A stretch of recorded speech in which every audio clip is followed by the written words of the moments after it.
Sir, you're charged with especially aggravated kidnapping. You're also charged with aggravated assault, and you're charged with theft of a firearm worth less than $2,500. You're talking about stuff that is not relevant. Hello and welcome to the Court of Public Opinion. I am the Recovery Addict. Boy, do I have a case for you today. Why is the dog chewing on this guy? I think they have got the wrong guy there. Got the wrong guy, and the dog was biting him. He roughened him up quite a bit. There's a lawsuit. 9 out of 10 judges prefer watching the Recovery Addict live stream in their courtroom. The fireworks are not done. Now we're getting commentary on the case. Is that correct? Dati mihi Anglican police service watching. I didn't ask you to interrupt me. That's literally not true. Oh, for Trump's sake. Good morning, good morning. Welcome to the Court of Public Opinion. I am the Recovery Addict. Hope you're doing great this wonderful podcast Thursday. I've been working on my ideas for a coin. I've got some things I want to include on it over here. Question is, do I include a QR code that gets you back to the channel so you can just show somebody like, oh, this is the channel, and boom, they could find me? Yes? No? Is that too tacky? I don't know. All right, welcome especially to Kim R. First in chat, barely. I think Marianne was like right behind you. It was like milliseconds apart. But Kim, congratulations. You did in fact win the internet. Your promptness is going to be punished. Everything I perioded worldwide is now your responsibility. So good luck with that, Kim. And I'm glad it's you and not me. Congratulations. This goes on your permanent record. You are, in fact, a repeat offender. Maybe we might say a habitual offender. Am I sitting in the dark? No. It's very light here. Got lots of lights on me. Does it look dark to you guys? Maybe if I turn on more lights.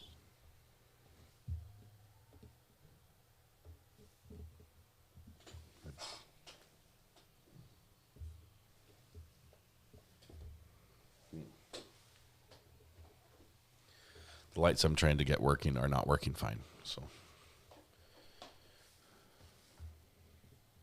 there we go. Okay. Reset them. All right. Good morning. Good morning. Welcome. It actually looks sunshiny and pretty. It does. I'll block the sunshine so you can't see that anymore. Kimbers, Ohio, OG. Woot woot. 30 months. Kimbers, Ohio. Thank you very much. It would not be the same without you here. Congratulations. I don't want to get your hopes up, but literally 6 more months and you get a new color of courthouse. Did you know that? Just 6 more months. It's really cool. Congratulations. The pink one looks great on you, though. So, all right. My only wish is to beat my buddy Greeners each day. Well, you know, did you? Greeners, you here or are you sleeping in? But sometimes, creating all that comedy can just, it's exhausting work. So I feel for him if he has to sleep in a little bit. That's okay. Welcome. Good morning. Another beautiful day. It is great. Hope you guys are doing great. One more day till the weekend. It's raspberry, actually. Raspberry colored. New to the case, would someone give me a brief rundown? Yeah. Happy birthday. You look Yvonne, good. Great question, first of all. Hold, please. Yvonne, hold on. Paula Mack, 30 months as well. I'm right here with Kimber. Such a wonderful place. Congratulations, Paula Mack. 30 is amazing. Thank you both for your incredible support. Could not do this without you. Make it all possible, and it make it a lot of fun as well. Yvonne has this great question. I'm new to the case. Would someone give me a brief rundown? Yes. We have a boyfriend and a girlfriend who decide that life at grandma's house, where girlfriend was living, is less than ideal, and the boyfriend shoots grandma in the back of the head, allegedly. Steals $10,000 from her, steals a whole bunch of guns, a bunch of jewelry, her credit cards, and they go on the run. And the way they go on the run is they get on social media and start texting all their friends and saying, hey, can somebody give me a ride? We can pay you in cash or guns. which would, for most people, raise red flags. But for the boys down in Galveston, they're like, sure, I'm available. And so they get a series of, or a couple people to give them rides and to hide out. And they hide out at somebody's house and stay there for a while. And then they get paranoid that the cops are going to find them, even though I guess the cops weren't really there. And so they just split. The guy who they were paying $300 a night to crash on his couch, they just split. And they leave guns, loads of guns all over the place. And their dog. Hello. Leave the dog as well. And they go on the run. They end up getting caught. These individuals are being tried for capital murder separately. The girlfriend's going to be tried later. The boyfriend's on trial right now. And text messages are doing them in. They're pretty bad. All right, we've got a couple other to celebrate here. Just 1 second. The Creative Bee, Debbie. 32 months. I'm always here listening while I gear up my shop for Christmas. Debbie, your shop's amazing. Debbie's the one who created the little courthouse that's over my shoulder right here. And another one, which I never hung up. It's right here. It's off camera, but Debbie created this one for me as well. This nice, congratulations on the 50,000 subscriber mark.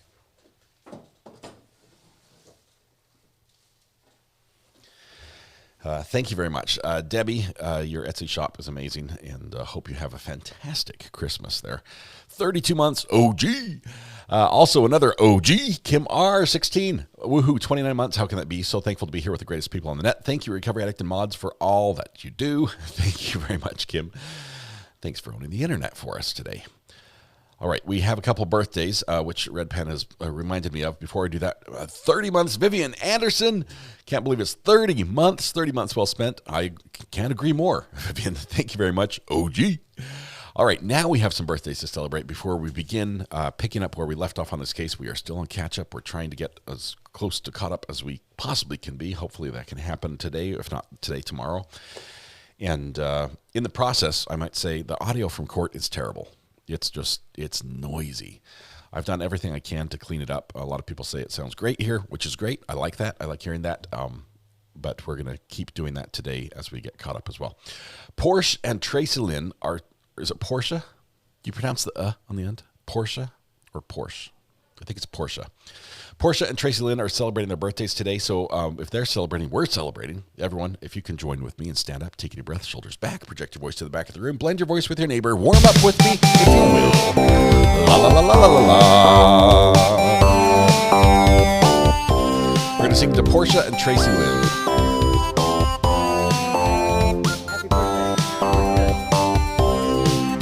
Happy birthday to you.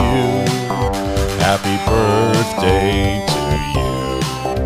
Happy birthday, dear Portia, Tracy Lynn, and Stephen. Happy birthday to you. Stephen, sorry, I pronounced it wrong the first time, but we got you as a late ad. Thank you very much. Portia, Tracy Lynn, and Stephen, happy birthday. There are many wonderful days. Today is your special day, and I realize there are a million places to be and a million people you could have celebrated with, but you chose to be here with us. The privilege, the pleasure, the honor is ours. Hopefully we can turn that pleasure back to you. Make your day just a little bit happier. Begin by helping yourself to free pancakes at Denny's, IHOP, Village Inn, Waffle House, McDonald's, Tammy Dunlap's House, Village Inn, Bob Evans, and Cracker Barrel. Whew. First try. Nailed it. Happy birthday. Now we get the rest of the birthday song just to dance and chill and eat pancakes.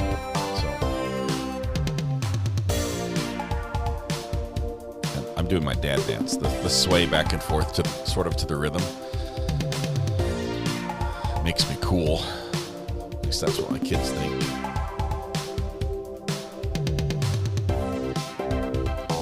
Lots of pancakes in chat. We see birthday cake, all the goodies over there. Lindsay Bay, thank you very much for those.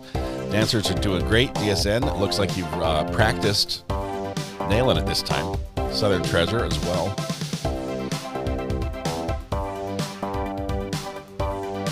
Looking good, Debbie.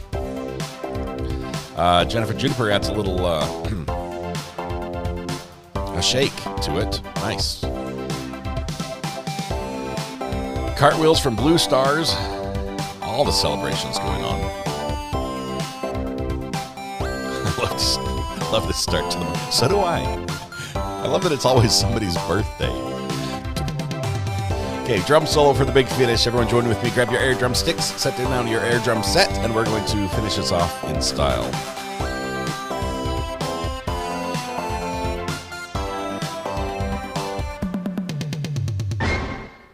Beautiful. Beautiful. Happy birthday to all who are celebrating.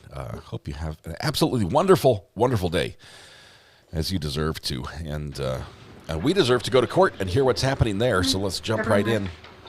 We're ready. Bring the jury, Judge. Yes, sir. All right for the jury?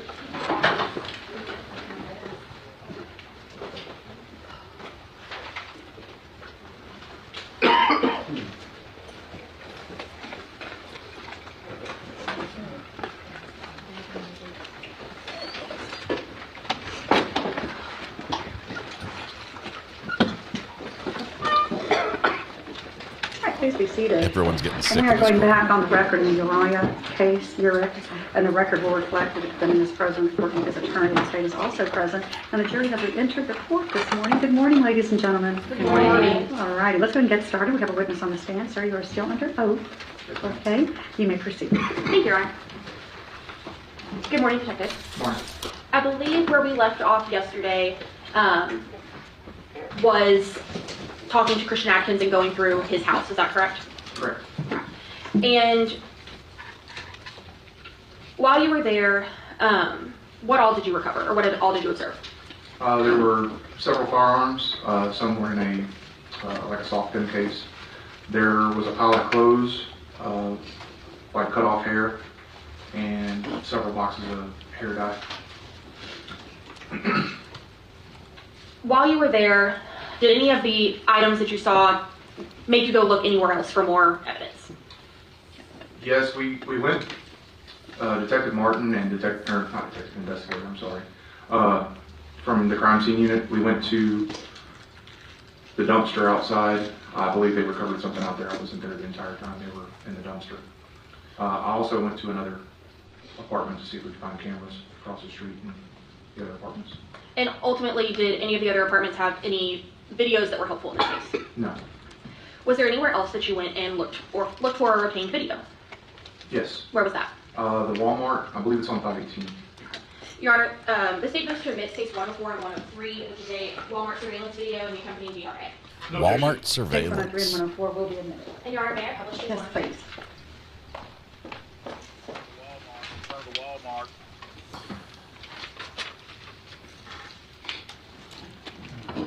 There we go. Slow pan to the right. All right, Detective. What's up on the screen? It states 103. How many videos did you obtain from Walmart? I believe it was broken into smaller files, but total I think there was 3 different views. I'm going to start with the first video labeled checkout on states 103.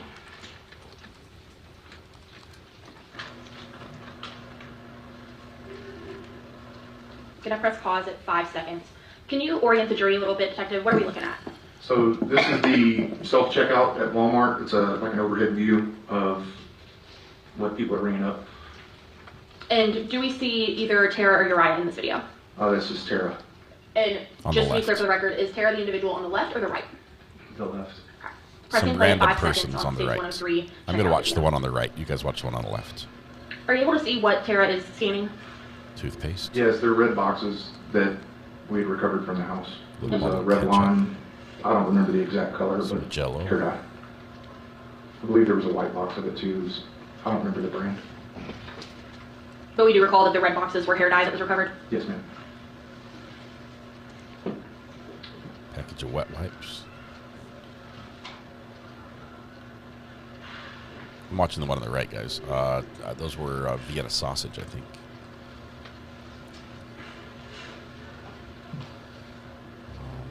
And are they paying with cash or card? Cat food? Cash. Onions. We're buying onions now, I think. By weight. What's happening on the left, guys? Not sure what the lady on the right is making with all those things, but...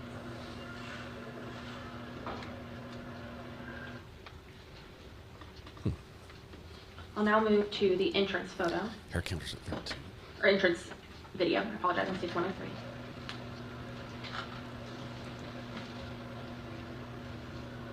Pressing pause at 7 seconds. Detective, are you able to identify who's in this video? Yes, ma'am. Who was this?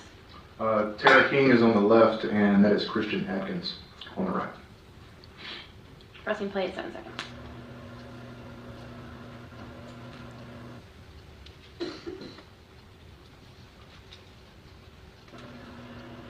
And pressing play on the parking lot video. At 4 seconds, Detective, is there anything pertinent in this still shot? Yes, the white Jeep on the right side, I believe it's the third or fourth car from the front of the store, is Christian Atkins' Jeep. It's a nice Jeep. Pressing play at 4 seconds. And is this also Tara and Christian? Correct. That's them leaving the store. So Christian took Tara to the store?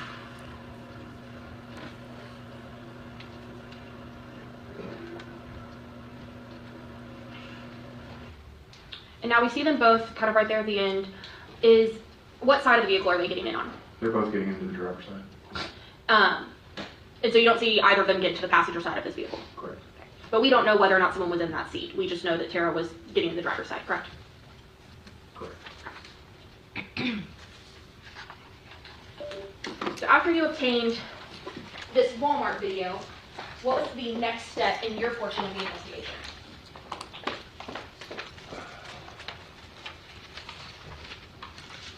So after I left Christian's house is when we went to Lake Jackson, like I described before. We ended up ruling that vehicle out and the drivers of that vehicle. Now, I want to talk about when you are interested in looking for a vehicle, what sort of police tools do you have to try and find a vehicle or look them up? Well, there's several. We have a system called Accurate that will allow us to see what vehicle a person owns. It'll give us license plate and addresses that vehicle is registered to.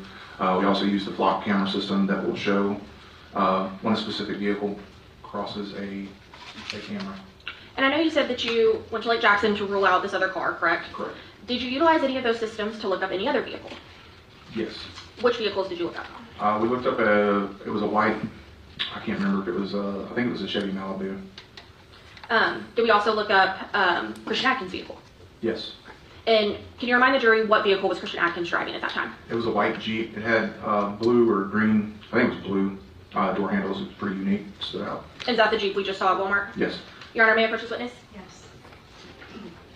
Guess it's cheaper to just have the door handles painted than the rest of the car. Mark states 106 and 107. Will you let me know if you recognize these documents? Yes. How do you recognize them? Those are flock camera images. And do they appear to have been altered in any way? No, Flock? there's no way altered. That I know of. Did you say flock camera? Thank you. State moves to admit states 106 and 107. Ooh. State 106 and 107 will be admitted. Yes, please. Flock camera system is they're networked cameras with automatic license plate readers. All right, Detective, in general, can you explain to us what the flock system shows us? What are we looking at? So anytime a vehicle passes a flock camera, it will take a picture of a license plate. It'll timestamp and date when the vehicle crossed that camera, and it'll also take a picture of the camera and where that camera is located. Okay. And so can you tell us what date and time the first image is? That is on February the 6th at 3:02 p.m. In February the 6th, that would be Thursday, is that correct? Yes. And where is it that we see Christian Atkins' vehicle at 3:02 p.m. on Thursday? That's going to be the 4100 block of Dixie Farm Road. It's northbound from Main Street, which would be 518 in Pearland. So that's in Pearland? Mm-hmm. And do you know anything related to Christian Atkins that would be in Pearland? He worked at a place called Energy Metals, or EMI. In Pearland? Yes. Okay. So it's not abnormal that that vehicle would be in Pearland as a detective. That seems normal? Yes. Okay. And is that ultimately the area we see his vehicle in on Thursday and the beginning of Friday? Yes. Okay. And what time of the Friday one? Selena, let's do it. There is one at 6:57 a.m. and another one at 8:24 p.m.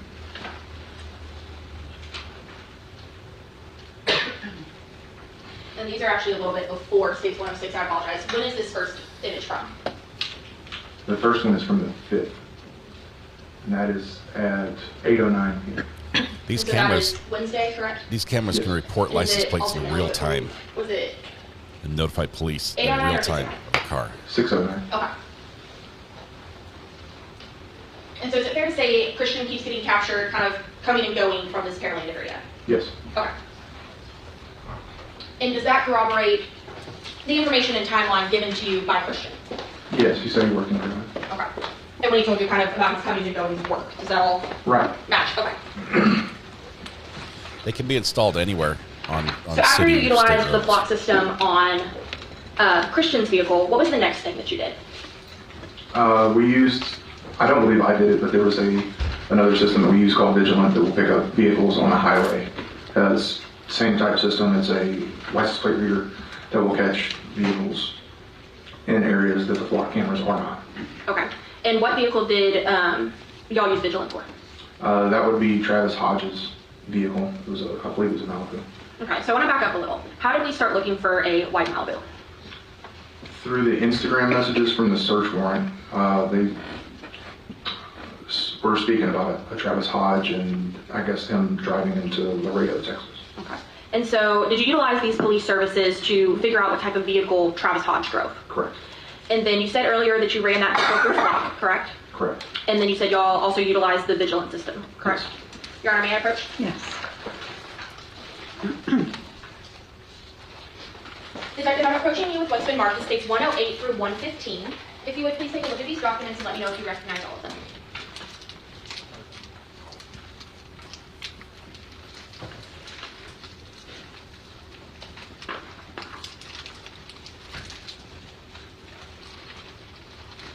Yes, I did. And how do you recognize them? The top one is a Vigilant return and the rest are all flock hits. And are they all of the same vehicle in which you're speaking of? Correct. Have they been changed or altered in any way? No. Your Honor, state moves to admit states 108 through 115, having tendered to opposing counsel. Objection. Those will be admitted? Thank you, Your Honor. May I publish? Yes. Thank you. While she does that, there's a manhunt going on that's moved to within 20 miles of my house for a criminal wanted for murder who was stabbed a police officer who tried to apprehend him. Start with states 115. Should I be nervous? Is this the white Chevy Malibu you were talking to us about? Yes. And it's headed in my And who was direction. this vehicle registered to? Travis Hodge. And so what is the first date and time that you located a flock hit for Travis Hodge? This one is on February the 7th. And do you recall, I know I don't have a calendar in front of you, you said February 6th was Thursday. What day is February 7th? Be? That would be a Friday. Okay. And you said this was in the morning? Yes, ma'am, at 10:09 p.m. And for those of us who may not be as Houston direction savvy, do you know about where in the city Memorial Drive and West Loop would be? I'm going to assume on the west side of Houston, outside the loop. Is it fair to say that Memorial Drive's in Houston? Correct. Okay. And throughout 10-7, we see, throughout 10-7, we see this vehicle kind of driving around this area. Is that fair? Yes, ma'am, except for the last picture. And what's the last picture? That's Highway 146, southbound at Bell Road. And do you know where about that would be? No, I do not. Okay. I could look at the map. No problem. Is 146 a road that extends all the way to Galveston County as well? Correct. Okay. And it states 114. Are these all continuing on the same day on that Friday? Yes.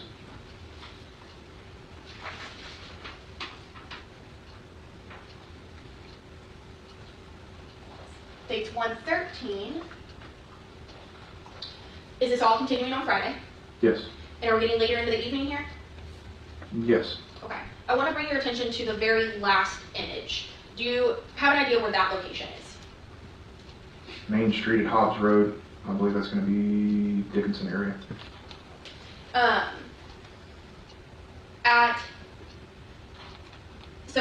So you believe that's in the Dickinson area? The Hobbs Road, I believe, is Dickinson. Main Street, I'm not sure there's a Main Street in Dickinson. Okay. Do you know if Hobbs Street goes from Dickinson into League City? Yes. Okay. Thank you, Selena. On states 112. 5 gifted memberships. I like these cameras better than cell phone date and time ping of this first tracking. image.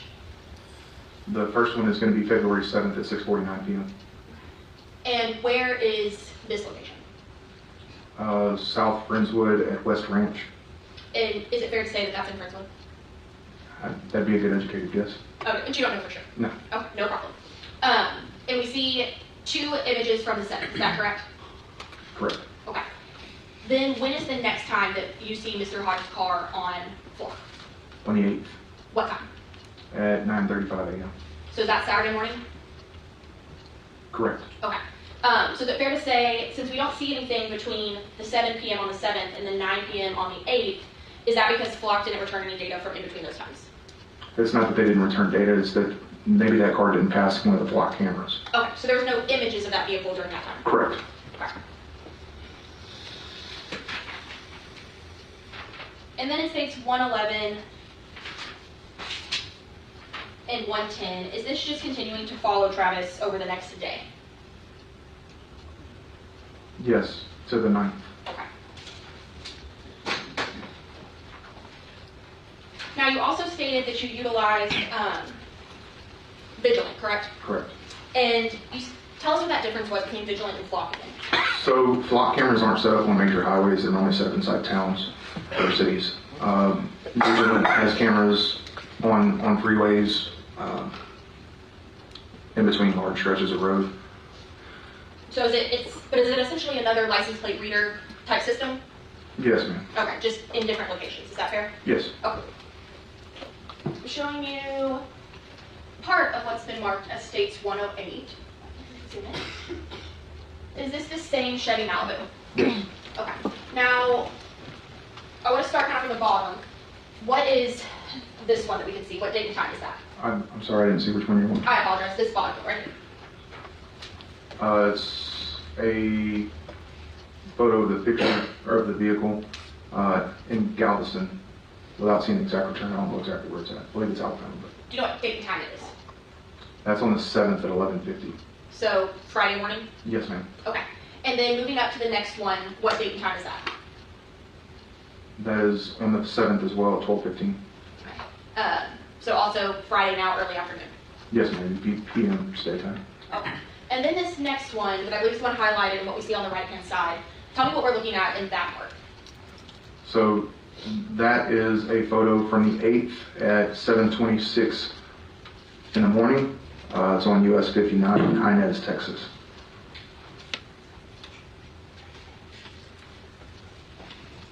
And on the other half of States 108, is this a map essentially of Texas? Correct, with the location of the vehicle, or the camera. So is that's showing where Inez is, correct? Correct. Now, are you familiar with where on this map Bay Cliff would be? What direction? It'd be northeast. So towards the top right corner of States 108? Correct. And where would Laredo be? That would be southwest from there. So on the bottom left corner? Yes. So is it fair to say to get from Bay Cliff to Laredo, you pass through Inez? Yes. Is that one of the ways you could go? Yes.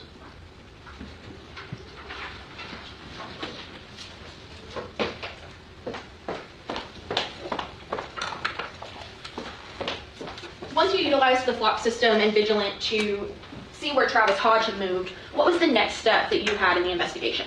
Attempting to locate Travis Hodge. And were you able to locate Travis Hodge? Correct. How was it, or where was it that you located him? I located his vehicle in the 400 block of Louisiana Avenue in Bay Cliff. Okay. And once you located him, what did you do? I sat on the vehicle and conducted fixed surveillance. And that would be my question. When you say you sat on a vehicle, what is it you're doing? I parked my car on the far east end of Louisiana Avenue and watched the vehicle to see if it moved. Okay. So what we think of is like old school surveillance, correct? Yes. Okay. Like a stakeout. And at some point, did that vehicle move? Yes. And what happened next? I observed the vehicle back out of the driveway and head west on Louisiana Avenue. I forget the name of the street that dead ends into, but it's right behind an elementary school. There's a stop sign there, and I observed a traffic violation on the vehicle. Okay. Once you observe that traffic violation, what occurs?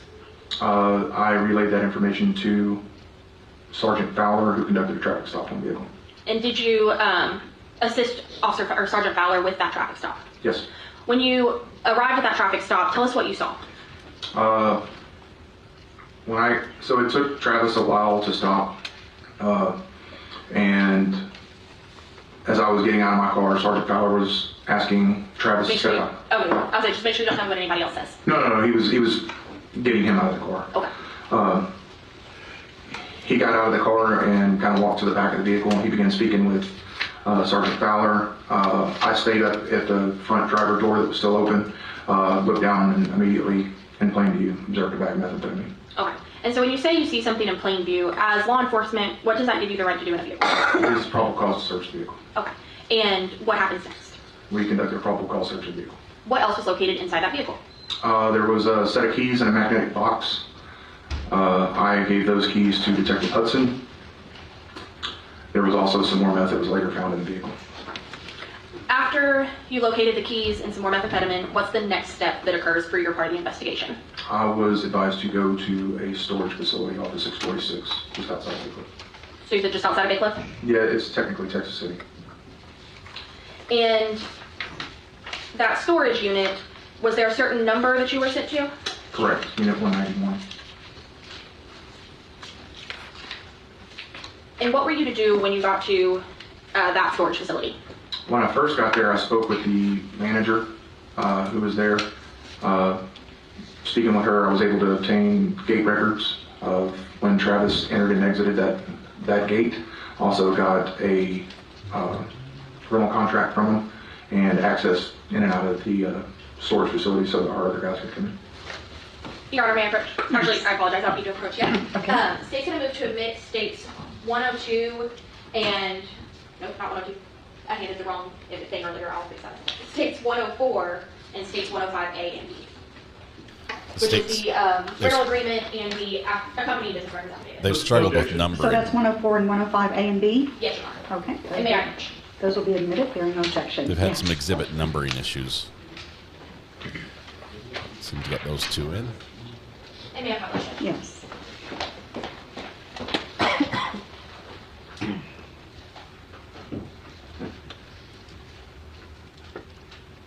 In states 104, detective, what is this? That's what's called a BRA, or a business records affidavit. And is this what you received from the manager at public storage? Correct. You stated you obtained a rental agreement and entrance-exit data, correct? Correct. So in states 105, what is this? That's the rental agreement from the storage facility. It's a record Can you normally tell me what kept. state the unit was I'm rented? going to cut away That for a was second. February Sorry. 9th. And going off that calendar we've been working on, does that mean it was Sunday? Yes. And what unit YouTube's was just it? been that was really Unit 191. strict Is that the about same one you were sent to look through? showing some Correct. information. And then as far as customer information, who rented this unit? Specifically. Travis Hodge. And we see here an address. Is that around the same area where you completed your fixed surveillance earlier? Correct.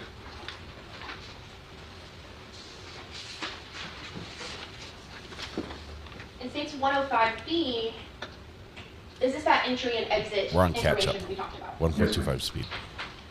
What is the first timestamp that Travis enters the storage unit? February 9th at 4:31 p.m. And does it also tell you how they entered? Yes, with a keypad. Okay. And is it fair to say that Travis comes and goes from this storage unit multiple times? Yes.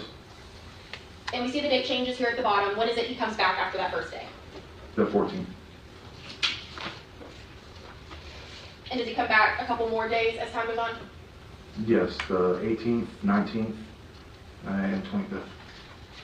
Now, do you recall what day it was that you stopped Travis?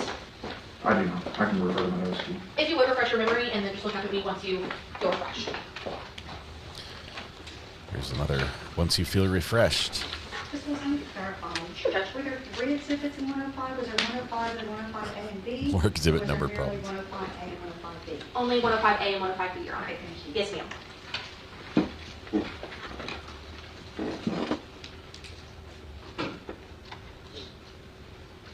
I'm ready. All right, what date was it? February the 26th.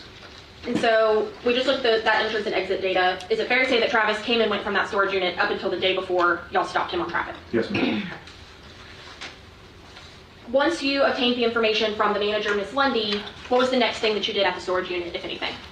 I went to the storage unit where there was a consent search for the storage unit.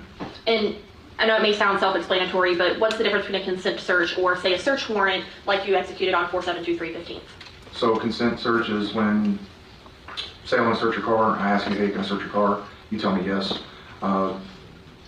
If you deny consent, I need to get in there to search whatever you have. I can apply for a search warrant as long as there's probable cause for that search warrant. I can obtain a search warrant, which is signed by a judge that authorizes me to go in there and search whatever I need to. And so is the consent for Unit 191 similar to the consent that Christian Atkins gave you to search his apartment? Yes. When you searched Unit 191, what did you observe? There were some firearms. I believe there were some magazines. There was a broken iPad. There wasn't a whole lot in there. But you recall that there was a broken iPad and some firearms? Yes. Okay. Now, was it you who documented or collected the items in that storage unit, or did you observe while that happened? I just observed while that happened. And is that similar to what the house an ID team comes in? Yes. Okay. Once you completed that search of Unit 191, what was the next thing that you did as your part in the investigation?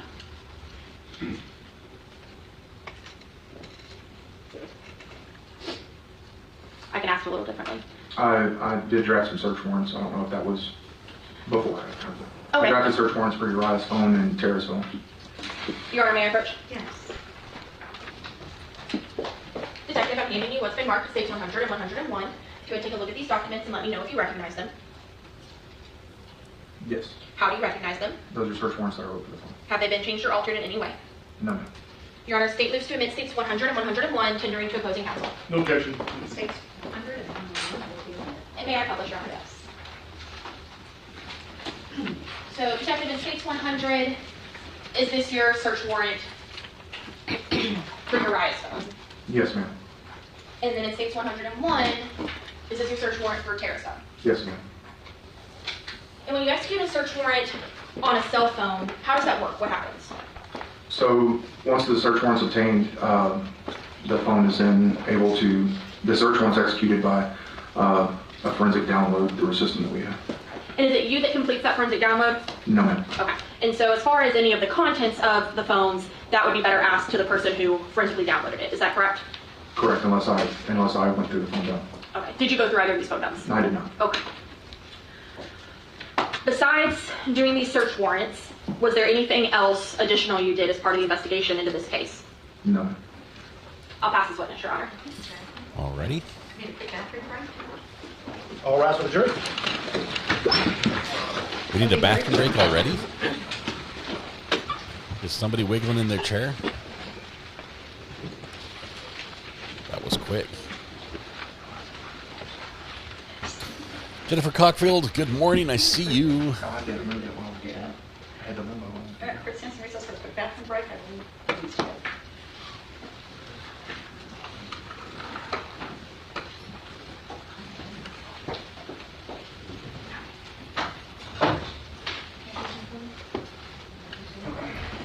Did the judge leave too?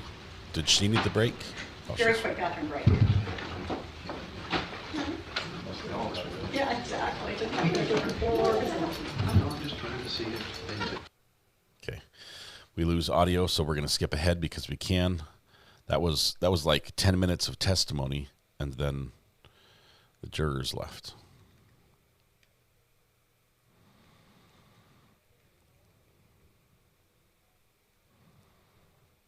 Waiting. That was a long bathroom break. The people are talking to the judge. Bathroom break still ongoing.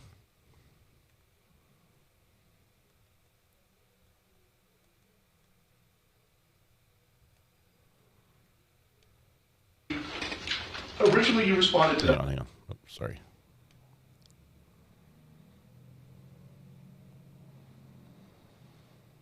It's hard to tell because everyone just stays standing the whole time, so hard to see where we're going. But I think the break's about over here. That was a long break, like 20 minutes. I guess they've got one porta potty for the whole jury, and everyone needed to use it. Anytime hair is mentioned in the trial, or we have somebody who has just phenomenal hair, who comes into the trial for the first time, like a witness, for instance. Everyone else we've pretty much seen so far. We're going to count them. We've had a couple of Galveston boys who had just full manes, just amazing luscious long curls. That was the inspiration for the counter. President, you may proceed. Here we go. Possibly. Okay, Mr. Atkins. Officer, my name is Bill Atkins, and I represent Mr. Urick, who's sitting here to my right. I've got a few questions for you. Originally, you responded to the house, correct? Correct. And it was in a pretty big state of disarray, right? Meaning? The house where the incident occurred. The house was in disarray? Yes. I would say so, yeah. Okay. And there were guns that were strewn over the house, is that correct? They were particularly in the living room. Okay. And there were drugs like pills and stuff like that, and bags of marijuana. I remember some pill bottles like at the bottom of the guns. And there were bullets and magazines and things like that were there. Yes. There was money on the floor and credit cards and things like that as well, correct? Yes, there was like $30 on the floor. Okay. Now, when you were tracking Travis Hodge, did y'all catch up with him? So we weren't tracking Travis Hodge. What are the flat cameras for? This was after the fact, to see where he would. After everything was said and done, that's when we learned about Travis after Uriah's arrest. And we found out about Travis later, and then we used the flock cameras to see where he had been. Okay. So we weren't actively tracking him, no. Tracking was maybe not the right word then, but I mean, when you were keeping tabs on Travis, that was based on information you'd gotten from the people in Laredo, correct? Or No, we didn't get any information from Laredo that I know of. How did Travis Hodge get involved in? Through the Instagram return that the other detectives had gotten. Okay. What did y'all know about him and his involvement at that point? We believe that he had driven Tara and Uriah to Laredo, and also believe that he was selling them methamphetamine. Okay. And the reason you believe he's selling methamphetamine is he's a known meth dealer, is that correct? I wouldn't say that he's a known meth dealer, just from my experience in narcotics. Okay. I had never heard of him before. Okay. This case. Well, one thing that you indicated was that you're an ex-narcotics officer, correct? Correct. And Bailiff is an area that's got a lot of meth, right? Yes, sir. I mean, it's kind of, I don't want to say that's what it's known for, but there's a lot of meth transactions that occur in the Bailiff area. That's correct. And if you're looking for meth people, that's one of the areas you sort of look at, right? I wouldn't just target them if I was looking for meth. I mean, it's all over the county. But yes, there is a fair amount of methamphetamine in the Bayshore. And that's the area where all this took place, correct? Yes, sir. Okay. Now,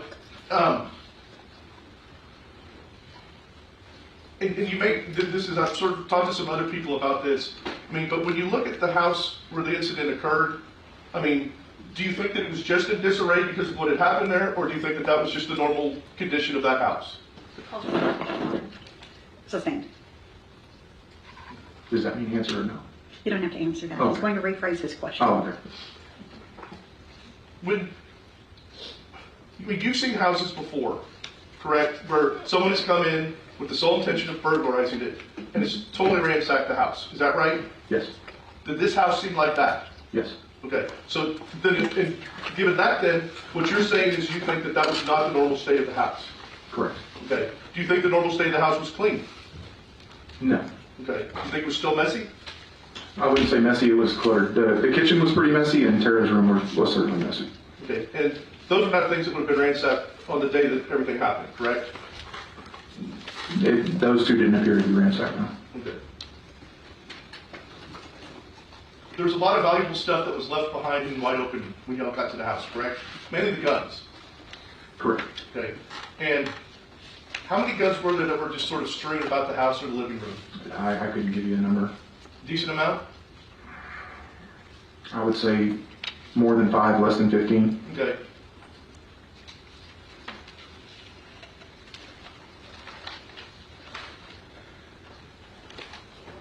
So until the Instagram post, you had no dealings of any kind or knowledge of any kind of Travis Hodge? No, sir. Okay.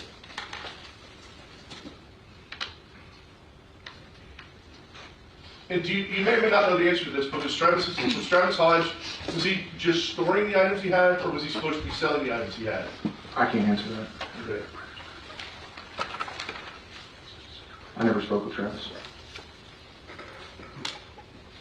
And what about ammunition? How many bullets and magazines and stuff were around the house? I couldn't give you an exact number. I know there was a loaded .22 magazine just outside Tara's bedroom. I believe there were some more magazines that were located over by the guns by the Christmas tree. If there was more magazines, I couldn't tell you. Other ammunition, I don't really recall seeing any. Okay. I'll pass the witness, Judge. Okay. Detective, Mr. Agnew was asking you a little bit about the state of the house and if it appeared ransacked, correct? Correct. And I believe what your comment was that the Tara's room and the kitchen didn't appear to be ransacked. Yes. Were there places inside the home that did appear to be ransacked? Yes. What was that? The living room and Tammy's bedroom. What part of the living room made you think that it was ransacked? When I came in, there were credit cards and papers, and there was a driver's license. I didn't flip that over. There was a wallet that was thrown back behind the couch, along with there was an AR-15 behind the couch. There was some marijuana back there, and an empty wallet, which I'm just assuming that the credit cards came out of. And was there anywhere else in the home that appeared to be ransacked? Tammy's bedroom. What part of Tammy's bedroom led you to believe it had been ransacked? Where the safe was in the back, the mattress up against the bathroom door. She had along in the north wall of her bedroom, there was clothes and various boxes and things. A lot of those were knocked down. Is it fair to say that you could tell the difference between what was messy and what seemed ransacked? Is there a difference to you? Yes. Okay. And why did that stick out to you? At that time, we believed that there was a burglary at the house. I actually wrote the first search warrant for burglary with intent to commit other felony. I'll pass this witness, Your Honor. No further questions. Thank you. You may step down. Thank you. Call next witness. The state called Dr. Monica Patel.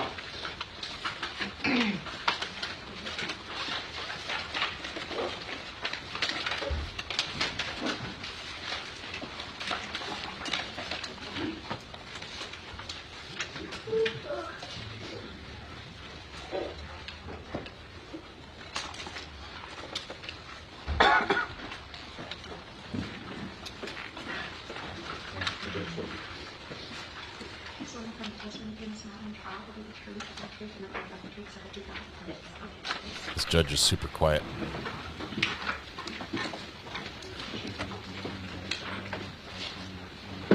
You may proceed. Thank you, Your Honor. Good morning, ma'am. Will you please state and spell your name for the record? Hello, I am Dr. Monica Patel, Monica Patel. And Dr. Patel, how are you employed? I am a deputy medical examiner at the Galveston County Medical Examiner's Office. And what does it mean to be a medical examiner? So a medical examiner is a physician who performs examinations on a person after they've died in order to determine cause and manner of death. What sort of training and education do you need to have in order to become a medical examiner? You need to have a medical degree and then go into training through pathology and then do a fellowship in forensic pathology. I have a Bachelor of Science from the University of Miami, from Miami, Florida. Then I went on to do a 4-year medical degree from Kansas City University in Kansas City, Missouri. I trained 4 years in pathology residency from Washington University in St. Louis, Missouri. And then I continued on to do a 1-year forensic pathology fellowship here in Houston, Texas at the Harris County Institute of Forensic Sciences. And you mentioned that pathology is one of the things that you had to study, correct? Yes. What is pathology? So pathology in general is defined as the study of diseases. Most people know it as people who get tissue biopsies and look at cancer cells under the microscope. And then under that, you have several subspecialties, of which forensic pathology is one of them. And so going a little bit deeper into that, what is the difference in forensic pathology? So forensic pathology is doing examinations, whether it be external examinations or autopsy examinations, in order to determine cause and manner of death in individuals. And specifically for a medical examiner, it's individuals who have died suddenly, unexpectedly, or not naturally. And you've said these words, cause and manner of death. Will you explain what those are to the jury? Sure. So cause is generally the underlying disease or injury that causes a person to die, and manner of death is how that came about in the individual. And so when we talk about cause of death, how many causes of death are there in the world? A lot. So it's not a short list, is that fair? Correct. Okay. And just to help everyone to kind of understand, can you give us an example of a cause of death? Sure. In an elderly person who's got heart disease, it could be hypertensive and atherosclerotic cardiovascular disease. Another example would be somebody who has died from a drug overdose. It might be toxic effects of cocaine. So there is a variety of causes of death. And then we move to manner of death. How many manners of death are there? So there are, I believe, 5. There's natural, there's accident, suicide, homicide, and then there's undetermined one we can't reasonably categorize into the other 4. And could you briefly tell me, let's walk through them. What does a natural death mean? Yeah, so a natural death is essentially an underlying disease that the person has and that they may have died from. As a result, an accident, general examples would be a car accident or a drug overdose or even like an electrocution. A suicide is when somebody takes their own life, and then a homicide is a death at the hands of another individual. And then you said undetermined is when you can't determine which of these it is, correct? Correct. And so specifically when we hear the word homicide, is that the medical examiner's office determining whether something was criminal or not, or is it simply the fact that it was caused by another? Simply that it was caused by another person. So there's the medical examiner's office doesn't make a determination as far as the criminality of a death, correct? Correct. So generally, when you approach an autopsy, can you tell the jury what does that look like? How do you perform an autopsy? Sure. So we receive the body from an investigating agency. The body is ascribed a specific case number to that individual. We open the body bag and photograph the individual as we've received the body, so we don't touch anything or remove anything. Then we go on to remove any articles of clothing or property and clean the body, photograph the body as it's clean. And if they have any injuries, I generally photograph the injuries before it's been cleaned and then again after. I take note of any identifying features of the person, any scars, hair color, eye color, etc. that might help identify an individual. Then once that's done, we go on to do the standard Y incision in order to open the body. We remove the chest plate, and then we go on to remove the organs one by one and examine the organs for any injury or natural diseases. And about how long typically does an autopsy take, or does it depend? It really depends on the case. And while you are performing an autopsy, besides the photographs, are you documenting it in any way? Yes, we have a page of notes, and we take notes. We photograph things as we remove them if there's anything abnormal about them, and then we go on to make dictations, and then a report is generated, and then that is finished at another time once all the information comes back. And so you said a report is generated. What type of information are you waiting on to come back? So in our office, we have a dictation system, so we dictate and somebody else transcribe it, so we have to wait a few days to weeks until that comes back. We also may receive additional information from investigative reports depending on the type of case, toxicology results if that's submitted in certain cases. So there's a number of things that we could wait for. And once you have compiled that report, does it get reviewed or anything by you? In certain cases, yes. In homicide cases, I like to have my other colleague review the case. Okay. And then you said once that's done, you compile the whole report and submit it, correct? Correct. Your Honor, may I approach?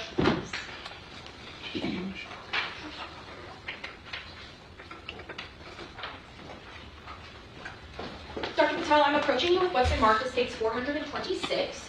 Will you look at this and let me know if you recognize it?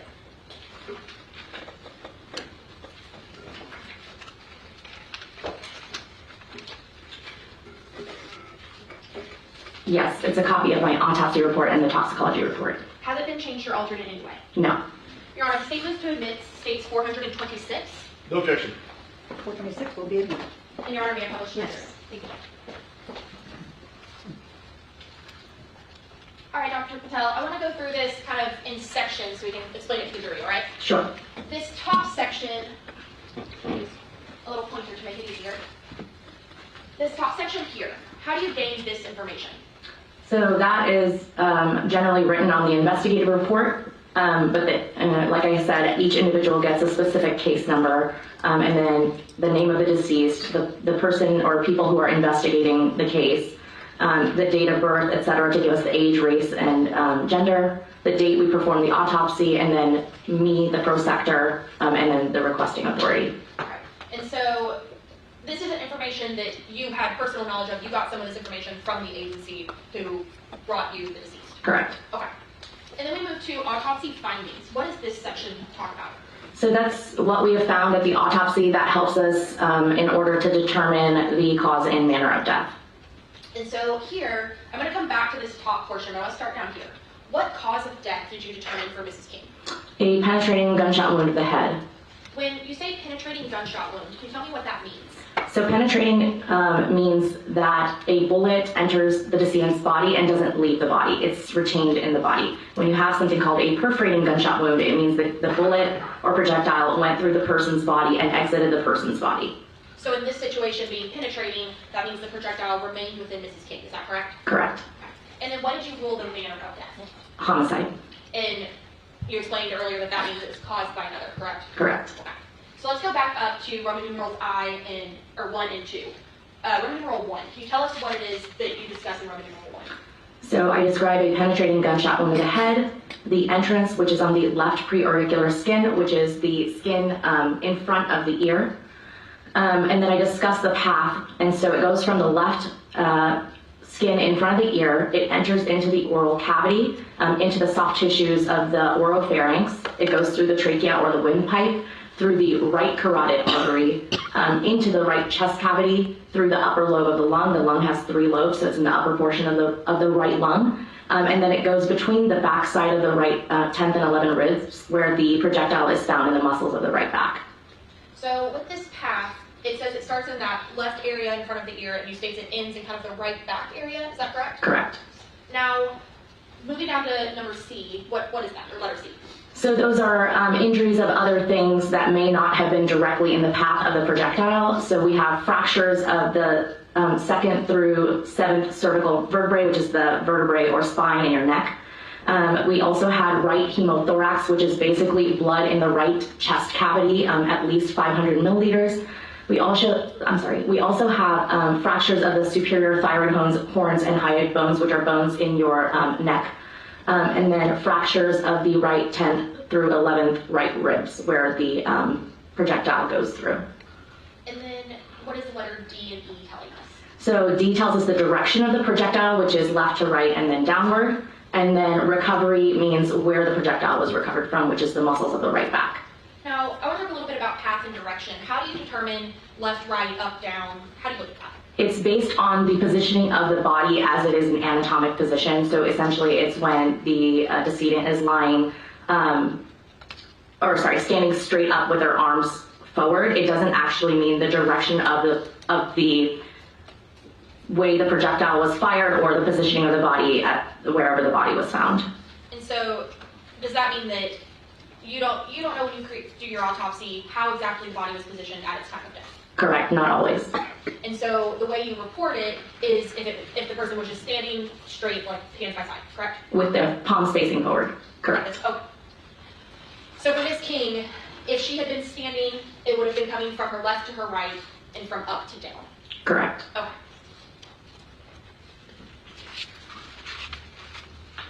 Let's move to this next section, the identification. Where do we get this information? So that's the name of the individual, who performs the autopsy, what date, and then who assisted with the examination. We have more techs that assist with our examinations. And then also if anybody from any investigative agency is present at the time of the autopsy. And is that something that is pretty normal to occur? I apologize, what is normal? Thank you, I asked that poorly. Is it pretty normal for an investigating agency to observe an autopsy? I would say it's regular in certain types of cases, yes. Is it pretty regular in a homicide case? Yes. Now we move to the external examination. Tell me how that works. So that is the description that I have described before, where we look at the body and we describe the height and weight and the eye color and the hair color, etc. And we just look at the body from top to bottom. Additionally, I include if there are decompositional changes in an individual in this section. And so for those of us who may not know or understand how it works within the human body, what do you mean by decompositional changes? So decompositional changes are breakdown of the body after an individual has been dead for a certain amount of time. The types of changes that occur usually are from bacterial microbes that break down certain tissues of the body. So you'll get, for example, your skin can start slipping. You get bloating from the gaseous particles from the bacteria that might be breaking down tissue. You can have maggots on the body. So there's various different things that can occur during decomposition. In terms of time intervals, it's really just dependent on like the environment that the individual has been found in. So that's not really something that we determine. But are you able to determine whether or not somebody is in decomposition or not in decomposition? Yes. Now, for Ms. King's external examination, can you tell the jury a little bit about what you observed? So she's roughly 5'4" inches, 250 pounds. Rigor mortis, which is contraction of a dead body, has passed due to decompositional changes. We could not assess lividity, which is basically pooling of and seepage of blood from vessels, and that can kind of tell you the positioning of a body when it was potentially found dead. So if a person's lying on a certain side, sometimes it comes out to be like a cherry pink almost type color on that side, and you might be able to tell like how they may have been facing. But we can't in this case because of the decomposition. The type of hair color, which was gray ash brown, her eyes were dark, the corneas were cloudy because of the decomposition. We look for any hemorrhages in the conjunctiva of the eyes. And then we just look at general descriptions of like the nose, ears, the mouth, the neck, and then just general body areas. And then kind of that last portion, what are you talking about here? That is the decompositional changes that I described earlier. Okay. Now, I know we can't go through kind of timelines on decomposition, but if somebody is deceased and immediately an autopsy performed, do they have any of these decompositional changes? It is unlikely unless it's in a wet environment such as water that accelerates decomposition, or a very hot environment and then the individual is a little bit larger. Sometimes that can happen. It really just depends. Okay.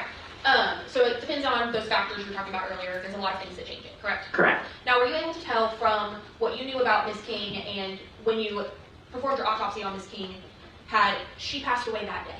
I cannot tell. Okay. But she appeared to have decomposition, correct? Correct. And would you call it, like, could you tell if it was early decomposition or had been decomposing for a little bit?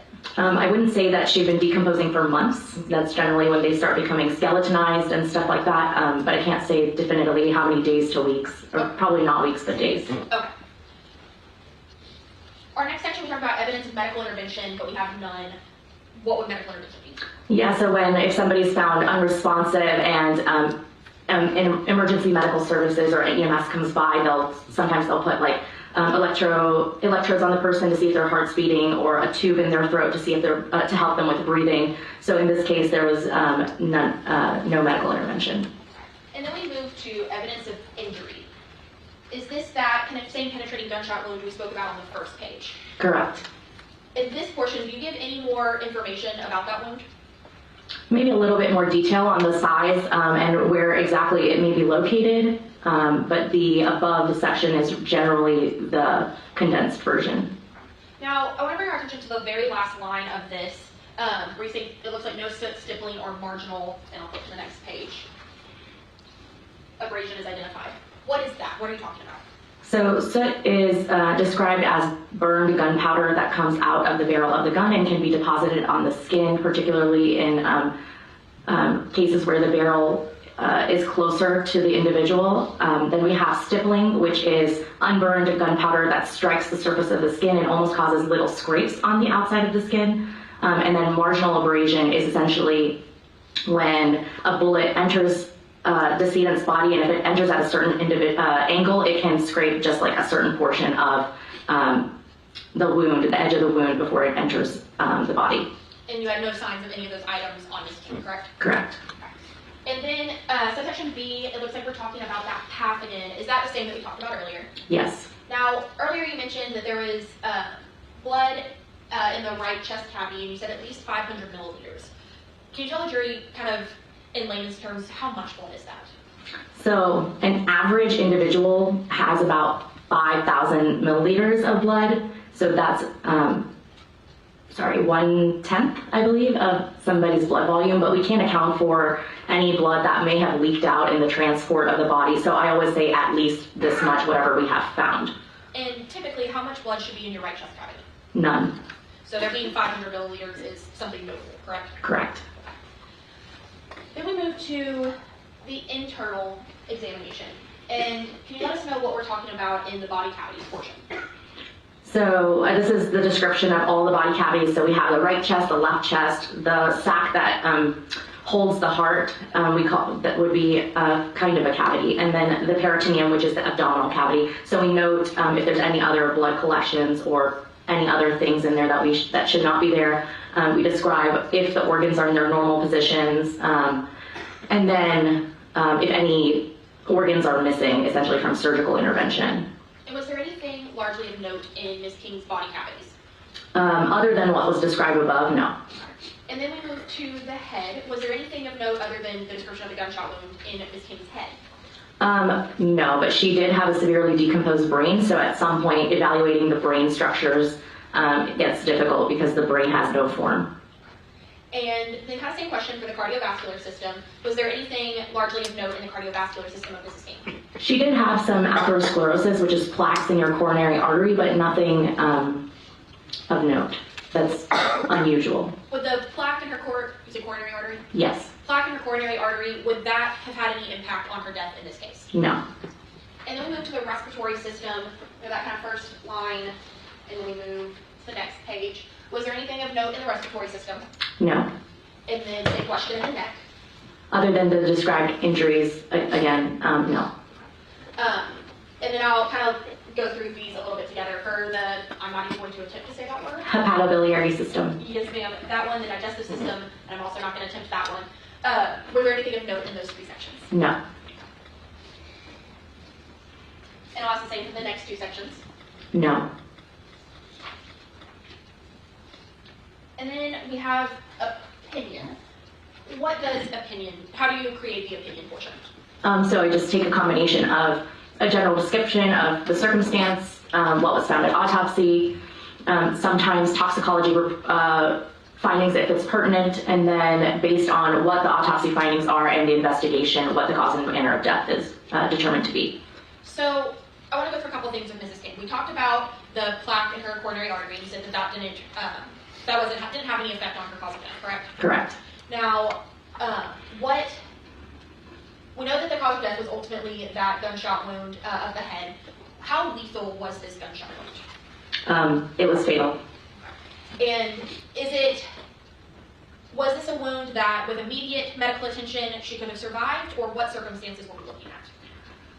I'm not sure if she would be able to have survived this injury. It really would be like how quickly I guess medical intervention could have happened, if a vascular surgeon could have repaired her right coronary artery or her lung. I'm not really sure. But ultimately we know that this gunshot wound was fatal. Correct.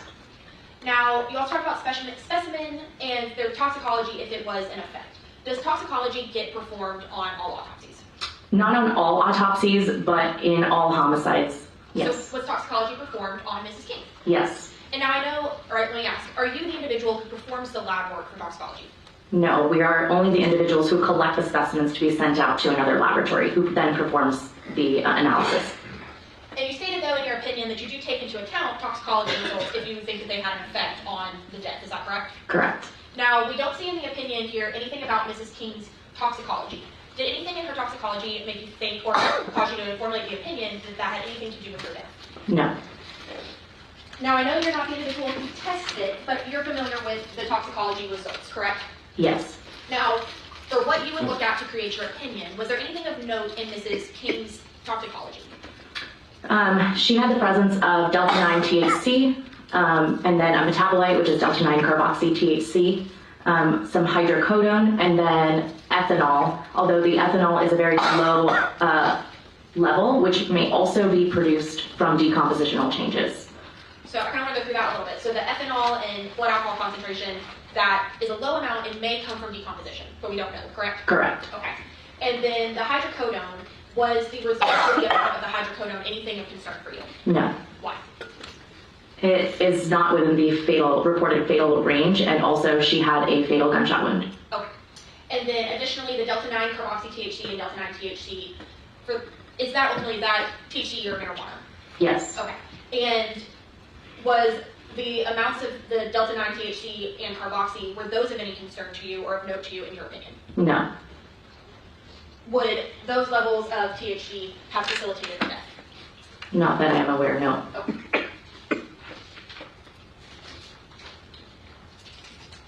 Now, is stated that you take photos as you perform your autopsy, is that correct? Yes.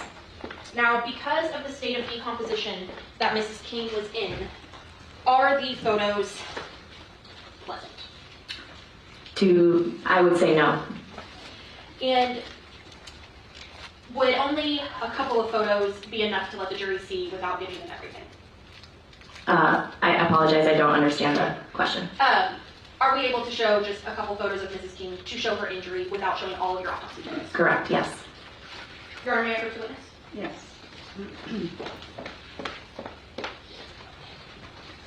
You know, I may be wrong. Dr. I Patel, think will you please look at these images and let me know if you recognize them? I think the state is not seeking the death penalty in this because of the age. 18 Yes. is the How do you recognize them? They cutoff. have the specific case number that is for this decedent.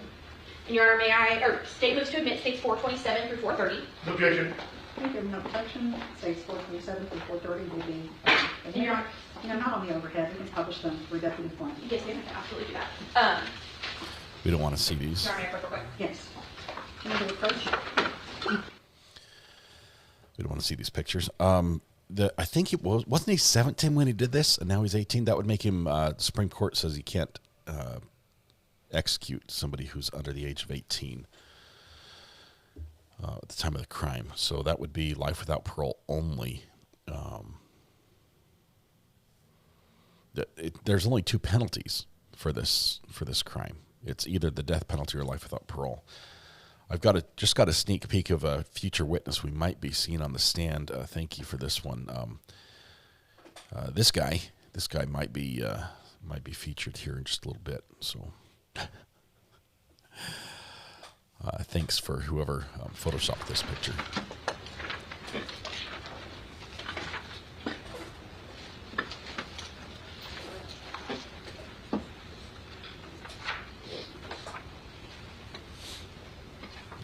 That was me. It's full on slash McIntyre. Thank you, Legally Blonde, for that image.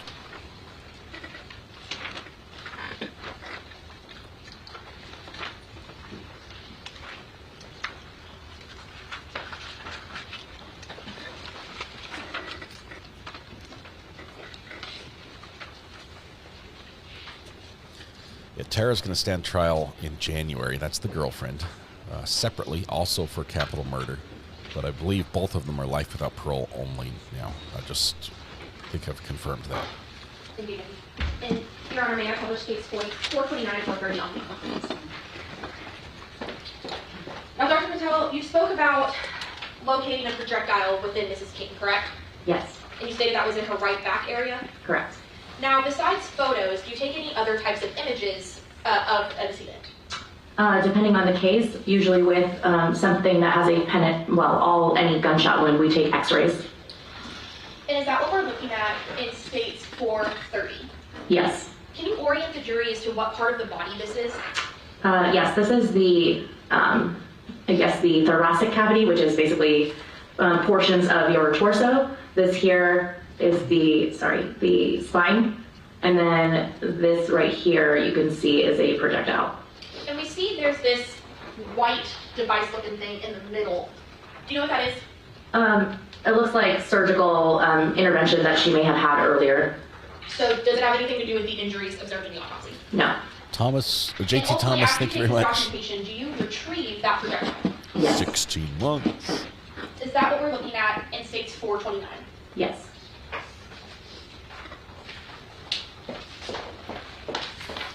It's actually sort of amazing that the bullet didn't penetrate. Sorry, may I purchase with this? Yes. But it was perforating only. It's a very high-speed bullet from an AR-type gun. If you plan to grab us some scissors. Must have lost energy rapidly, or done a ton of damage as it bounced around.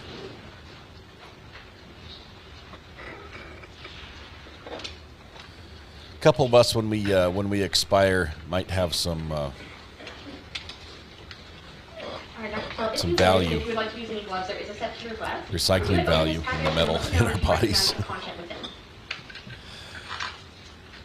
I think most of mine is in my jaw area. teeth specifically.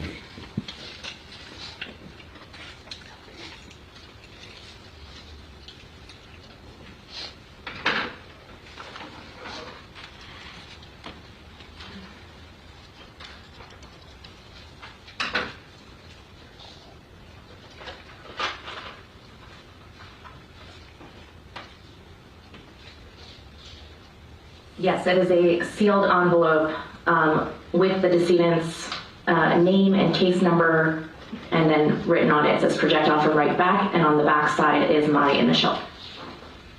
Does it appear to have been tampered or changed in any way other than some stickering from a lab? No. Your Honor, state's going to move to admit states 431 to drink opposing alcohol. Objection. 431 will be admitted.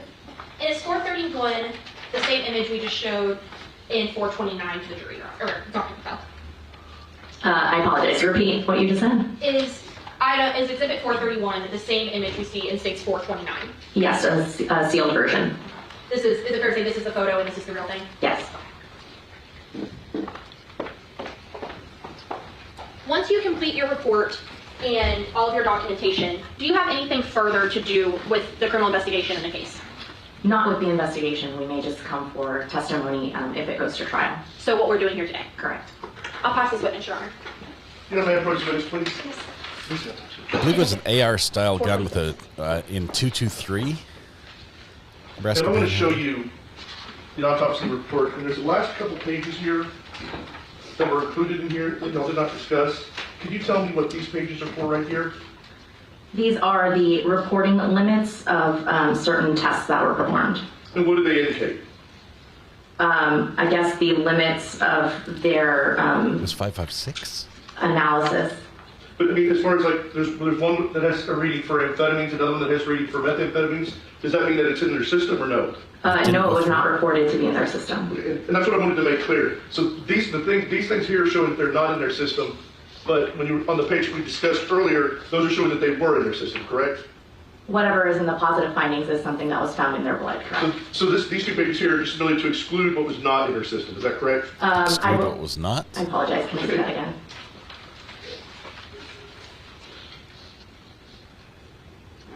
Yes, it says that the following tests were performed for this case, and it has a list of the tests that were performed, and then whatever they deem appropriate according to their levels to be positive will be reported in the positive findings. Okay, I just wanted to make that clear for the jury on that. Now, in this case, I mean, you cannot say necessarily how what was in her system contributed to her death, correct? I believe that, I'm sorry, can you rephrase the question? It was a horrible question, I apologize. But what you indicated earlier is what was in her system did not contribute to her death, correct? Correct. Okay, but it may contribute to other factors that, don't necessarily contribute to their death, but affect their behavior. Is that correct?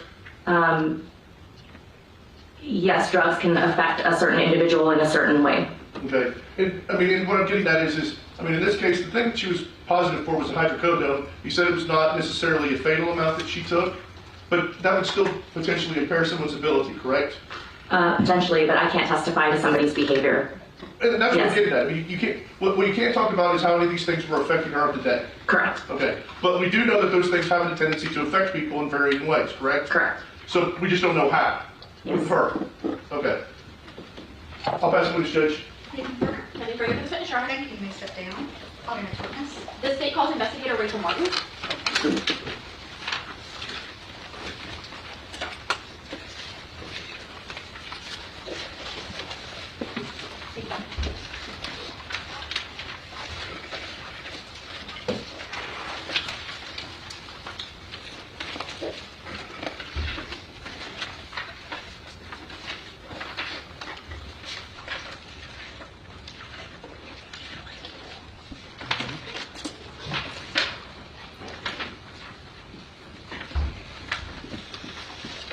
Next witness, Rachel Martin. Emmy was pretty quick.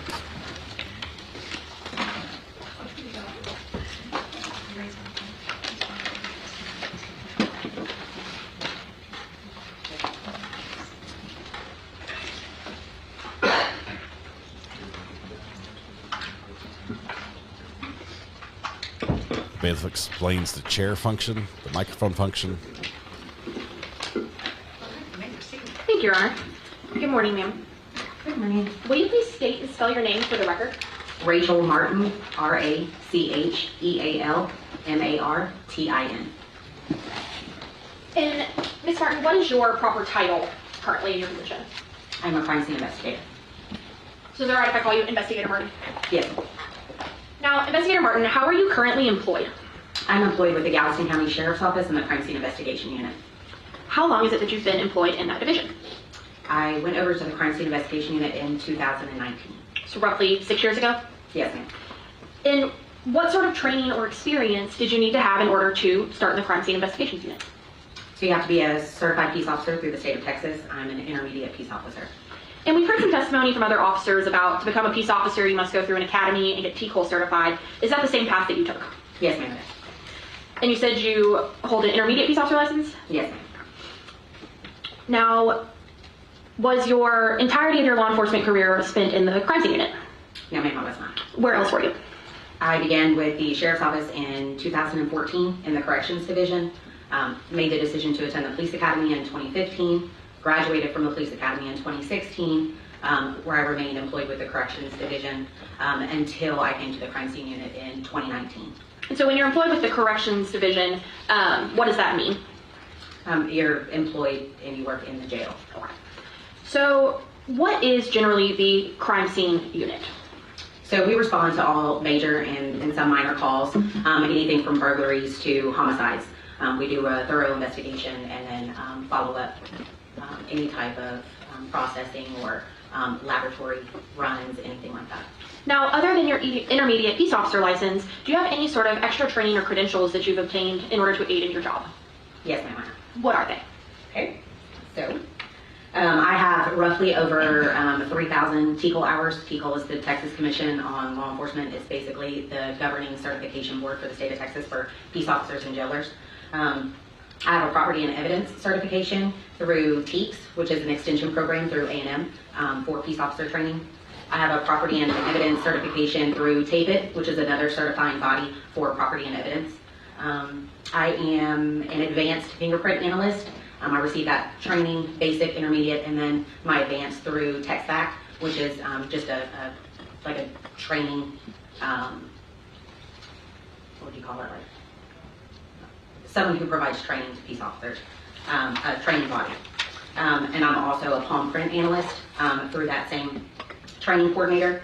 Also through TEEPS, I have my Forensic Investigator 1 certification, and then my Forensic and Investigative Sciences certification as well. I'm an Ayden operator. That's basically a national ballistics database that we input information into, and it gives us a readout. It's also known as IBIS, just an integrated ballistics system. I'm also a ballistics IQ operator. That is basically our triage software. It provides us with a local database for ballistic information, as well as it triages the ballistics information to give us the best quality output to put into NIBIN, which was the operating system I spoke about first. I'm a CDR operator, which is a crash data retrieval. It's a hardware and a software system. Any vehicle that is involved in a crash, we can utilize this hardware and software programs to pull any type of data from any of the airbag modules or any other modules that are available, depending on look at the binder in front of her. I think that's her resume.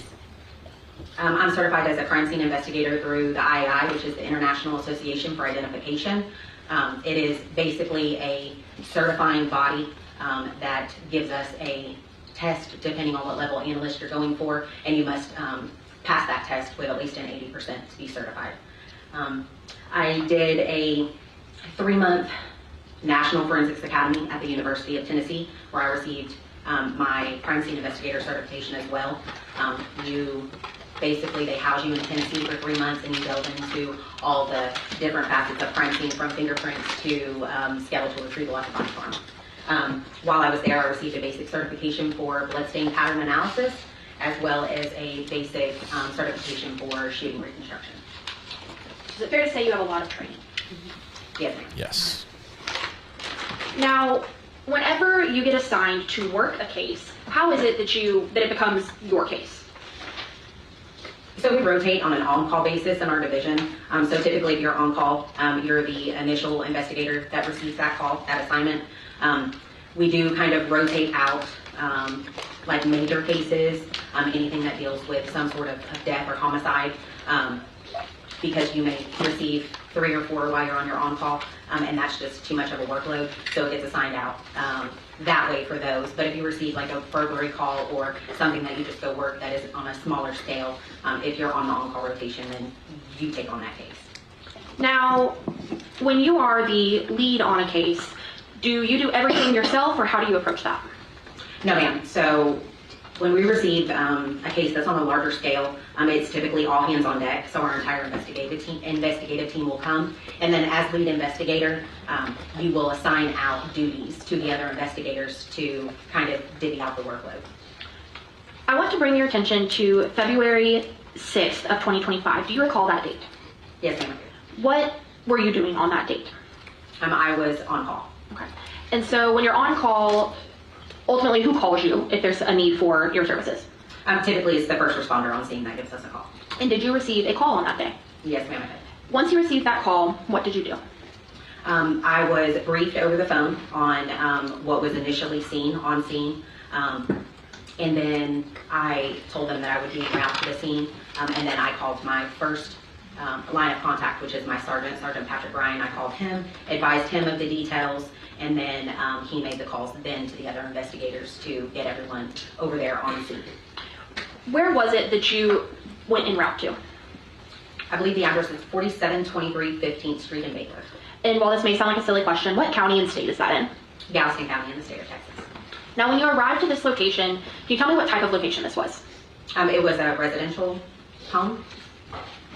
And once you arrived as the lead investigator, what is the first step that you do?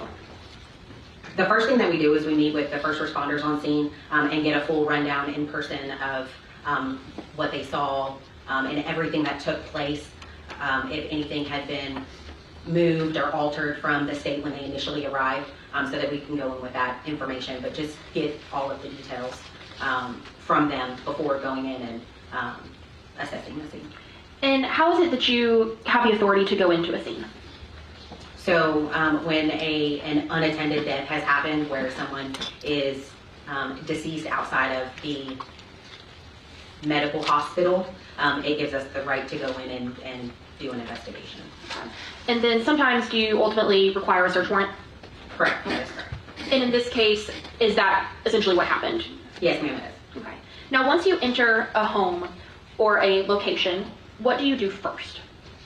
So we do an initial walkthrough, and we basically assess the scene, try to find things that stick out, that look maybe out of place to us, and try to kind of put together an initial ideation of what took place in the residence.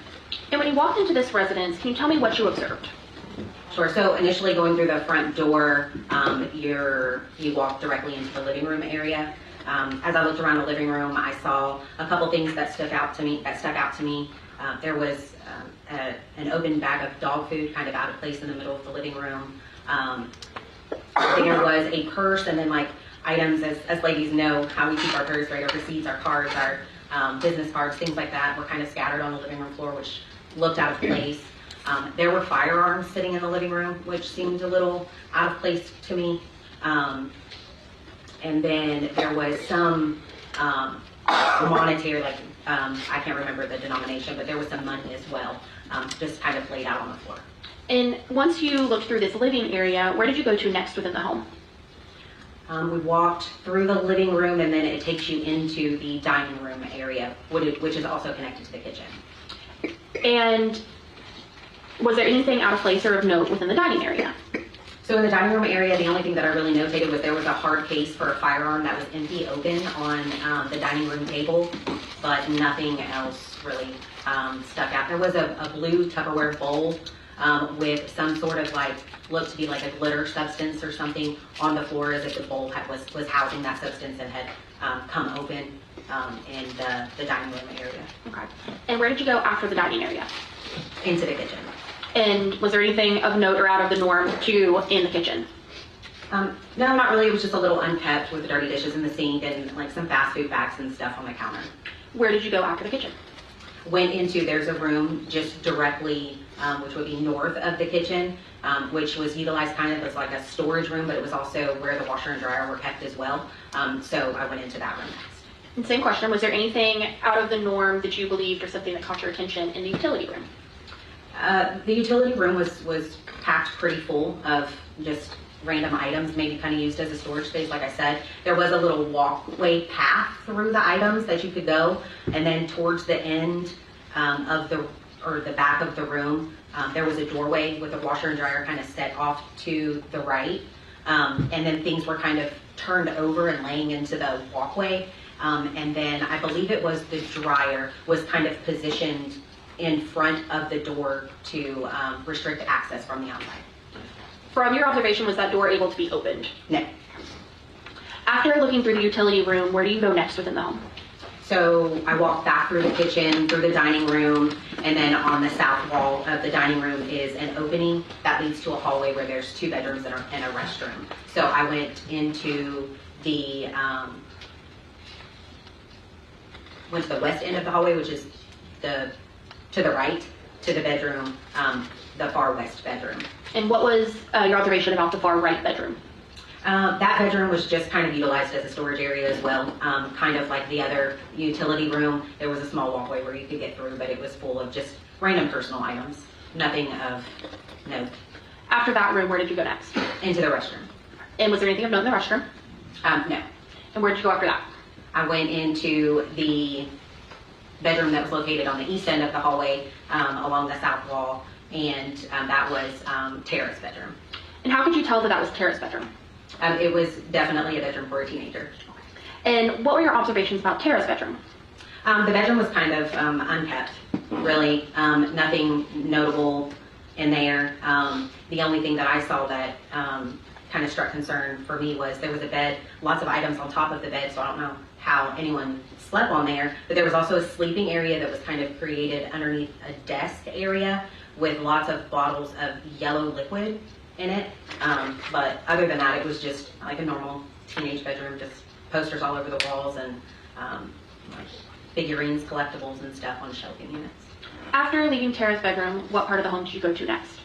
I walked back out into the hallway area, into the dining room, and then to the primary bedroom. And in the primary bedroom, what were your observations? So walking into the primary bedroom, you are met, it's like a little walkway with walls on both sides, and then it opens up into the entire bedroom. The bed is located on the south wall, which is to your right, and there was items kind of strewn about, messy. There were safes located on the east wall of the room that were opened and basically empty. There was nothing left in them. And then there was items in the bathroom doorway that was kind of like restricting access to be able to walk into the restroom area. And then just like papers that you would normally see like kept somewhere, like your deed to your home and licensing. I think it was like a concealed handgun license and other things. I can refer to my notes if you want specifics, but just random paperwork just kind of laying around, looked out of place. And you said that the safes were open and were empty? Yes, ma'am. Okay. Now, after you do your walkthrough, what do you do next as part of your investigation? So we initially went to the decedent, was our next evaluation. And where was the decedent located? She was laying on the bed, kind of, so the headboard of the bed was facing south and the footboard was facing north, and she was laying east to west across the bed. Okay. And at any point during your investigation, did you identify the decedent? Yes, we did. And what was her name? Tammy. Okay. Now, what state was Mrs. King in when you saw her? So we were unable to see a lot of her. Basically, the majority of her upper torso had been covered with linens. So we were unable to initially see any type of injuries or assess her condition. But EMS had already said that there was no signs of life, so we knew she was deceased. Now, when you say there was a lot of linens on top of her, did those appear to be in a normal way that you would have linens on your bed when you would sleep, or did they appear to look like something else? No, the linens appeared to be placed after the Miss King was deceased. Okay. Now, after you looked and made an evaluation of Mrs. King, where did you go next? We backed out of the residence and waited for a search warrant. Go ahead. Sorry. And was that search warrant ultimately obtained? Yes, it was.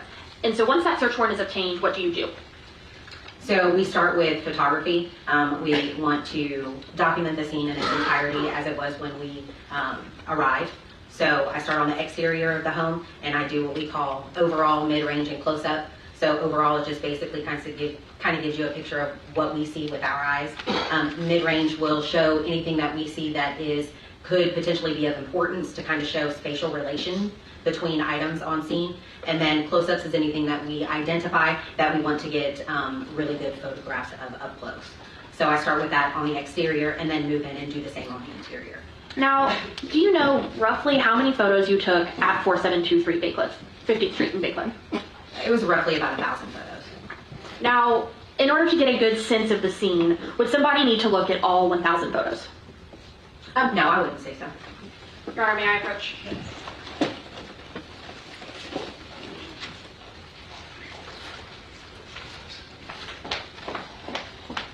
I'm handing you what's been marked, states 119 through 318. Will you take a glance at these and let me know if you recognize them?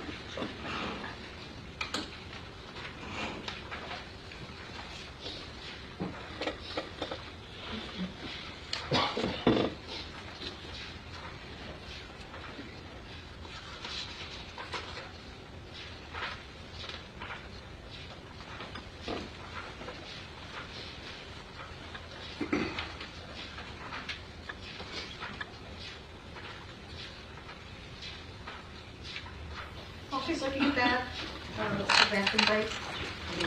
More bathroom breaks. I'll ask the jury. I think what we have is possibly a judge who's attuned to the needs of the jurors, and most likely was alerted via note. There was one that came in earlier this morning, and the judge noted it. And Sorry, can you go to the restroom? Get some water first. there's a lot of pictures there. Just a ton of pictures. Building with these 200. No break for you, ma'am. You have to keep. Just like a big objection. They give me everything on the spot, but it'll go over everything. And I'm not going to show all these this Okay. Okay, I want to be sure to have them, but I'm not going to show them all. she's still flipping through. Who said that? Who dropped the S word? I think it was the defense. Judge, earlier this year, you and your husband go and stay at Lake Positive Las Vegas. Yes. Did y'all have fun? I didn't think that we've been there a few months before. We really enjoyed playing golf. They told us. Yeah. Told me about it. Did y'all enjoy it there? We loved it. Okay. It was so much fun in Las Vegas. We're gonna skip ahead. A group of probation officers.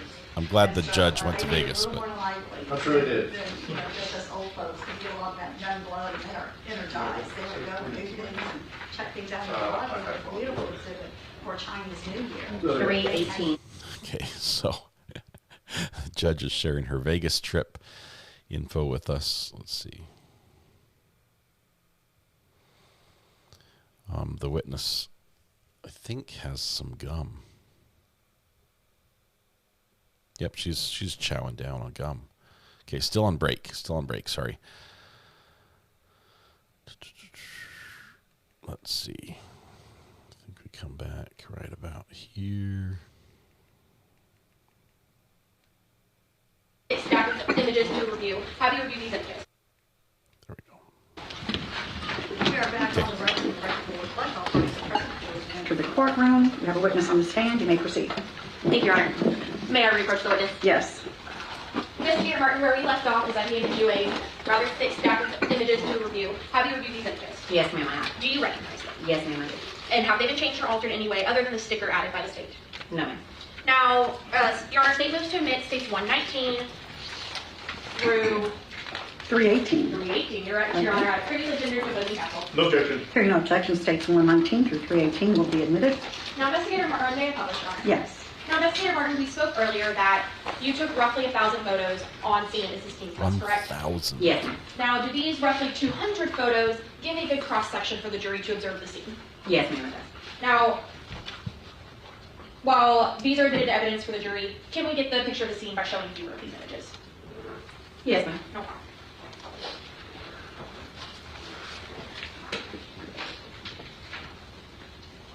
To start with states 121, can you let us know what portion of the home we're looking at here? Yeah, so that is on the south side of the residence, where the picnic table is. The window right above that is the primary bathroom window. So the one we're looking at right here, correct? Yes, ma'am.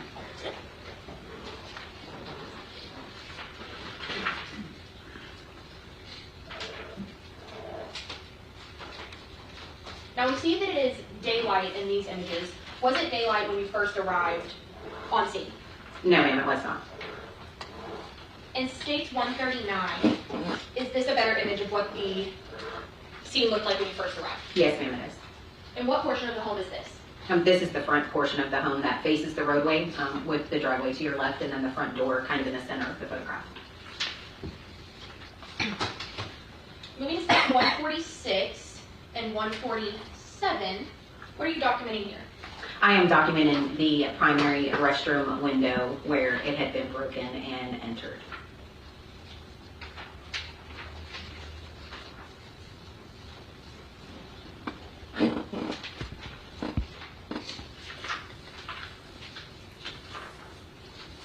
Now in stage 165, what are we documenting? This is at the rear of the residence.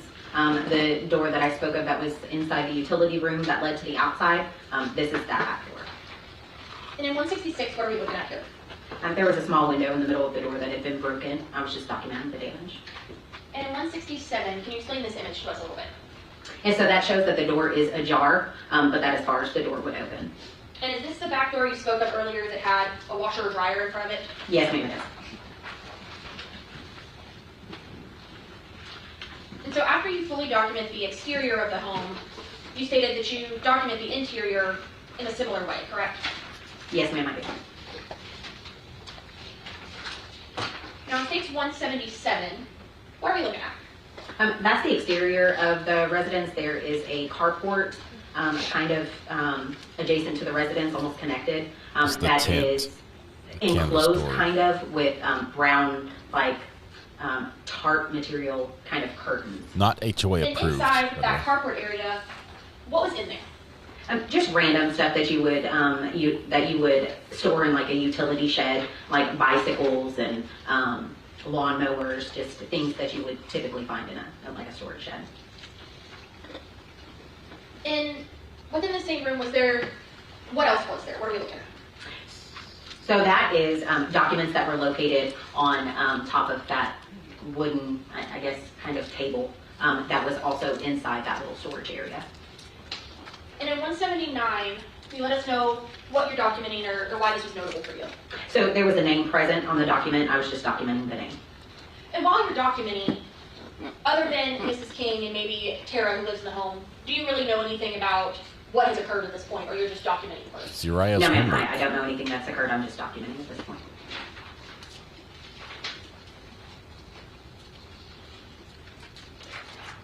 All right. In page 184, what are we looking at? So that is a photograph of the living room area of the residence from the, I guess, foyer or front door of the residence, just inside the front door. And earlier when I asked you what was of note in this room, some of the things you stated, correct me if I'm wrong, was the dog food and some cards, correct? Correct, yes, ma'am. You should have a laser pointer next to you. Are you able to utilize that and let us know where those items are in this image, if you can see them? Okay, so there is the bag of dog food here, That's the and laser then sound. the cards and other items that look to be like purse contents were here on the floor just east of this coffee table. And is that what we see in 186? Is that a little bit better of a view? Yes, ma'am, right here.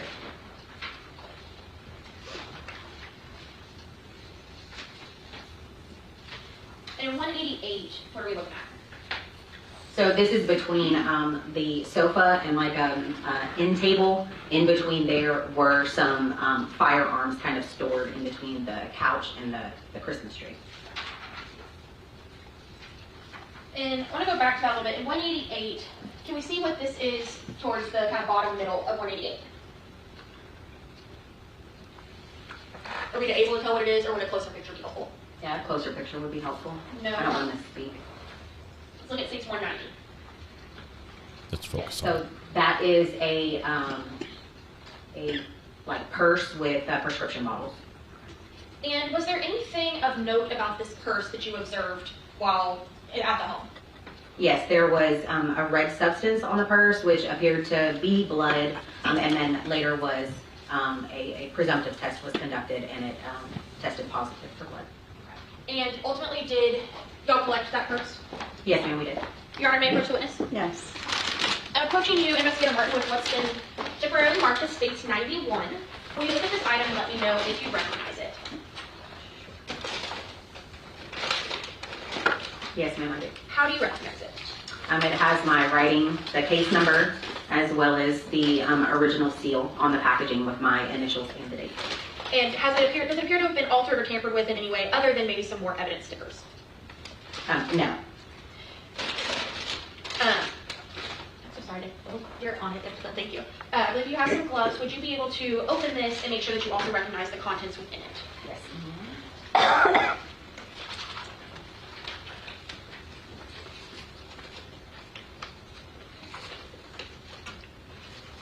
Love those black gloves.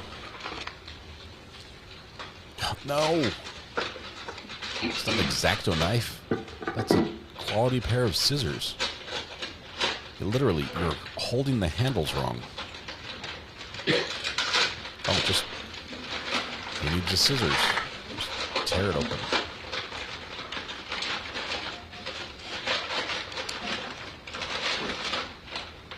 All those qualifications, and she's not scissor trained. They teach us in kindergarten.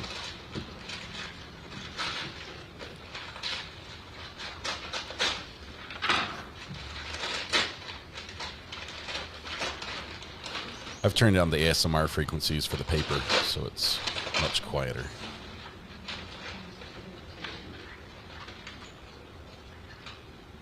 Do you recognize it? Yes, ma'am, I do. Okay. And does that appear to be what we were discussing in States 190? Yes, ma'am, I do. Your Honor, at this time, the state would move to admit States 91. If Mr. Ayden would like to come look at it, I don't want to touch it. Don't have gloves on. No, I'm good, Judge. I have no objection. States 91 will be admitted. And Your Honor, may I ask this witness to hold up the item and show the jury? Yes. Would you do that for us, please, Mr. Martin?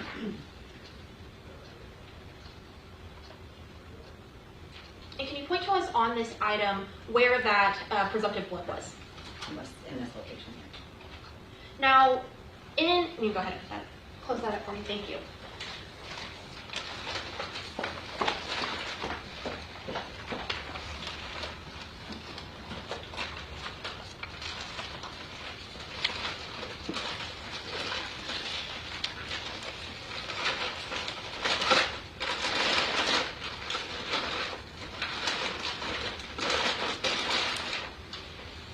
Thank you.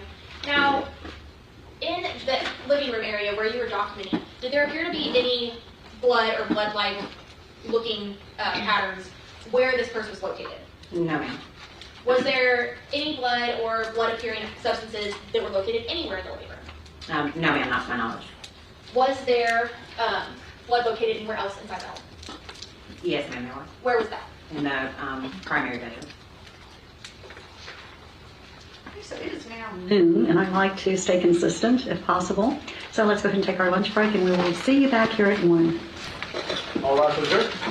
I swear we've been in court for 10 minutes today. And we're taking our lunch break. We're catching up fast. Very, very fast. Court stands in recess until 1. Jeremy, do you have a minute? Jeremy, do you have a minute? We're skipping the lunch break because we were catching up. We're making a really good time, too. And this rate will be done before lunch.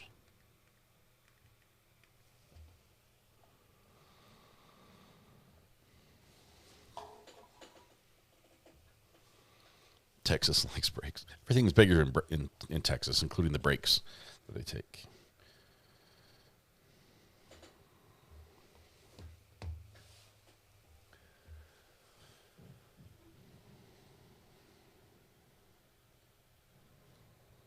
Wait for it. Jury's coming in.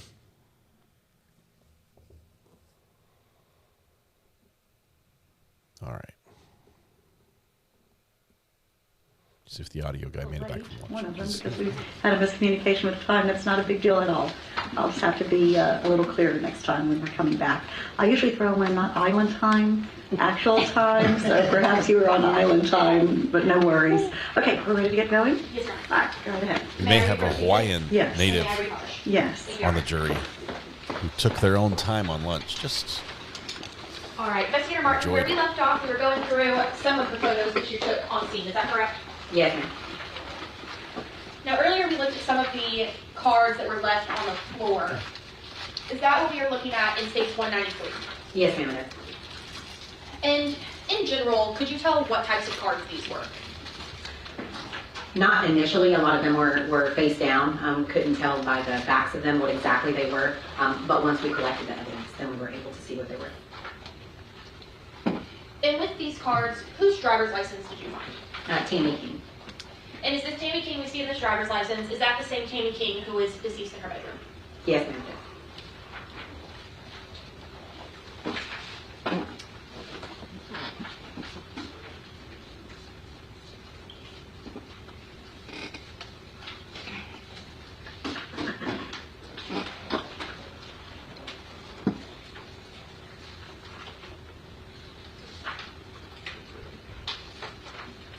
Now in States 209, zoom in a bit. Earlier you were speaking to us about a blue Tupperware that has some sort of substance in it, correct? Yes, ma'am. Is that what you're talking about in this picture? Yes, ma'am, that's it.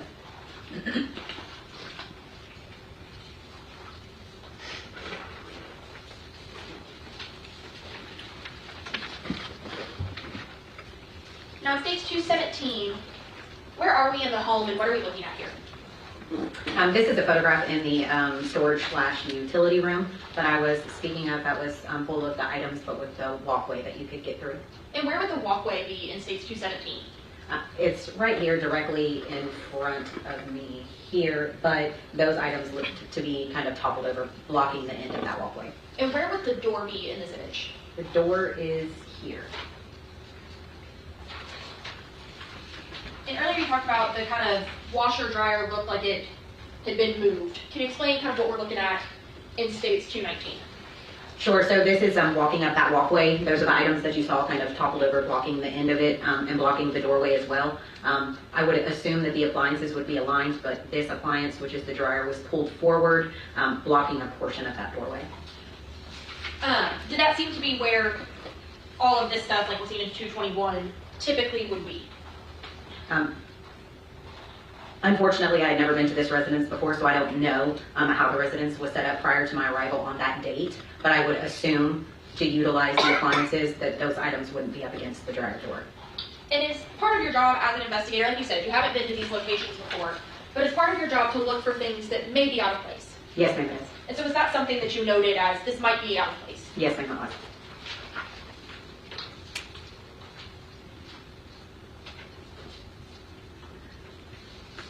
All right, in States 226, what are we identifying? Excuse me. This is a photograph in the hallway that we spoke about that led to the two bedrooms, one belonging to Tara, and then the restroom area. This is at the corner. This leads out into the dining room here, and then this is the door that goes into Tara's bedroom. This is just outside. And what do we see on top of kind of all that stuff in the center of 226? It was a magazine to a firearm. And in States 227, was there anything unique or on this magazine? Yes, there was. What was that? There was a black permanent marker with the initials JK at the bottom of the magazine. And through your investigation, did you learn who JK was? Yes, ma'am, I did. Who was JK? It was Tammy King's husband, who was deceased, I think, a year or two prior to this date. So it had previously belonged, or had markings of the initials of Miss King's husband, is that correct? Yes, ma'am. Now in States 232, what room is this? This is the room at the west end of the hallway adjacent to Tara's bedroom, next to the restroom. And this is the room you talked about that just kind of was used as more storage, correct? Yes, ma'am. So was there anything of evidentiary value that you located within that storage room? No, ma'am, there was not.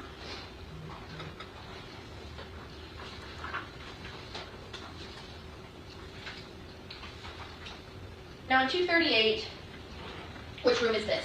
This is Tara King's bedroom. And is 239 a continuation of that bedroom? Yes, ma'am, it is. And same with 240? Yes, ma'am, it is.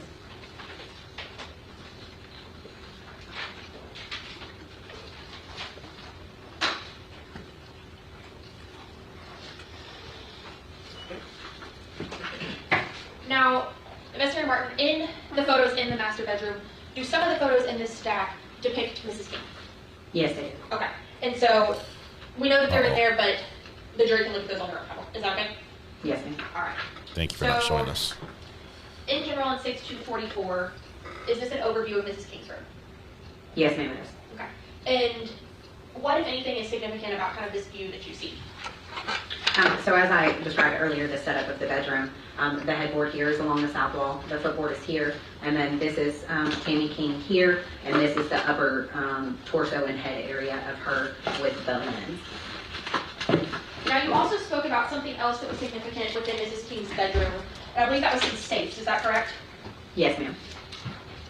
Now, in Stage 47, are you able to direct the jury where those safes were? Yeah, so they were located here along the east wall of the bedroom in the back corner just outside of the door to the primary bathroom. And is this the safe that you said looked like, for the most part, is empty? Yes, ma'am. Do you recall, was this safe one that used a key or a combination lock, or do you know? I'm unsure. No problem. Jennifer, thank you. Did I miss these? Thank you so much, Jennifer. Appreciate your generosity. Selena K as well, gifted 5 memberships. Thank you all. Now, at some point while you're taking photos, Timbers, OG. Is Miss King transported to the medical examiner's office? Yes, ma'am, she is. Do you take more photos after Miss King has been transported? Yes, ma'am.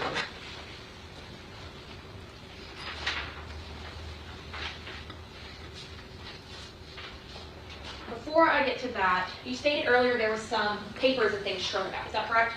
Yes, ma'am. What are we looking at in Stage 257? So this is a corner bedpost of Tammy King's bed, and then this was sitting on top, kind of halfway on the bed, halfway on the bedpost.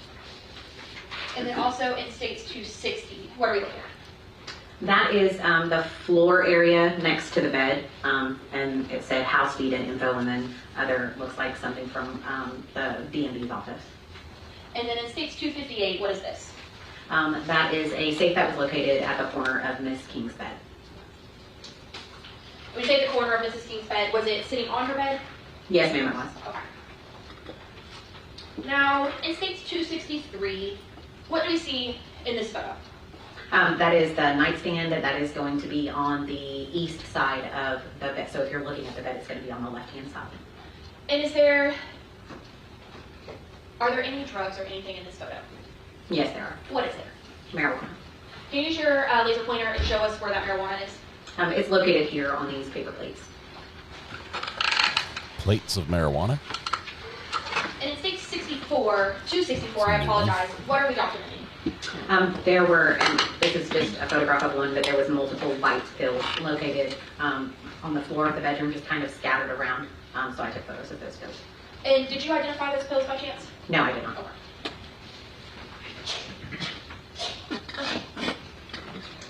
In Stage 266, what are we looking at? This is the safe that we talked about earlier that was open and pretty much empty. This is a smaller safe next to it with more paperwork just kind of on the floor in front of those safes. Now, while you're documenting, do you have any way of knowing what, if anything, was previously in the safes? No, I do not. And is 267 another image of that same safe? Yes, ma'am, it is.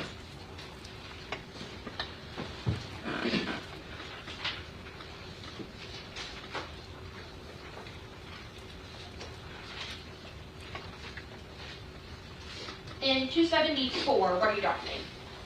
So there was a small closet area kind of next to the safes. I think you can kind of see it in the other picture as well. And this was just full of like plastic containers and things that housed ammunition for firearms.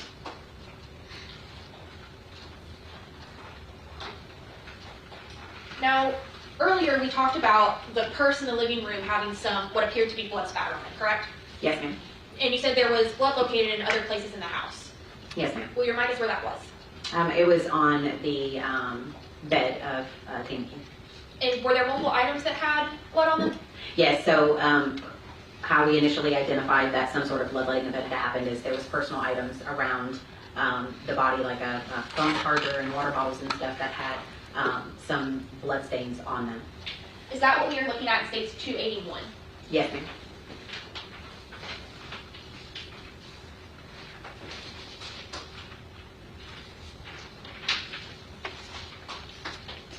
Now, we saw a minute ago there were some pills on the floor, correct? Yes, ma'am. Were there also prescriptions located throughout the house or no? Yes, ma'am, there were. Okay.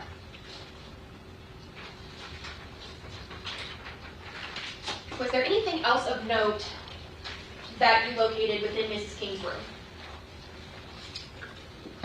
A very broad question, I'm sorry. Let me rephrase that. Once you identified, as you said, there was a bloodletting event, did you find any weapons or anything that goes with weapons within Mrs. King's room besides the safe? Bloodletting yes, event. What did you locate? So we located a live round, which is basically just the ammo itself that's unfired.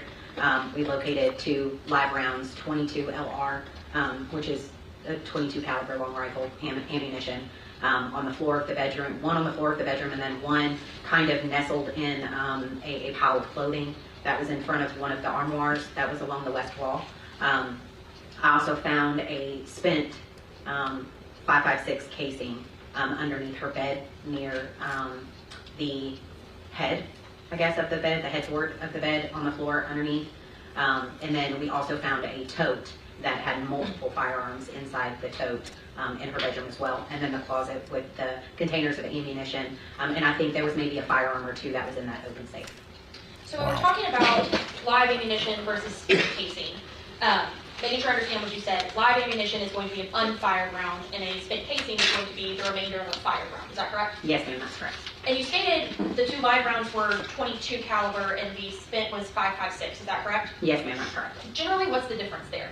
If we're just talking about size in reference to ammunition, 22. A 22 caliber ammunition is much smaller in size than a 5.56 ammunition, which is going to be more of a longer, high-powered ammunition as opposed to a 22 caliber. So, generally speaking, would these 2 calibers of ammunition come from 2 different types of weapons?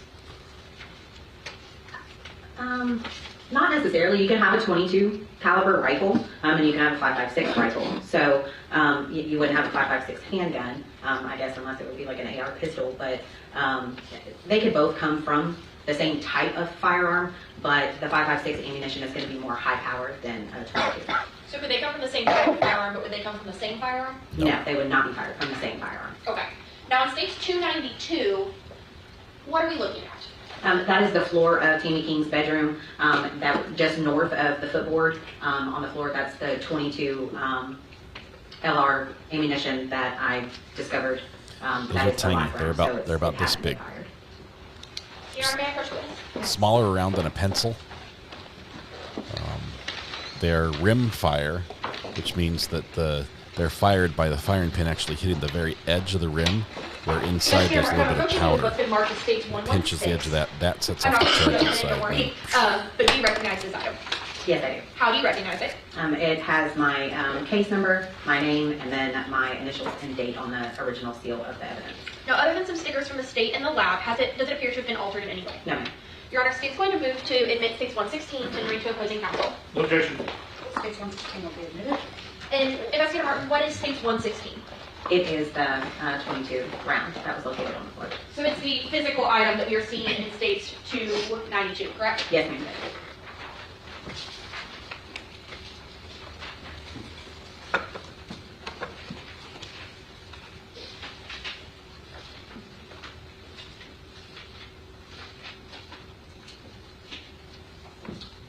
Then you stated you also found another live round, correct? Yes, ma'am, I did. Your Honor, may I approach this witness again? Similarly, I have handed you what's been marked as states 118. So you let me know if you recognize this item. Yes, I do. And the question, how do you recognize it? It has the case number, my name, and my initials and date on the original seal. And other than any stickering added by the state or the lab, does it appear to have been altered in any way? No, it has not. Your Honor, statement is to omit states 118. No objection. Okay, there are no objections. State 118 will be admitted. Investigator Martin, what is states 118? It is the live round that was located and collected from the pile of clothing in front of the armoire along the west wall. Is that what we see in states 312? Yes, ma'am, it is. Now, you also stated that you found a shell casing or a spent round. Is that correct? Yes, ma'am. And this was that .556 caliber? Yes, ma'am. And is that what we are looking at in states 308? Yes, ma'am, it is. Now, how can you tell that this is a spent casing? Because all that's left once you fire ammo out of a firearm is the casing that actually holds the ammunition itself. That no longer has the ammunition. You can tell by the empty hole on the end of the casing that's photographed. And now in states 311,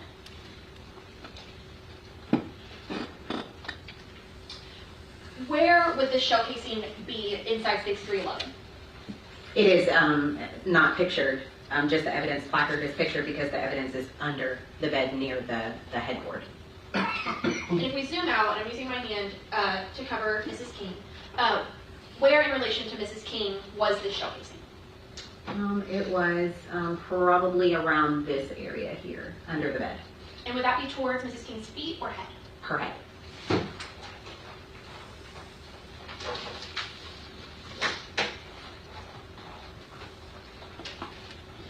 Your Honor, may I first witness again? Yes, ma'am. Thank you, Your Honor.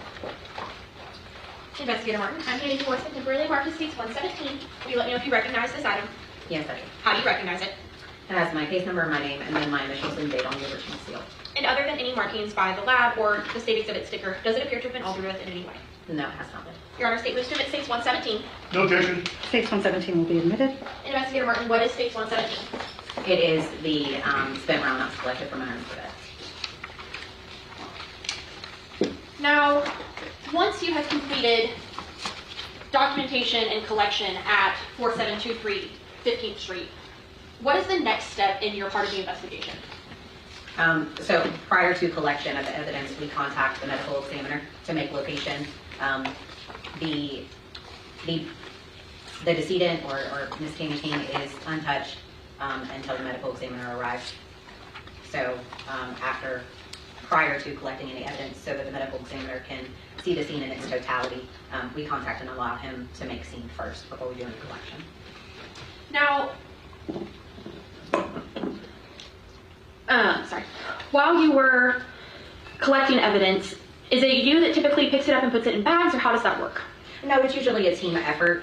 We'll have someone that is scribing, which is writing down on the pad everything that is collected, and then the time that it's collected, who collected it, and then it's typically a joint effort. Someone will collect the evidence and someone will hold the packaging open in order to get the evidence inside. So it's a team effort, not just one person. Now, is best practice for evidence to be collected from where it was, or do people move evidence to bring it somewhere? No, it's best practice to collect evidence from its location, from its original location. Was there anything collected in this case that another officer brought to you? Yes, there was. What was that?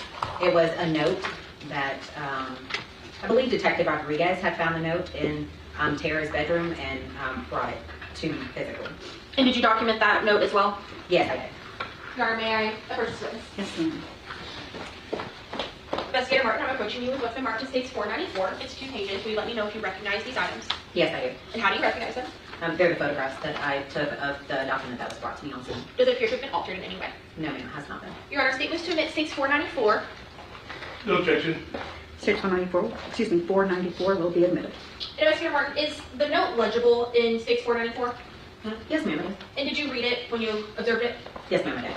Ultimately, does it have anything to do with the death of Mrs. King, or is it mostly Tara talking about her family and the people in her life? Yeah, it had nothing in regards to any criminal activity. So once the medical examiner investigator arrives, what do you do next? We typically go with the medical examiner through the scene, kind of give him a walkthrough as we're done when we first arrive on scene, and let him know like what we found. He takes his photographs, and then we move to the body, and then do any type of documenting, collection, or anything from the body area, and then he does his thorough investigation, and then once the body car arrives, the body car will remove the decedent. So were you with the medical examiner investigator when he was examining Mrs. King?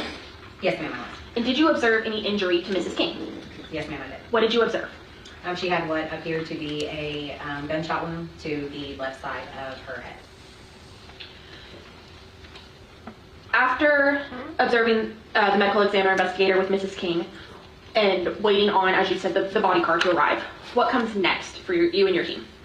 So we'll finish collecting any evidence that is uncollected at that time.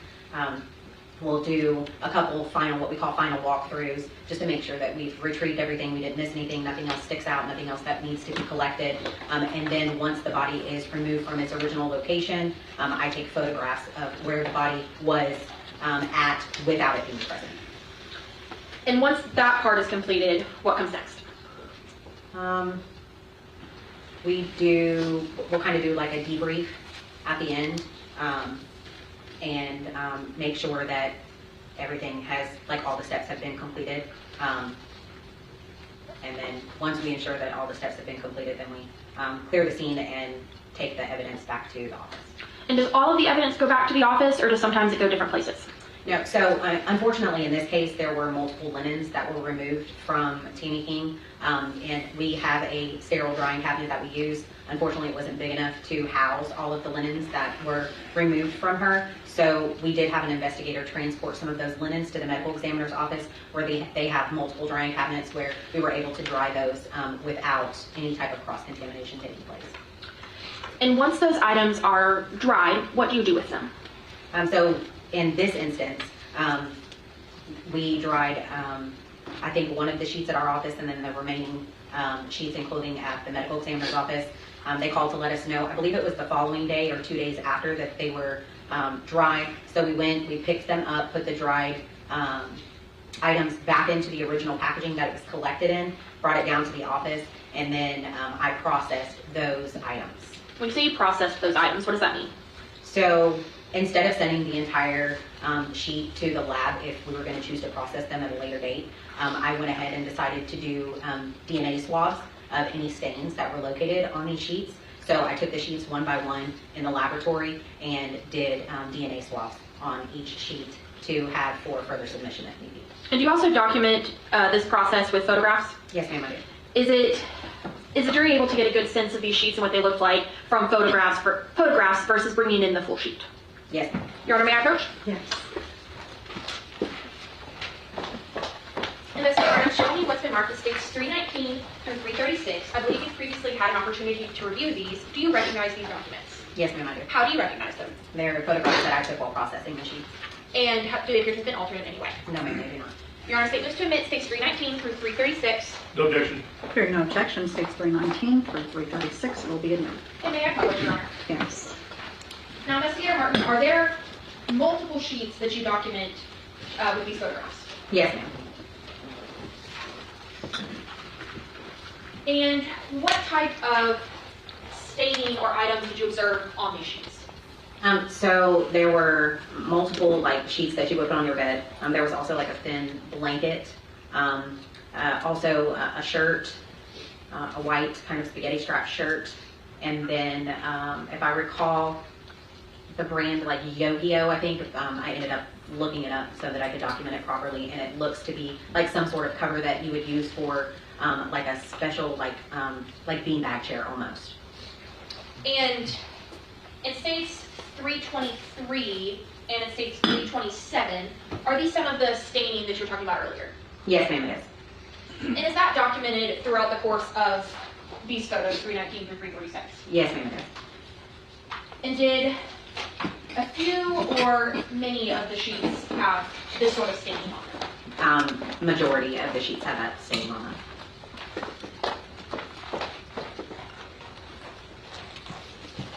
Now, as this investigation went along, was there any other locations that you went to? Yes, ma'am, there was. Where was that? I want to say it was 310 Waco in Leaf City. I believe the apartment number was 106. So it was an apartment complex? Yes, ma'am. Do you know why it was that you went there? Well, I was contacted by Detective Bernard, and he said that the Tammy King's granddaughter and her boyfriend had went to this location and left behind some personal items that they wanted crime scene to document and collect. Evangeline Light, thank you. 5 gifted memberships. And when you went there, what did you observe? So initially walking into the apartment, there was a stack of personal belongings that were identified by the person who resided in the apartment to belong to Tara King and her boyfriend. And then he directed us towards a bedroom. The apartment was 2-bedroom. I guess this was an extra room of his that they slept in that also contained personal items from them. And then there was only one bathroom in the apartment, kind of shared between the 2 bedrooms. And there was also items in there that he brought to our attention belonged to them as well. And for the most part, was that apartment tidy or more messy? No, the apartment was unkept. And how did you document the apartment? Through photography. You're a man, Investigator Martin, I am approaching you with what has been marked as states 337 through 397. I believe, again, you've had the opportunity to review these images. Do you recognize them? Yes, ma'am, I do. How do you recognize them? Those are the photographs I took on that day. And are they a true and accurate depiction of what they purport to be? Yes, ma'am, they are. Your Honor, statements to admit states 337 through 397. No objection. Those will be admitted? And may I apologize? Yes.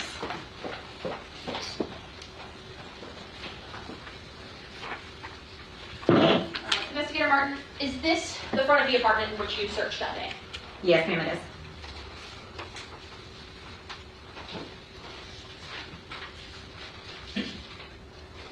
Now, in states 342, we let the jury know what, if anything, is pertinent in this picture. Okay, so the initial picture, it was this door. So this is the front of the apartment. And then as you walk into the apartment, this is where I said he had placed a lot of the personal items on the back of the couch. Bleach by the TV? And when you say he, do you know who that was? I believe his name was Christian. Was he the owner of the apartment? Yes, ma'am, he was. Looks like a bleach bottle. We have a TV. And in stage 344, are you able to tell the jury what it is that we're observing here? So this is in the dining room area of the apartment. There was also personal items that he had kind of gathered up and placed on the kitchen table and then on the chair here as well. And what are some of those items that you can see? This plastic container, it houses ammunition, is here. There was a rifle bag, I think it had 2 firearms in it, and then another plastic container. I know one of these was empty. I think it was the darker colored one that was empty, and this one still had ammunition in it. And then this plastic bag had a lot of trash from hair dye boxes and things that come inside those hair dye boxes. And if I zoom in on that first clear container, was there anything identifiable on that container? Yes, there was. What was that? It was the initials JK in the black permanent marker. Is it the same manner of initials that we saw earlier on item 5, the 22 magazine? Yes, ma'am, it was.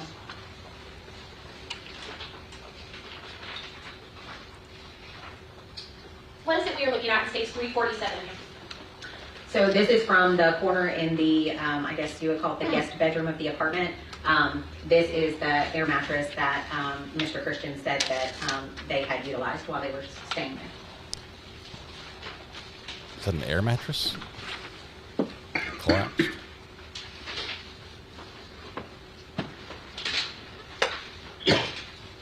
And in stage 355, what are we looking at? This is a firearm that was located in the closet of that same bedroom. So we see that there is that long bag in the dining room area, and then there's also this firearm in the closet. Is that correct? Correct, yes, ma'am.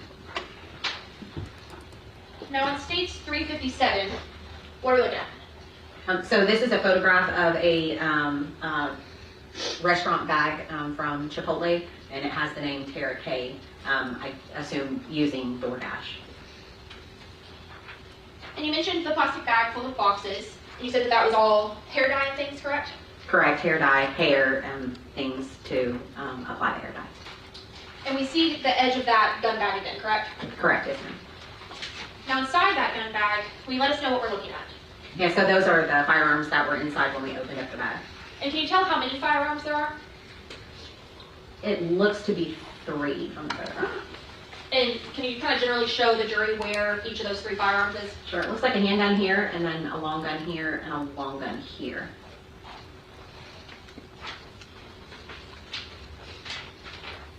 Earlier we spoke about that ammunition box. Is that those initials you're talking about? Yes, ma'am, it is. And that's in States 362. Now, what are we documenting in States 363? This was a pill bottle that was with all of the items that he said belonged to those 2 individuals. Now, was there a name observable on this item?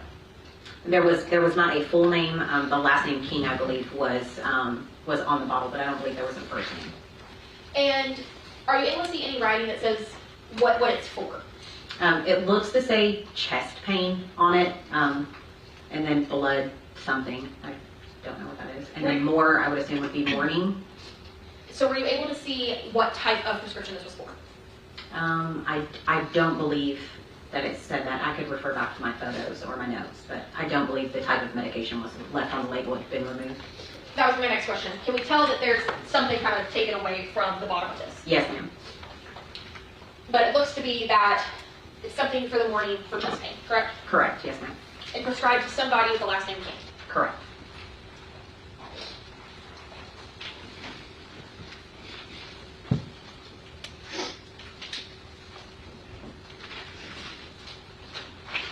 Now, in States 374, where is this and what are we looking at? This is the countertop in the restroom area that I spoke of. And what are those, that red document, what is that? That is instructions from a hair dye box. And what do we see in States 382? Those were scissors that were also located on the counter. And was there also hair and things observed? Yes, ma'am, that was. Now, through your training experience, did you come to a conclusion of what anything had been done in that bathroom? Yes, I did. What was that? It looked to be as if someone gave themselves a haircut and color. I count that one as well. Now, in States 387, what is this that we're looking at? So there was a small kind of end table located, or entertainment center bookshelf thing, located in the bedroom, the secondary bedroom, and this was located on top of that. And did you take photos of both sides of this item? Yes, ma'am, I did. Could you tell what this item was? Initially, I could tell just through experience that it was a Cash App card, I believe. Okay. And in States 388, who does this Cash App card belong to? It has the name Tara King on it. Hair count's 23. Sorry. Thanks for counting, Cindy. Now in States 396, what room is this? This is the room where Christian said that the 2 individuals were staying. And what all do we see kind of in general on the right-hand side of this? Yeah, they didn't clean much. So this is going to be the little desk entertainment center I was speaking about that had the Cash App card on it. Okay. And can you tell what any of these bottles are on the right? I want to say that these are liquor bottles. Okay. And then what do we see in the floor area? That's just a bunch of food place trash.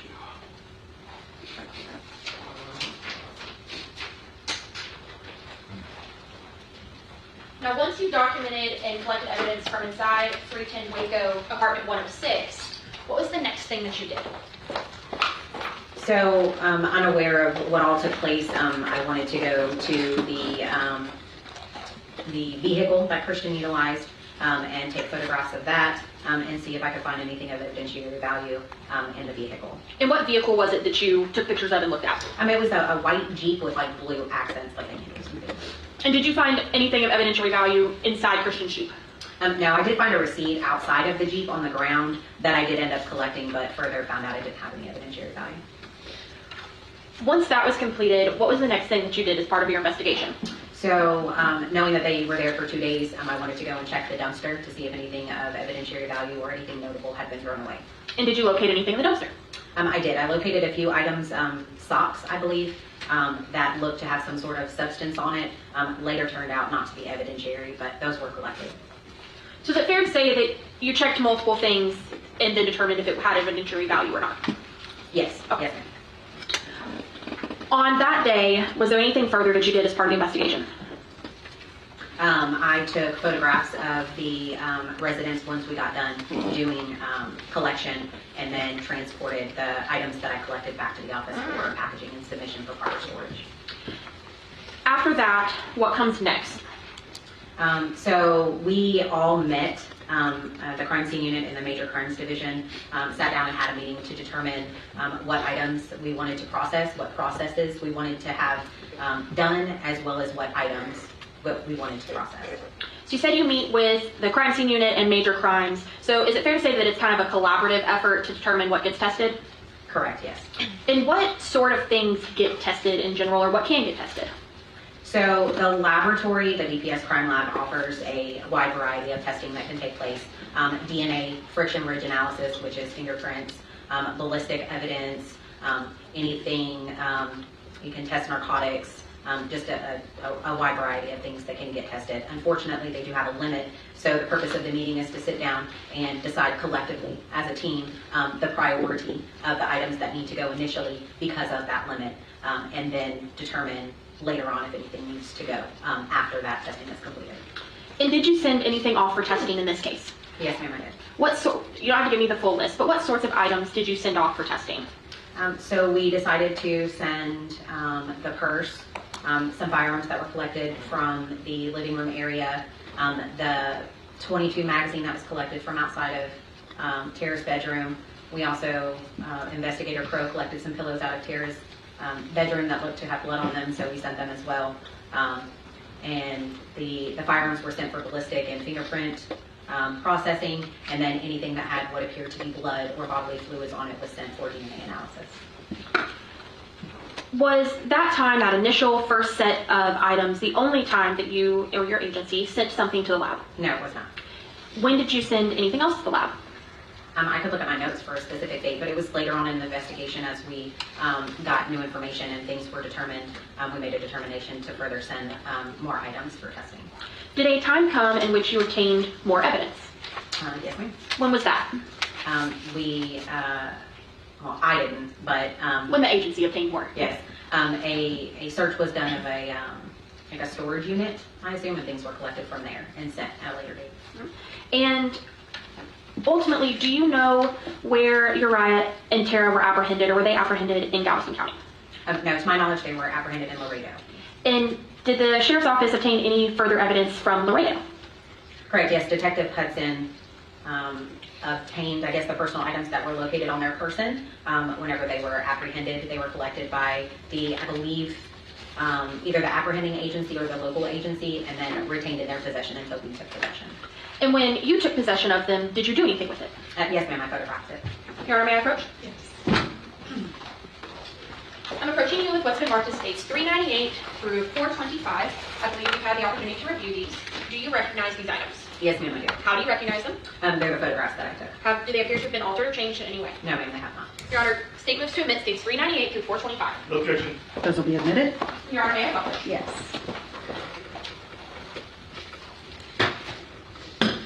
All right. Investigator Martin, what are we looking at first in states 398? So this box was initially closed. We opened it, but it looks to be some sort of apparatus that goes to maybe a firearm or like a stove of some sort. Is that a silencer? Some sort of firearm accessory. Correct, yes, ma'am. And it states Too short to be 401. a silencer. Can you tell me what we're looking at here?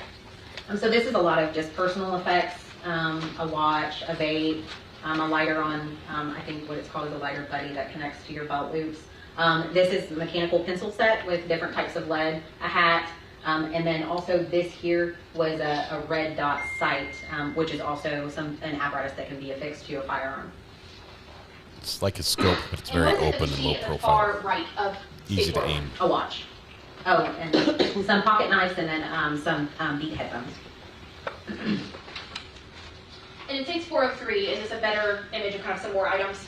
Yes, ma'am. That just includes more of the personal effects here, the pocket knives, a wall block to a phone charger. Some Old looks like Spice some sort of deodorant. multi-tool here, deodorant socks. What are we looking at in states 405? And that was a plastic box of ammunition. Looks like about And is this that 9mm. same box closed? Yes, ma'am, it is. Is that similar or different from the boxes located at Christian Atkins' home? Similar. Now in 6407, what are we looking at? This is a prescription pill bottle with ammunition inside. Those are 22 rounds, I think. In 6408, what are we looking at? This is some sort of bottle. I don't know if it's prescription or not. And then it looks like two ends of either restaurant straws or the straws that come in like the Yeti cups and the smaller ones, the shorter type of straws. Ooh. Plastic pieces of some sort. Possibly drug paraphernalia. This is a prescription pill bottle that was also found with the items with the name Ayden Landry. Clonidine? And this may sound like a silly question. Was this property Clonidine? located with Jade Landry or with someone else? No, that property was located with Uriah and Tara. What do we have in 6411? This is a box with That tissue paper with what is a looks pipe. to be a glass smoking pipe for narcotics. And is there anything with that smoking pipe? Yes, that's a small bag of narcotics, which I assume is meth. Well, I'm not going to assume. It's just a bag of what appears to be narcotics. And is that because ultimately you don't test what a narcotic is, that goes to the lab? Correct, yes, ma'am. But from your training experience, that appears to be narcotics? Correct, yes, ma'am.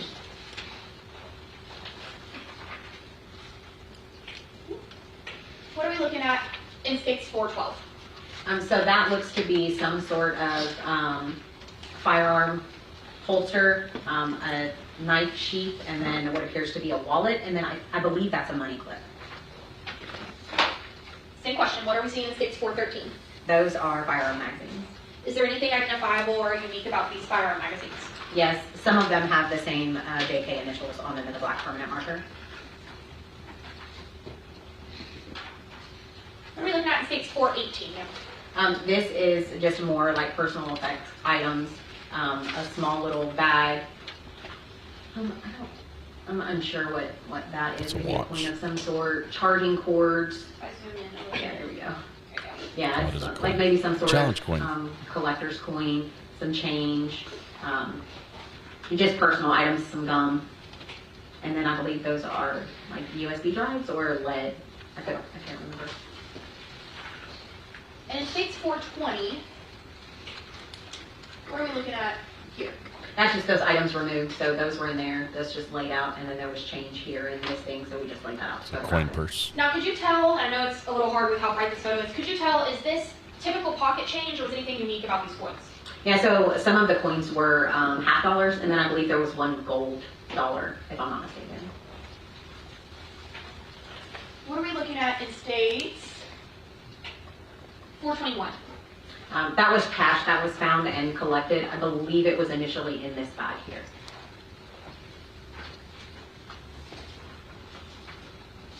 A fair amount of cash.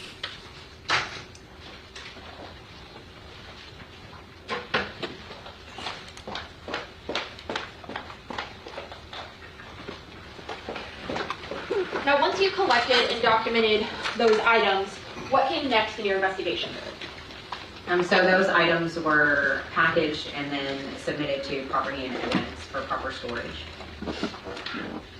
After that, what, if anything, was your next part of the investigation? Besides determining like further items of evidentiary value that needed to go to the lab for further processing, I just stayed apprised of the details, but that pretty much ends my involvement in the case, besides here today testifying. Thank you. I'll pass this witness, Your Honor. Okay, Mr. Ayden? No questions. Okay, thank you. Nothing from defense. Call your next witness. The state calls Officer Rodolfo Salinas. No bathroom break between witnesses.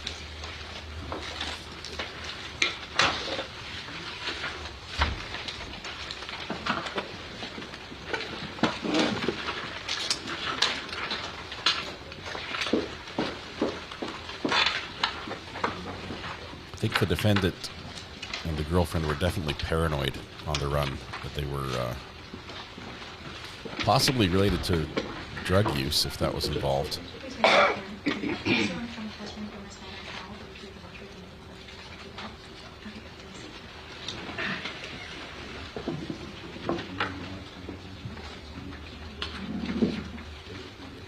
But armrest down if you want. The chair goes up and down. Here's the microphone. Talk this way. Good afternoon, sir. Good afternoon. What is your name? Rodolfo Salinas Street. Can you spell that for us?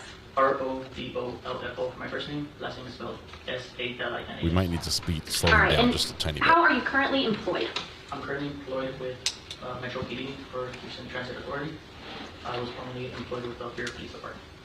And so does that mean that you are a peace officer? Yes, ma'am. How long have you been a peace officer? About 2 years now. And you said you are currently with Houston Metro, correct? Yes, ma'am.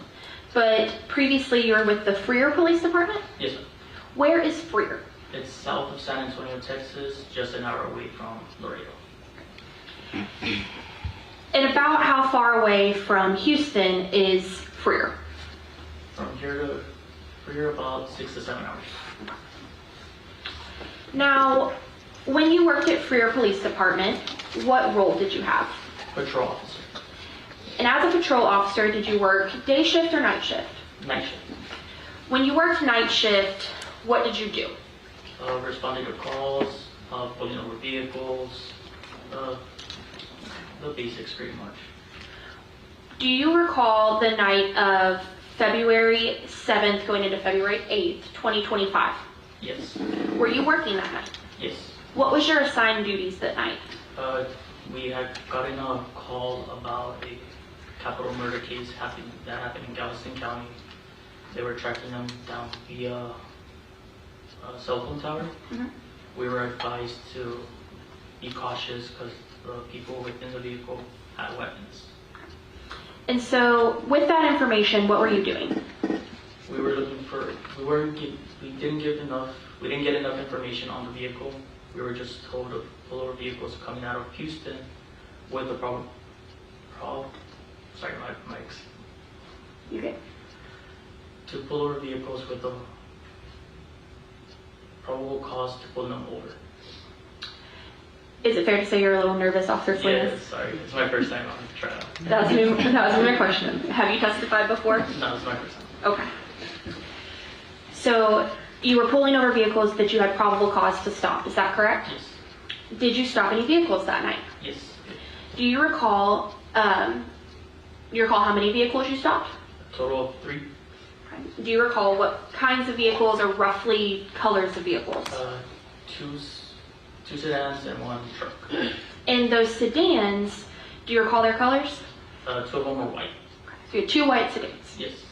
Now, while you were working that night, were you equipped with any sort of recording device? Yes, my body cam. And have you reviewed your body cam? Yes. Your Honor, may I approach this witness? Yes.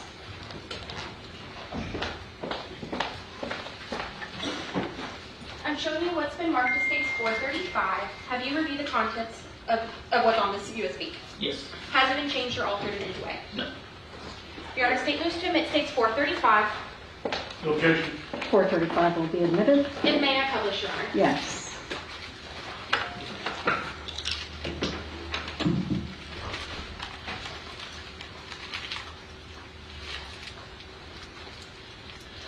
Now, Officer Salinas, before I press play, do you recall who you came in contact with that night that led us to be here today? Yes. Who was that? The gentleman over there. Okay. And did your body cam collect the entire interaction you had with the vehicle? Yes.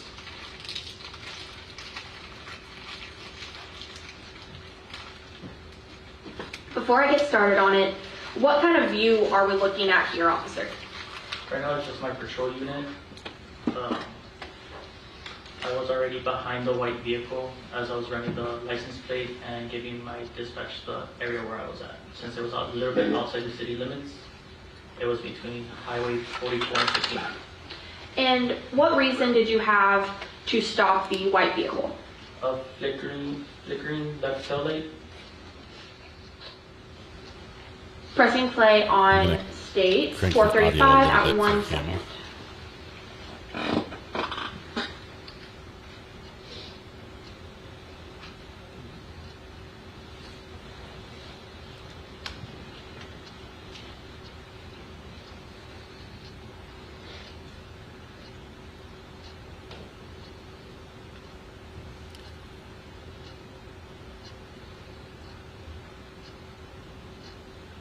Cam's on. Waiting for audio. A couple seconds here.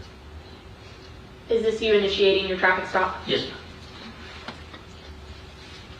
Were you texting while driving, sir? I might press pause real quick. In the top right corner, are you able to tell us what date and time this was? February 8th. 2025 at 12:45 a.m. So just after midnight? Yes. Pressing play again on states 435 at 41 seconds.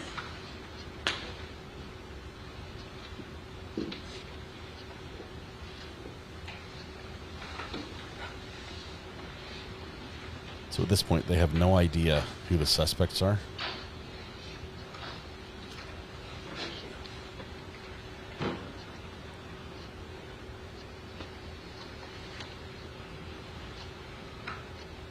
Seriously, don't have any audio? Come on. See if he touches the tail light. Now, when you're walking up to the vehicle, are you able to tell if there's more than one person in the vehicle? Yes. Pressing play again at 1 minute 50 seconds.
Calls in the license number.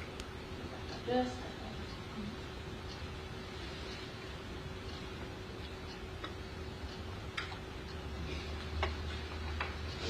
I know it's a little hard to see, but there's a computer right in front of you. Are you able to read the name on this driver's license?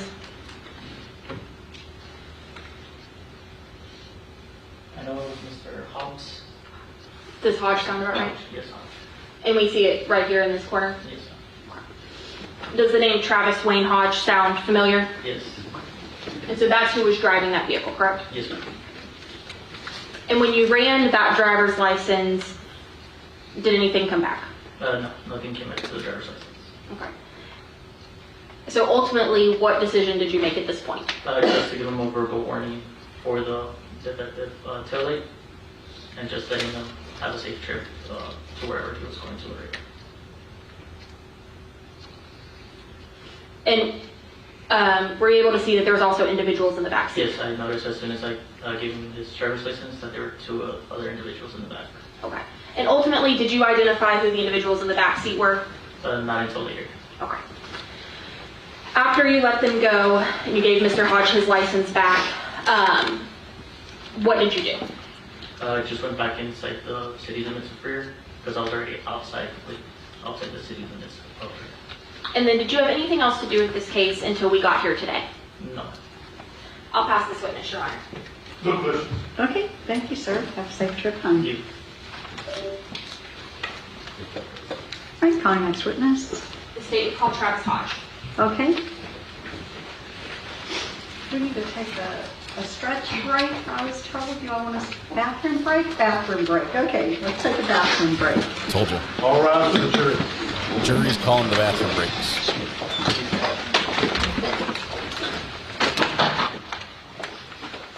While they step out, we're going to take a quick break, come back. We're going to get caught up here by lunchtime, I think, at this rate.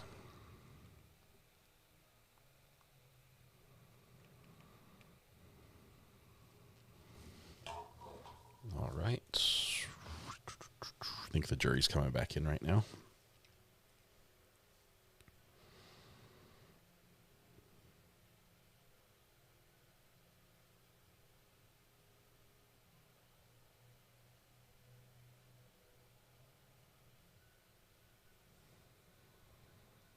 On the record, and the record will reflect all parties are present. The jury has re-entered the courtroom. Please call the next witness. State called Travis Hodge, Your Honor. Okay. Could you please bring in Mr. Hodge?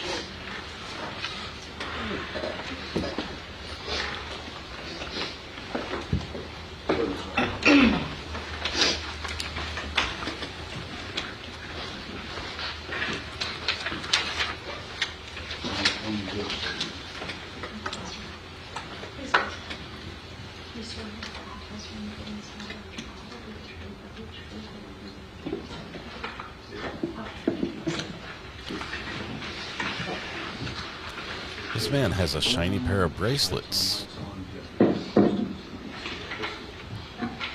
Matching, I might You may add. proceed. Thank you, Your Honor. Good afternoon, Mr. Hodge.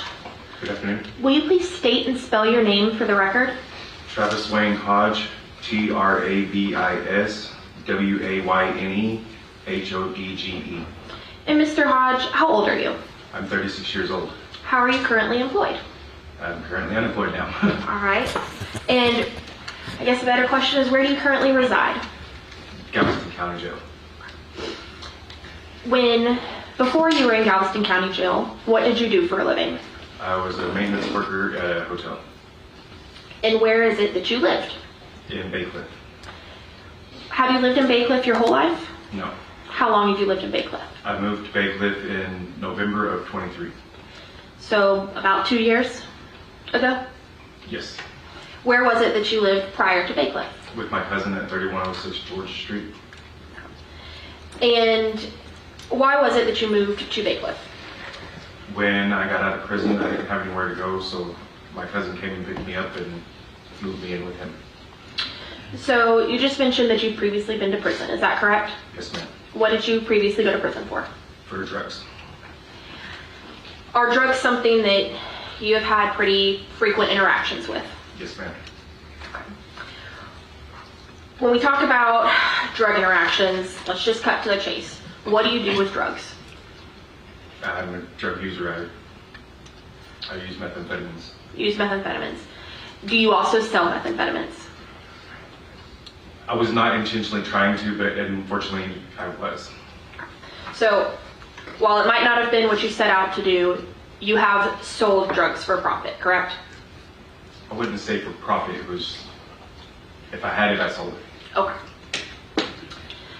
Now, when you were selling methamphetamines, did you only sell to people you knew or people you didn't know, or how did you find customers? To people I knew. I want to ask you, do you know anyone by the name of Uriah Urick? I do now know that Uriah Urick is also somebody that I knew by Percy. So you know that the person you know of as Percy has the actual name Uriah Urick, is that correct? Yes, ma'am. Do you see the person you know as Percy in the courtroom? Yes, ma'am. Can you please tell me where he's seated and an item of clothing? In the blue, or black or blue shirt over there. Your Honor, may the record reflect this witness has identified the defendant. The record will so reflect. May I see the attorneys very briefly, please? Judge calls a sidebar on this one. Not sure what the issue is. I believe this, he's a cooperating witness, right? Didn't you tell us we're going to hear from somebody who's incarcerated that is cooperating, and in return for his cooperation, they'll get like 10 months incarceration or something?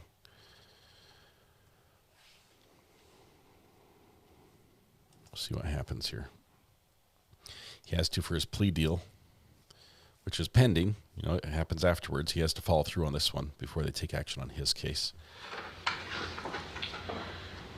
Mr. Hodge, how did you meet Percy? I met Percy at a local drug house in Bay Cliff. He had just gotten burned on some drugs and was looking for more. And I just happened to have about 3.5 grams on me. And so I gave him a gram just because. And at that point, did you sell the gram to Percy or did you just give it to him? At that point, he tried to pay me for it, and I told him no. He could just have it. First And do you recall when that was?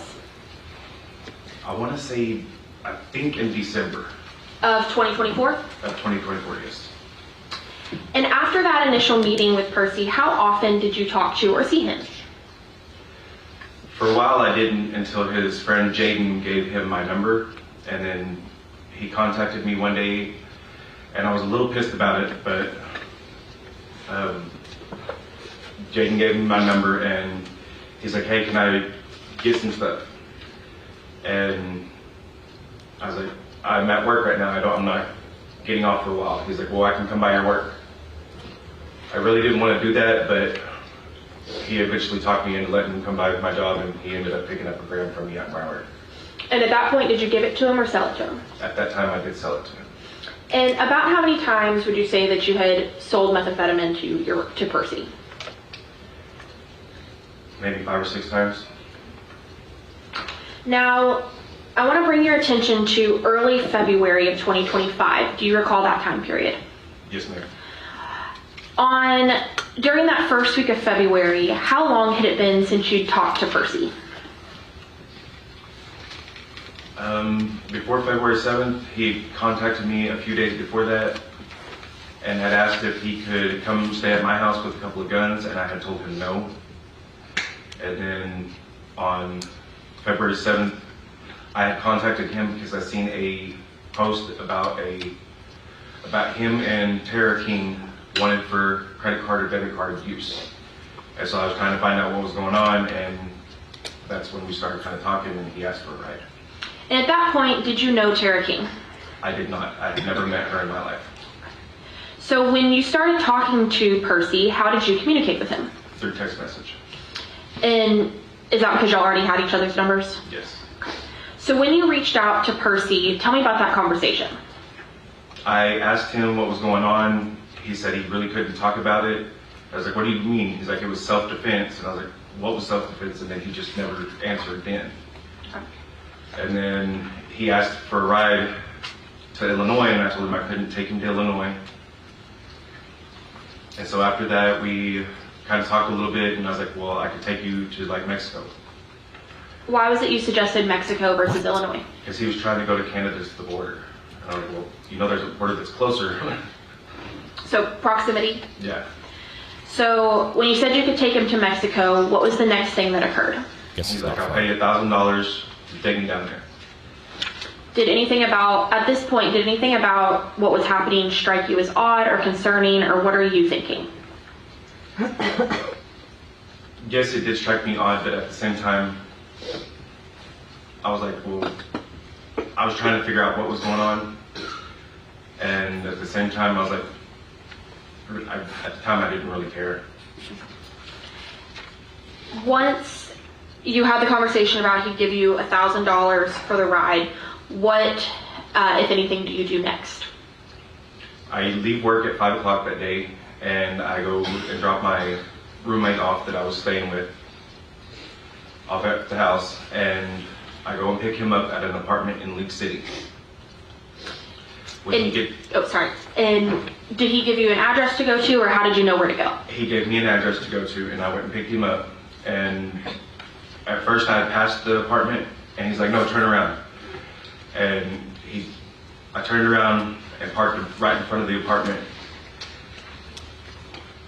Uriah and Tara both came out. They had a gun. At the time I did not know it was a gun, but they had something wrapped up in a blanket, along with 3 or 4 different bags and a dog. What did the dog look like? A little black and brown tan one, I believe. And so at this point, had y'all still only communicated by text message, or did y'all communicate any other way? We actually did. I did suggest that we move over to like a encrypted app, because we were doing something kind of illegal.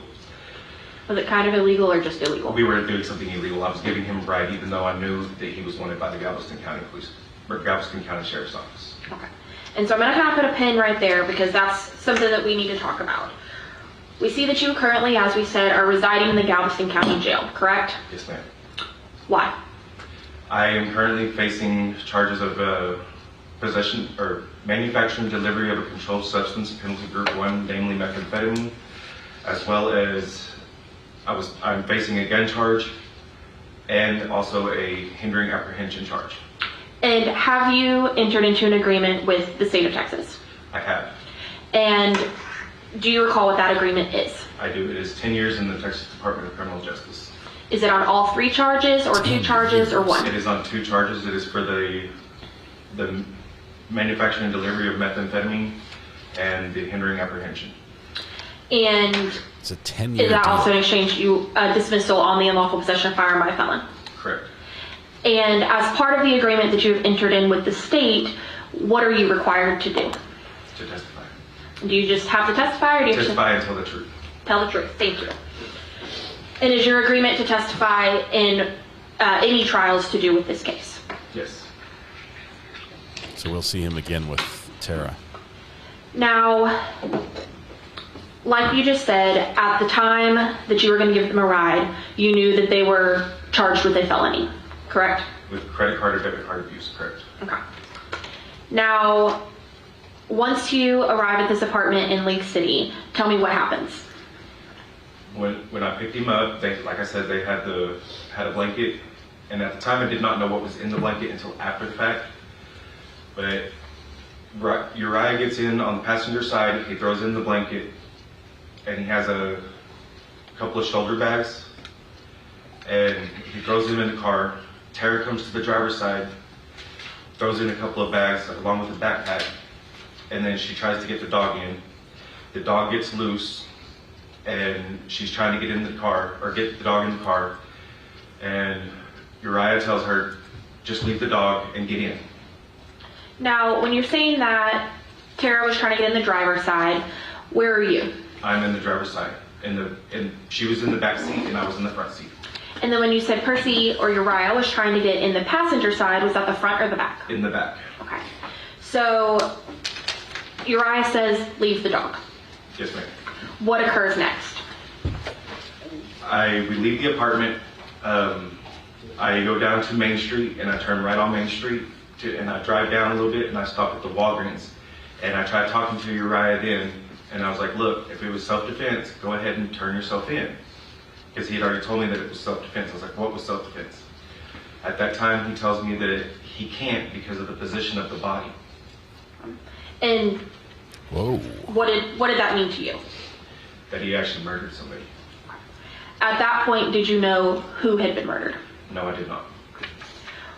Once you're talking to him at Walgreens, does he say anything else at Walgreens?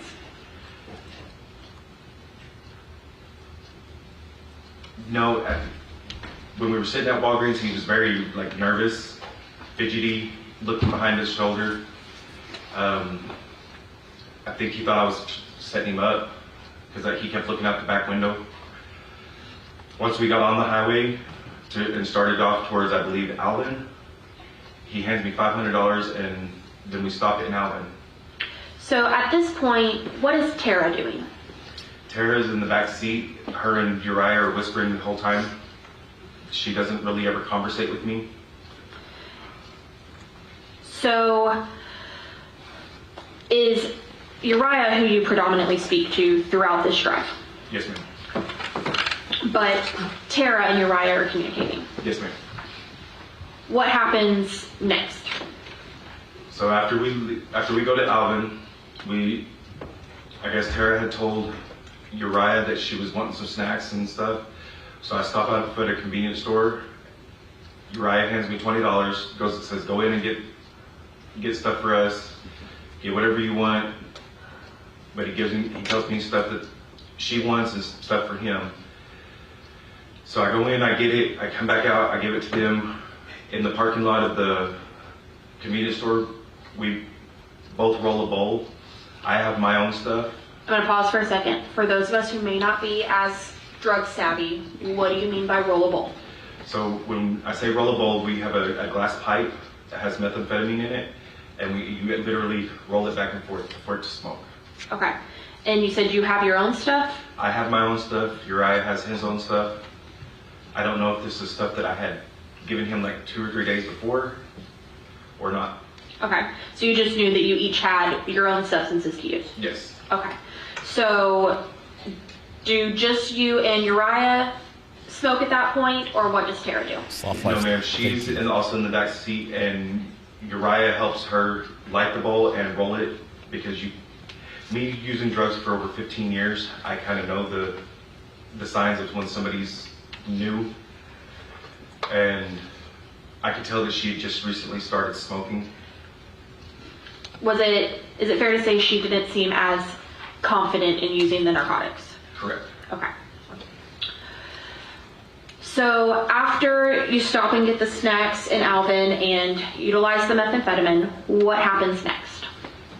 We leave from there and we start driving towards Laredo. I'm not sure of the exact route, but I do know that at one point in time we do get pulled over in Freer, Texas. When you get pulled over in Freer, tell me about that. What happens? We were all very nervous. I mean, I've got 2 people in my vehicle. They're wanted by Galveston County, and then drugs and I guns. have a meth pipe on me. I know he has a meth pipe on him. Other than that, I'm not, I'm nervous because, they're wanted by Galveston County for credit card, debit card abuse.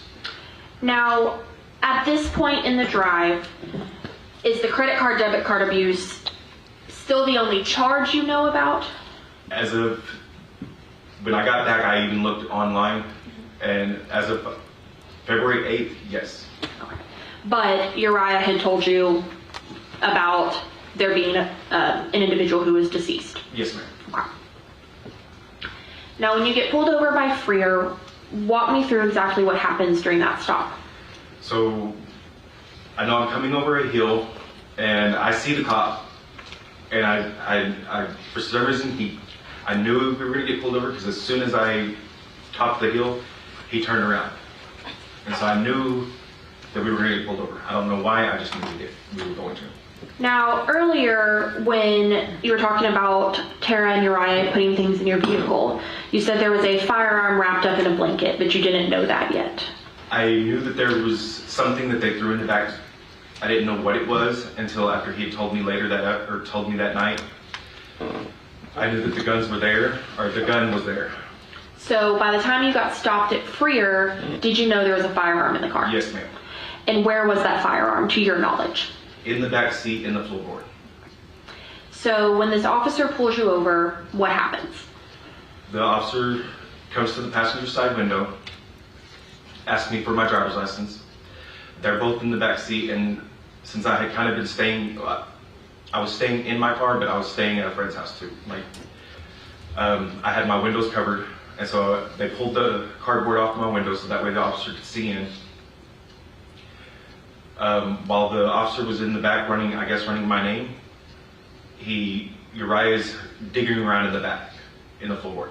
Okay. And so I got really nervous then. Why? I told Uriah, just calm down, just let him do his job.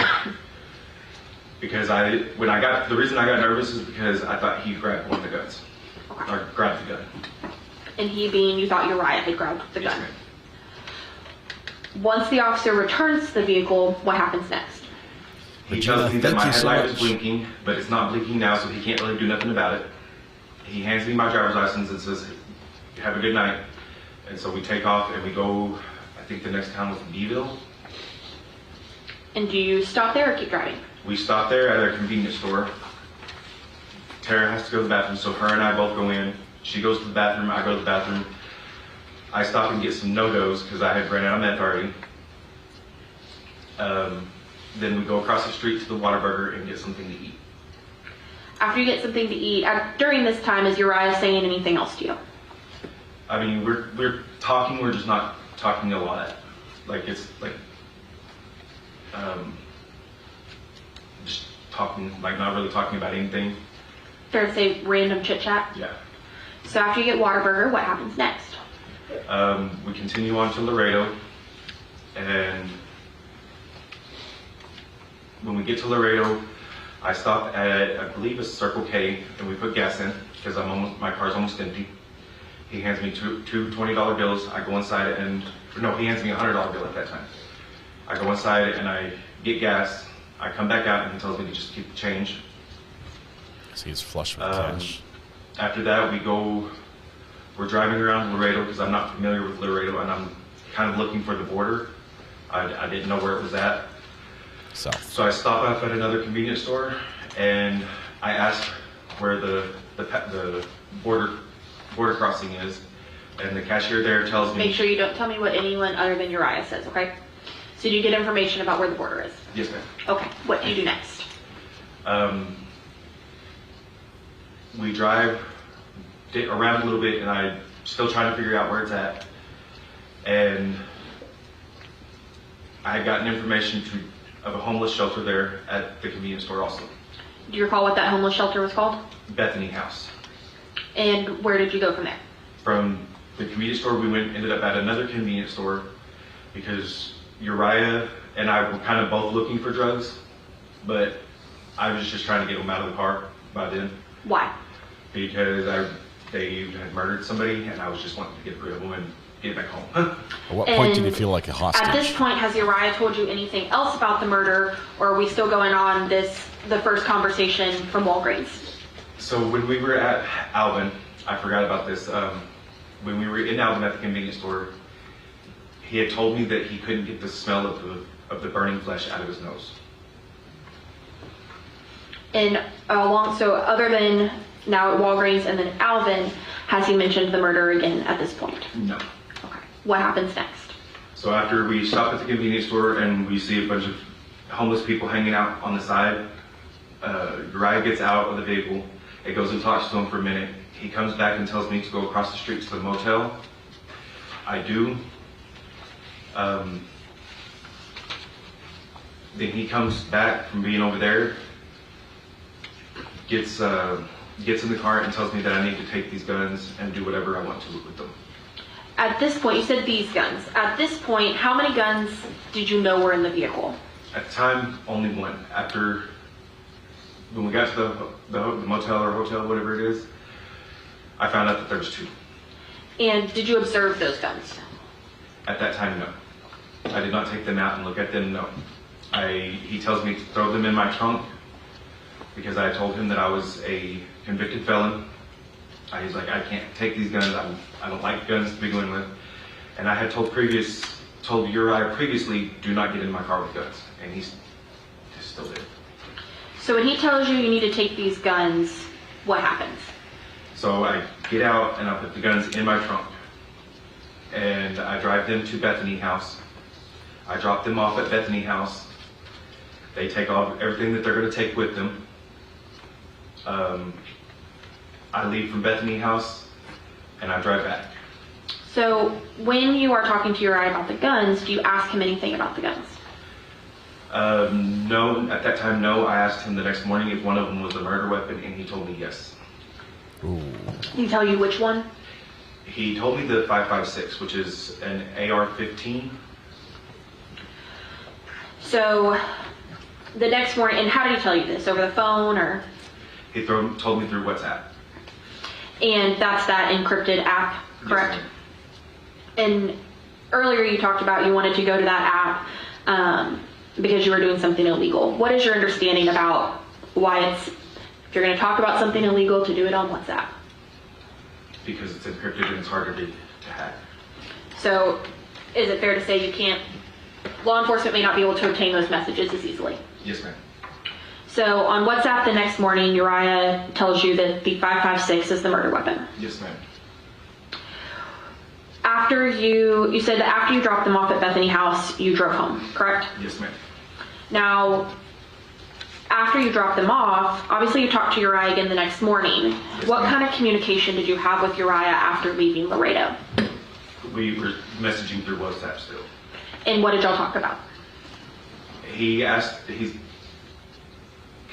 I guess he was looking up online or talking to people about crossing the border, and they kept telling him that he needed to drive across or somebody needed to take him. And he's like, I need somebody to take me. And I was like, well, I'm already back in Bay Cliff, so you're on your own pretty much. And after that next morning where y'all discussed the murder weapon, did y'all continue talking? He texted me a couple of times and I texted back. I was like, dude, I'm at work. I was like, I'm trying to work. I texted him, I think the last thing I texted him was about consequences. Sometimes we gotta just face our consequences. So on that Saturday, which would have been that next morning that you come back, what do you do once you're back in Bay Cliff? I go to work. And what do you do with the 2 guns at this point? At that point, they were still in my vehicle. Is that where they remain? No. What happens next? I ended up talking to a friend of mine and telling her about what happened. And so she takes the guns for a couple of days at her house, and where she was staying, and then she gets kicked out. And so in the process of all this, I go and rent a storage unit on the 9th, I think, and I put all my stuff in storage. Well, then when she gets kicked out of where she was staying at here in Galveston, I went and picked up all her stuff too, along with the guns. I bring them back to Bay Cliff. I put them all in a storage unit, along with her stuff. And so, making sure I track, the firearms went from your vehicle to your friend's home, then to a storage unit you rented in Bay Cliff, correct? Yes, ma'am. Do you recall what storage unit number you had? I want to say either 91 or 191. Once you put the firearms inside that storage unit, did you ever move them again? From there, no. Was that the last thing that happened with your involvement in this case? Until I got arrested, yes. So let's talk about that day. Yes, ma'am. Do you recall what day you got arrested? February 26th. Tell me what you were doing that day. I was on my way to work. I left my house at a little bit before 9, because I had to be at work at 9. But I think I might have actually been running late that day.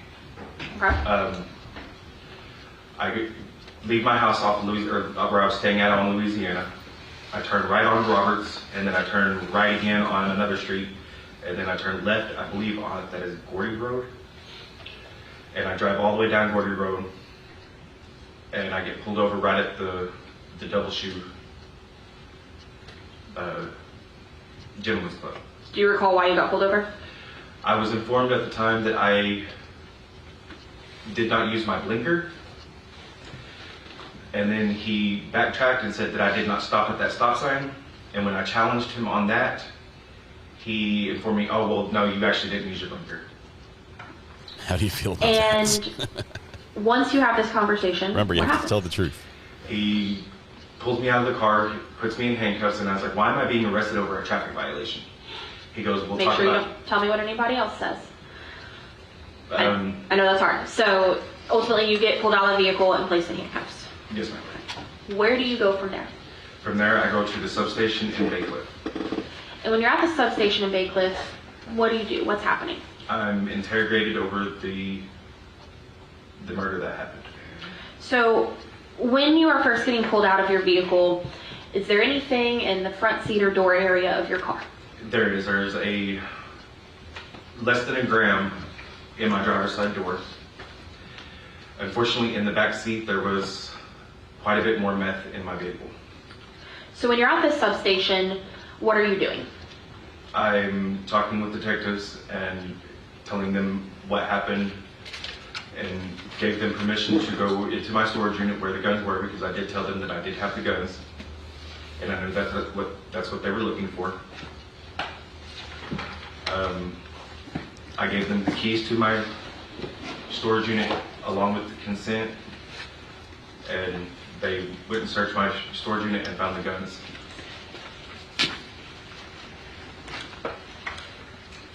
When you were being talked to at the Bay Cliff substation, did you fully cooperate with the police? Yes, ma'am, I did. And did you in fact tell them there was more stuff in your car? Yes, I did. And is the more methamphetamine in your car what you got charged with manufacture and delivery for? Yes, ma'am. Do you recall about how much methamphetamine was in your car? I had never I thought seen it was it. about 14 grams, but it was, I guess, about 12 grams. When you say that, is it because it got tested by the lab? Had 14, but when they measured it, there was only 12. When So y'all you were either talking took to them, some, you or- said you also gave them consent to search your storage unit, correct? Your Honor, may I approach this witness?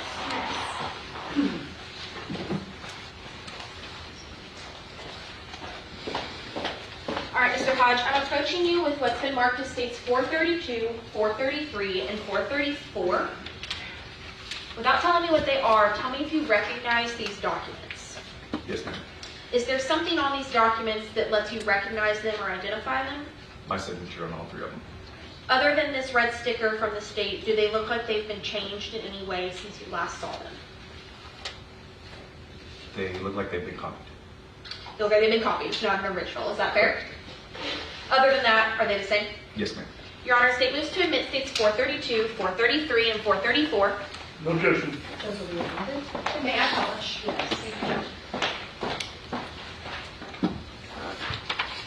Is he trying to say that it wasn't his meth in the back seat and it was left by the two when they left his car? Or that he had purchased meth? 14 grams, that's distribution. All right, Mr. for Hodge. sure. In states 432, is this ultimately the document that said you were willing to talk to police? Yes, ma'am.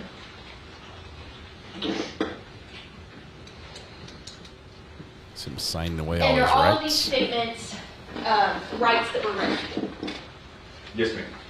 And is this your initial on the left-hand side? Yes, ma'am. Similar question in 433. What was it you were consenting for here? DNA testing of my saliva, a buccal swab. So that you let them take your DNA. Yes, ma'am. And last but not least, in 434, It said hair sample there, I'm counting it. we see your name there at the top again, correct? Yes, ma'am. And what is it you are consenting to search at this point? The storage unit that I had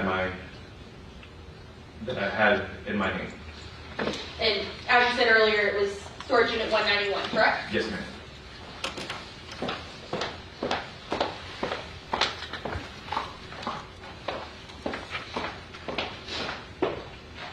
Now on that date, is that when you got arrested for all three of the charges you currently have pending? Yes, ma'am.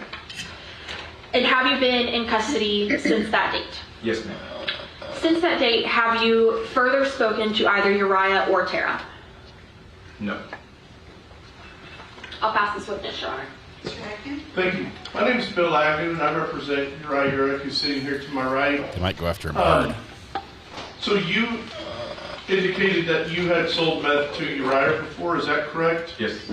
Now, did you ever know a lady named Tammy King? No, sir. No dealings with her at all? No, sir. Okay, until you say you didn't know Tara at all? No, sir. And never met her up until the day you gave her the ride? That is correct.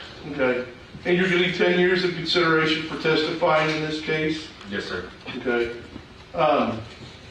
You have other felonies in your background, correct? I do. What are those?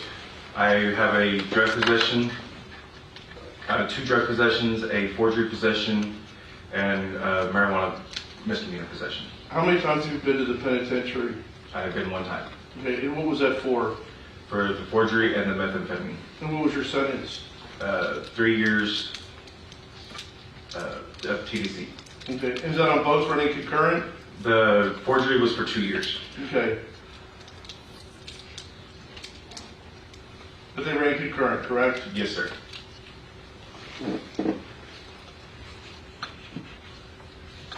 So in the case that you got, which is the unlawful possession of a firearm by a felon, or the drug case, could easily both be enhanced up to a 2nd degree, correct?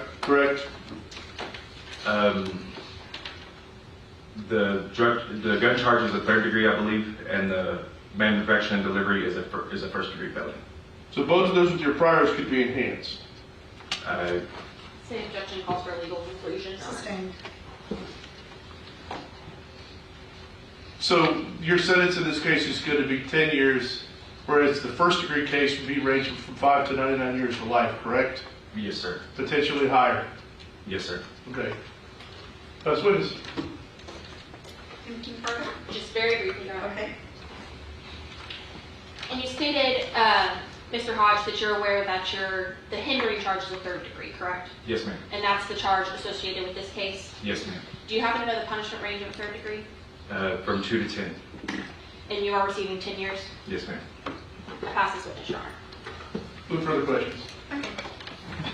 Thank you, Matt. Call your next witness, please. Do we approach real quick copy? All right, so 10 years does not seem like a deal until you hear that the maximum could be life. Yeah, Texas doesn't mess around there. So that is a deal. It does look like a sweet deal. Only a 10th, could have been 99 plus. So 10 years is what he'll serve, but not the sweet deal we've seen in other cases. We've seen some better deals, states that aren't quite so aggressive in their pursuit of that. Court TV just tweeted that Donna Adelson has filed a notice that she is appealing pretrial and evidentiary rulings as well as her guilty verdict and life sentence. She was throwing it all under the bus to see, throwing it all against the wall to see what sticks. Pretrial. She was wronged before the jury even was seated. So we'll see if they hear that one.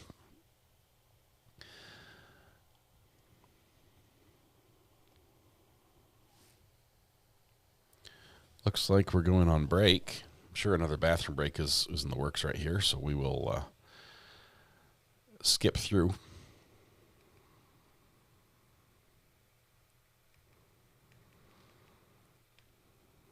Alrighty. There we go. We're almost done. Record and all parties are present. Please call your next witness. Same call, Ira Fowler.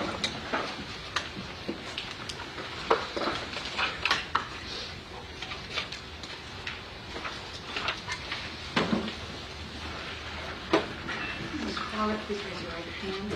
Please swear upon the testimony given this matter in trial will be true, the whole truth, and nothing but the truth, so help you God. Yes.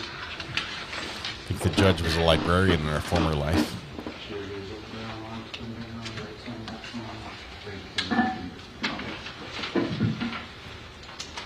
You may proceed. Thank you, Judge. Good afternoon, sir. Could you please state and spell your name for the record? Ira Fowler. It's I-R-A, F as in Frank, O-W-L-E-R. And where do you work? Galveston County Sheriff's Office. And what's your position in the Galveston County Sheriff's Office? I'm a sergeant over the crime reduction unit. Okay. So, Sergeant Fowler, I kind of just want to go into a little bit of your training and experience. Have you always been at the Sheriff's Office? No, sir. I actually worked for the Texas City Police Department for approximately 20 years, where I retired in August of 2024. Okay. And so when did you first become a police officer? 2002. And did you initially start with Texas City PD? No, sir. I started at the Port of Galveston Police Department. Okay. And how long were you there for? 2.5 years. And then where did you go after that? Texas City Police Department. And then you were there for about 20 years before retiring? Yes, sir. And in your retirement, you joined the Sheriff's Office? Yes, sir. Okay. As far as this case goes, did you initiate or be involved in a traffic stop on a Travis Wayne Hodge? Yes, sir. And what led up to the traffic stop? There was a homicide investigation involving Urick. Okay. And was Mr. Hodge a person of interest in that investigation? Okay. Do you recall what was the actual reason for the traffic stop involved in this case? You can check your notes if you need. Yes, sir. He had, to my knowledge, he had driven Uriah and another female to Laredo after the homicide. Okay. Was that the reason for the stop itself? Oh, no, the reason for the actual stop was a traffic violation. He felt a serious intent. And so once the traffic stop was initiated, what happened next? I approached the vehicle and I took Mr. Hodge in custody for the traffic violation.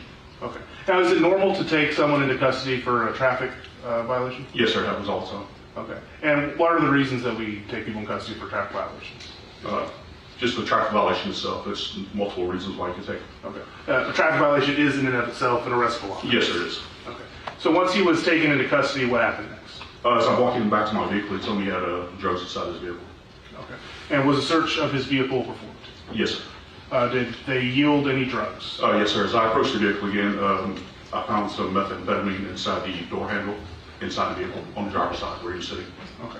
Was there any other meth found in the vehicle other than in that? Yes, sir. There's also approximately, I believe, 12 grams found in the back seat.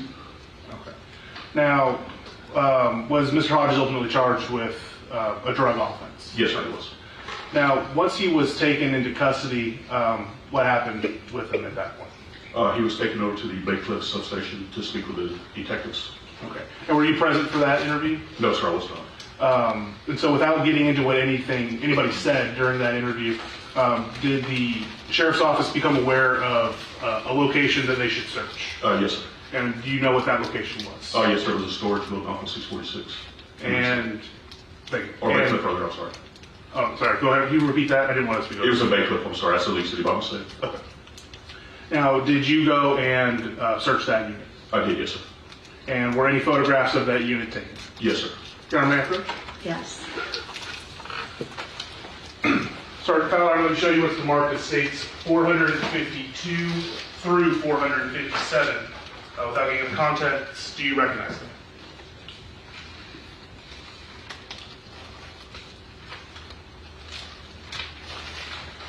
Yes, sir. And just generally, what are they? Photographs of the inside of the storage building and some weapons. Do they appear to have been tampered or altered with in any way? No, sir. Are they a fair and accurate depiction of the scene as it was on that day? Yes, sir. Your Honor, this time state would move to admit states 542 through 557 to the opposing counsel. No objection. Okay, those will be admitted. And may I vote? Yes.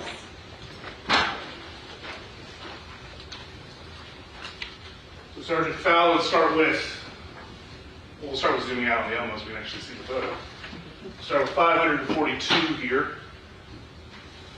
What is this a photograph of? That's to be the door to the storage unit, 191. And going on to 453, what is that one looking at? That's the inside of 191 of the storage unit. See if I can get it to focus better. There we go. And are you aware of where the guns were located in the storage unit? Yes, sir. They're in the back where the black bag are. Okay, so... Yes, sir, in that area. Do you have a laser pointer up there? Yes, sir. It's a pretty empty storage unit. Caitlin Newell, thank you very much. Being here today has been the only perk of my shoulder injury. Now, who, to your knowledge, owned this storage unit, or was renting it, rather? It was Mr. Hodges. Do you know why he had these guns being placed in the storage unit? To my knowledge, he had stored them there after he left with Uriah. Okay. Do you know who the actual owner of the guns were prior to Mr. Hodges taking ownership? It was the victim of the homicide. Going into states 554, what are we looking at here? Okay, Mr. Reinhardt, I believe we have some confusion about the exhibit numbers. I'm looking at the exhibit, and that's a 400, not a 500. Yes, and initially you said 452, and then it switched to 552, but I just want the record to be totally accurate. We are looking at exhibits 452 through 457, correct? That is correct, Your Honor. All right, and those, hearing no objection, those are admitted. This court and the exhibit numbers. Okay, thank you. And just to further clarify the record, this first photo of Unit 191, that states 452? Yes, sir. And then the second photo I showed you was states 453? Yes, sir. And then this third photo I'm showing you here is 454. Is that fair? Yes, sir. Okay. Sorry for misspeaking there. But what are we looking at in 454? That's a bag with a handgun inside of it. And the handgun is here. Now going back to 453, do you know where that container is on this photo? It's here.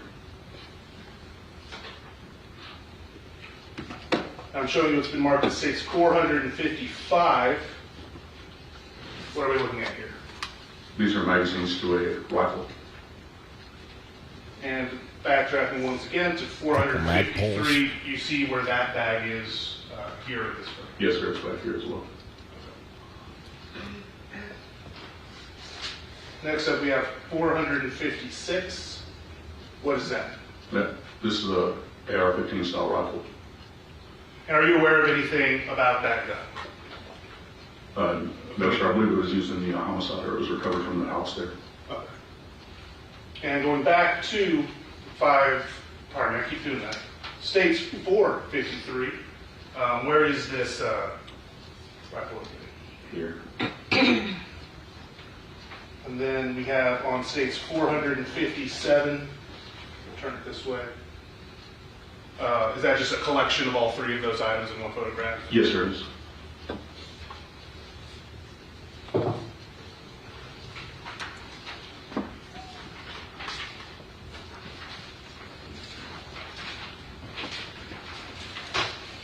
So, Sergeant Fowler, are you aware of what happened with these guns after they were recovered?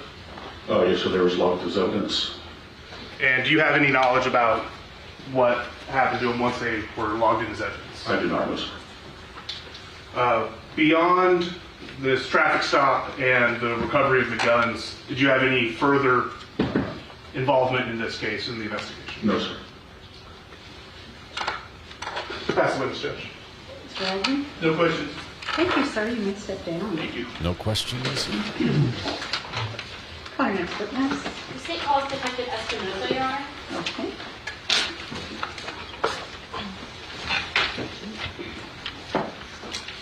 This bailiff has one job and he does it really well.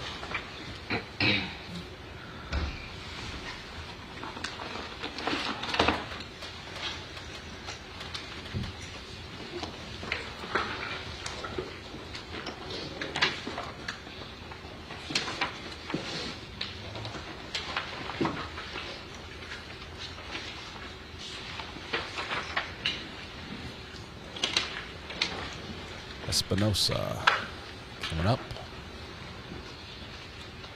I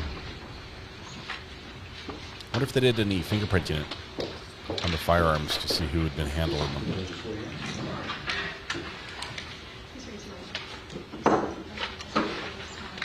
He walks right past the microphone.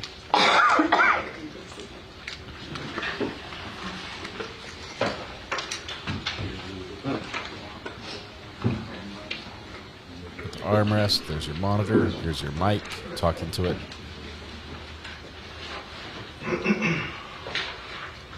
You may proceed. Thank you, Your Honor. Not counting anything on the hair counter. Checks the time. Is he getting paid by the hour? Oh, he's police. Good afternoon, Detective. Will you please state and spell your name for the record? Yes, Arturo Espinosa. It's Arturo. Last name Espinosa. And Detective Espinosa, how are you currently employed? With the Galveston County Sheriff's Office. How long have you been employed with the Galveston County Sheriff's Office? With the Sheriff's Office, I've been employed for 8 years with the Sheriff's Office. Is that the entirety of your law enforcement career? No, ma'am. How long have you been in law enforcement? Been in law enforcement as a police officer for 17 years. What was the first, well, let me back up. We've heard testimony from some other officers about in order to become a peace officer, you must go to academy and pass a TCOL certification. Did you do those same steps? Yes. What was the first role you had in law enforcement? The first role I had in law enforcement as a peace officer? Yes, sir. As a peace officer, I started off at the Bayou Vista Police Department here in Texas. And what role were you in? I was a patrolman. About how long? I was at the Bayou Vista Police Department for about 10 months. After that, where did you go? From there, I went to go work at the Santa Fe Police Department. It's also in Galveston County, and I was there for about a little over 8 years. What roles did you hold at the Santa Fe Police Department? At Santa Fe Police, I worked the 8 years on patrol, and of the 8 years, 2 years as a patrol sergeant. After your 8 years at the Santa Fe Police Department, where did you go? That's when I came over to the Galveston County Sheriff's Office. I got hired into the patrol division. How long was it you were in the patrol division at the Sheriff's Office? Patrol division, I was at the patrol division for 7 years. Of the 7 years, 4 of the years was as a patrol supervisor, as a corporal. After your time in patrol, where did you move to next within the Sheriff's Office? From there, I went to the Criminal Investigations Division. I started off there in the Environmental Crimes Unit and then transferred over to the Major Crimes Unit. So in total in the Criminal Investigations Division, it's been a little over a year. So, in the Major Crimes Division, what is your role? What do you do? Our role as a major crimes detective, we're tasked with following up to investigations that occur within Galveston County. But our primary area is the unincorporated areas of Galveston County. It's your areas that are not considered cities or are not considered within the city limits. Is it fair to say the unincorporated areas are areas that don't have their own police department? Correct. Can you give an example of a couple of those areas? Yes, we have a portion of Dickinson. We have a portion in the Bay Cliff, San Leon, and even near the Clear Lake Shores area. And also, of course, Crystal Beach and the Bolivar Peninsula. That's where we patrol. And so, predominantly those are the areas in which your cases come from, correct? Yes. As a major crimes detective, how do you get assigned a case? So the cases come in initially from our patrol division. They're the first line that do the preliminary investigations, and whenever they complete their end of things, they submit their reports, and it comes to my supervisor, Lieutenant Cazares. When he gets the cases, he assigns them out to each detective. I want to bring before I do that, when you get assigned a case, do you handle it completely on your own, or does the sheriff's office have a team effort type mentality?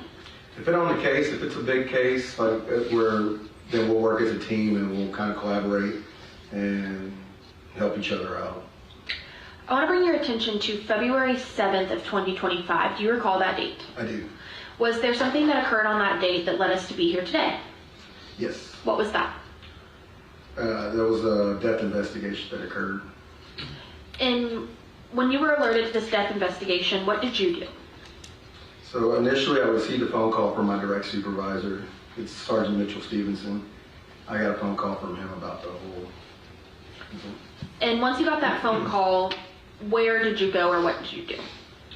When I got off the phone with him, he instructed me to respond to that scene. I wasn't given a whole lot of details other than it was a death investigation that was going on. And what scene was that? It was a death investigation at the... I apologize, it was a bad question. What location did you go to? Oh, 4723 15th Street in Bay Cliff, Galveston County. Once you arrived at that location, what was the first thing that you did? The first thing I did when I arrived over there, I got with two of my supervisors. I've got Captain Miller, who's there already on scene, and then there was Lieutenant Cazares. I met with them in the roadway and was given instructions on where to go from there. What was the first thing you were assigned to do? The first task that I was given when I got on scene was to go across the street to look for surveillance. Video surveillance. Did you obtain any of that video surveillance? I did. Where did you obtain that from? It was at 4714 15th Street. And do you recall who you obtained that surveillance from? Urick Villanueva, I believe her name is. And did you observe that video?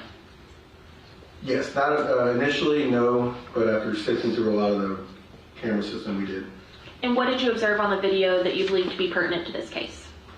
The video that I saw was a black passenger car. It was a Nissan Altima that had pulled up to the residence at 4723, and I saw the car pull into the driveway. They backed into this driveway, and I didn't see anybody get out of the car, but I saw two individuals come out of the house. That was Uriah and Terry. After you obtained that video, what was the next thing that you did? After the video, I brought it and uploaded it to our server. Did you do anything else on scene at the house? I went after meeting with Urick, I went back to my supervisors and I was tasked with going into the house to assist with the search. What part of the home did you assist searching? The only area that I went in was the bedroom belonging to Tara King. What did you observe within that bedroom? Her bedroom? Yes. It was a mess. It was a lot of stuff everywhere. Was there anything that stood out to you as odd or important other than it was a mess? I didn't stay in there long. There was a lot of trash in there. I mean, That stands out to me. I mean, the way, as messy as it was. There was some water bottles that I remember seeing that were filled with what I thought was urine, and that was near a computer desk that was in there. But there was a bunch. After gross, he says.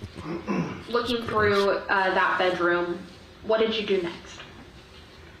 After looking through that bedroom, the bedroom was real small. I felt that I wasn't needed there because we were kind of walking all over each other. So I backed out, went back to the road, and met back with my supervisors there. Were you assigned any other tasks that day? That day, no. No. After that day, when was the next time you did anything involving this case? The following day, that would have been a Saturday, the 8th, maybe? Yeah, so Saturday on the 8th, we met at the sheriff's office to collaborate with each other and kind of divide tasks, if that's what you want to call it. Divide task and figure out what we're going to do from there, share notes, and figure out what it is that we have. And when you say we, who all met up at the sheriff's office to divide tasks? Detective Hudson and our supervisors, Captain Miller, and the major crimes detectives were there. And who is it that decides who needs to do what? Detective Hudson was the lead investigator, but she also, with guidance from our supervisors, they divided the task out. What tasks were you assigned on that day, the 8th? That day I was tasked with following up on, I was given 2 Instagram handles, and the Instagram handles I was given, I was tasked with following up with them in regards to drafting a search warrant. And it's for 2 Instagrams that I learned belong to Tara King and Uriah. Before we get to the Instagrams, we'll come back to those. Was there any other tasks that you had with this case regarding any evidence that was located?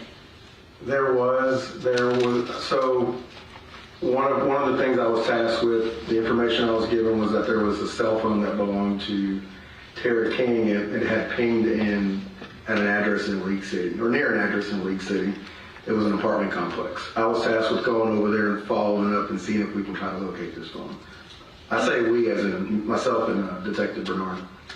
And was it a phone attributed to Tara King or Tammy King? I'm sorry, it was Tammy King. I said Tara, I meant Tammy King.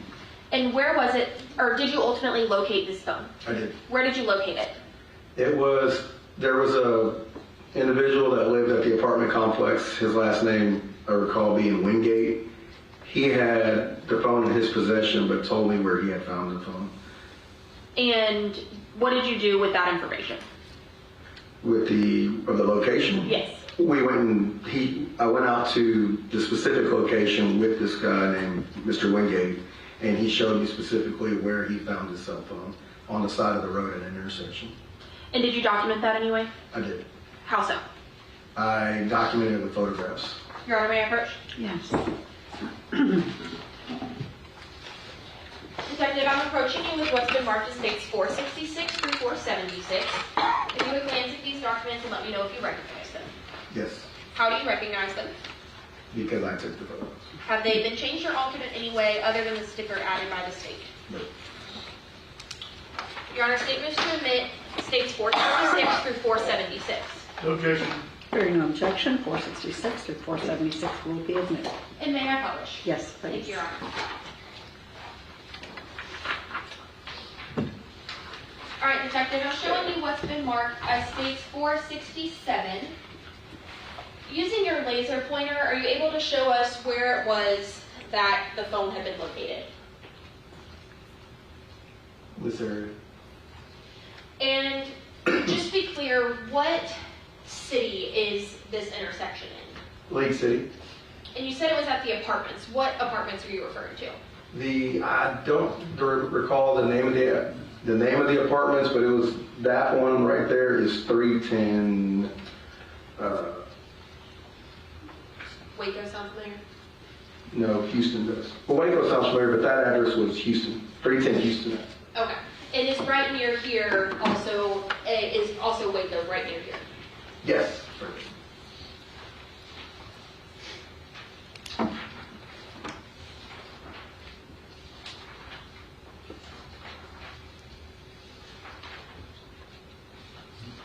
And is this here you documenting that address? Taking pictures. And did you also take photos It's of like the a phone Tudor that you style, located? the black and white. Yes. That only see in states 474 Yes. That'll and buff out. 476. Yes? Yes. And can you tell us what type of phone was this? It's It's a caramel latte. Android phone. It's a model XT2419-2. It's a Motorola. So it's Motorola, and you said Android phone, correct? Yes. And it's broken. So for those of us not super tech savvy, it's not an iPhone. It's not an iPhone. There are two phones. There's the iPhones, and there's not an iPhones. This was one of the not an All right, iPhones. now let's circle back to those Instagrams you were talking about.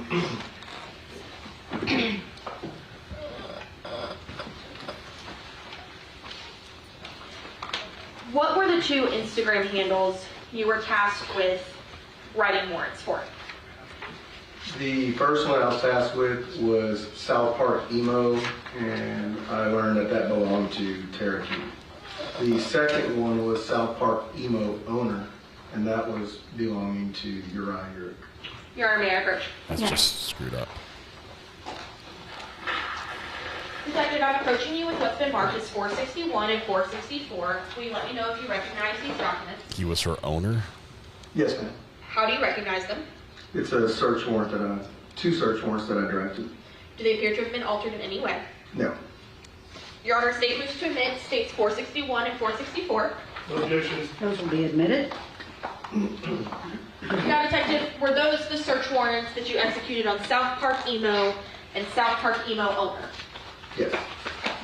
And just to be clear, South Park Emo belonged to Tara, and South Park Emo Owner belonged to Uriah. Yes. Now, when you send a search warrant to Instagram, how do you receive information back? So the way the search warrant is it's submitted to a law enforcement portal that's online through the company called Meta. We submit it to them, and we receive, after it's executed and they look over everything, they send us information back through the law enforcement portal. When you receive the information, what does it look like?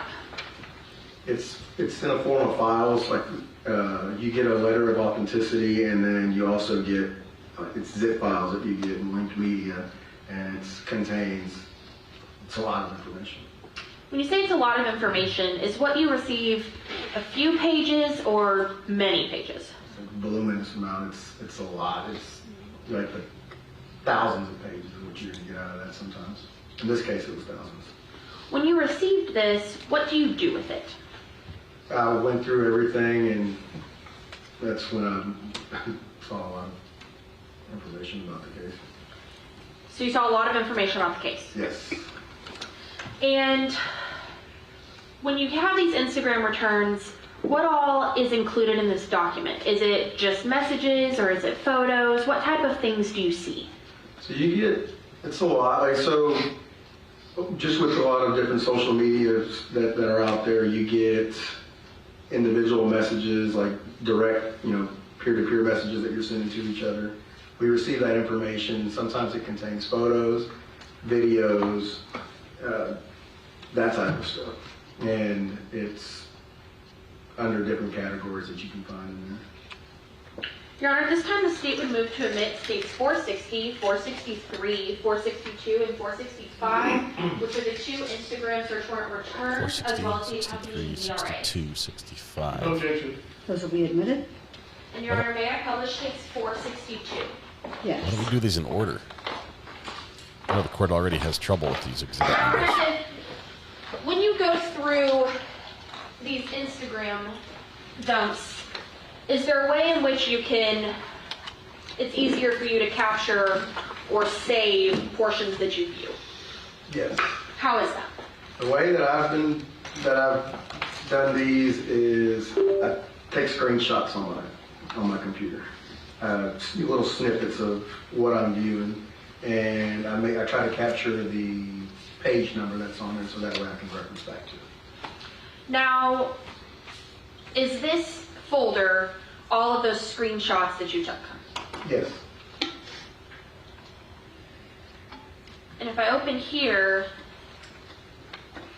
is this what the full Instagram return looks like? Yes. And all these things on the left, is that just different sections within the search warrant? It is, yes. So I first want to go to those screenshots you have. Okay. What did we just see? Flashed on the screen.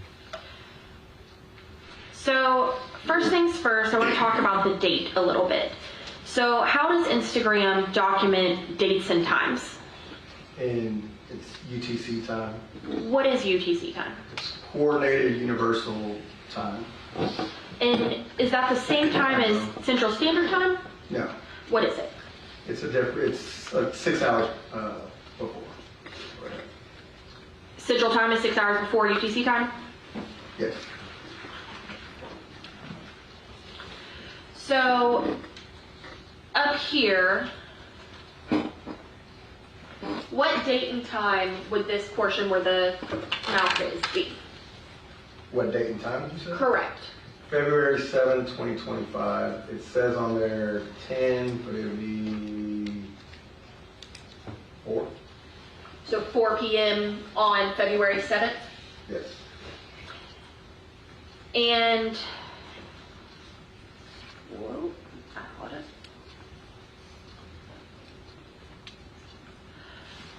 What two Instagrams are these screenshots between? That's T.W. Hodge, 1989, and South Park Emo. Do you know who those two individuals are? Yes. Who are they? The T.W. Hodge is going to be Travis Hodges, and the South Park Emo, that one's going to be Tara King. And so this is them talking on Friday the 7th, correct? Yes. Can you read what these first few messages from the South Park Emo account says? It says, the first one says, "Yo, it's me."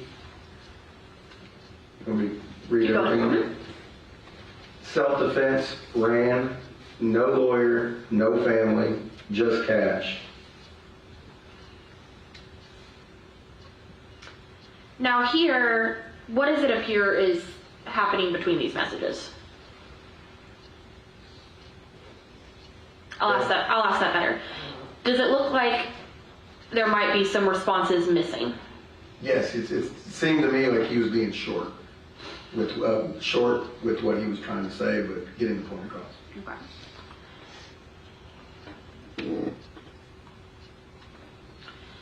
Now, when you took all these screenshots, are you taking them in order, or were you taking screenshots of certain things that stood out to you or you believed would be pertinent?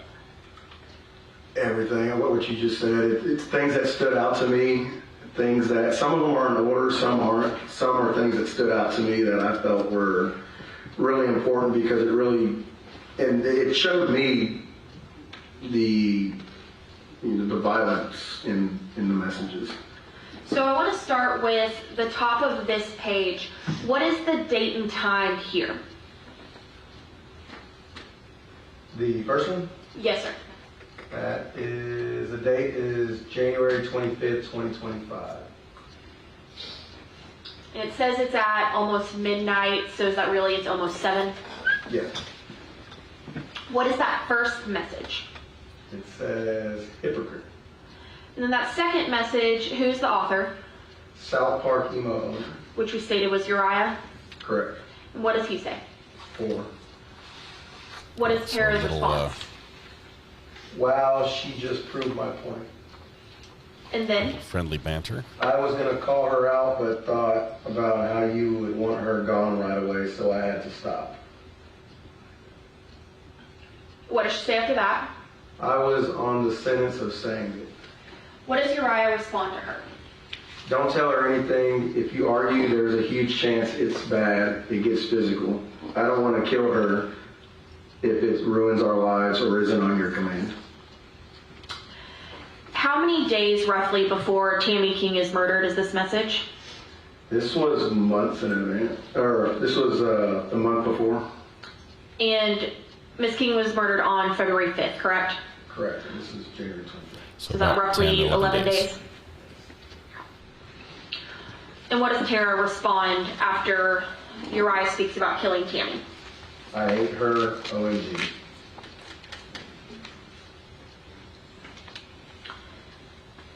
Now moving forward, it looks like this is still in January, correct? Yes. So starting at the top, what is this first message from Tara? The first one that shows, I almost had a panic attack like on Friday. And then? That's why I grabbed my chest. And what does Uriah respond? I know, I'm so sorry. I didn't shoot her because I thought you'd regret that later. What does Tara say? I've always hated her. And what does Uriah respond? Do I kill her next time, if there is a next time? And this is roughly 10 days before Tammy King is murdered? Yes.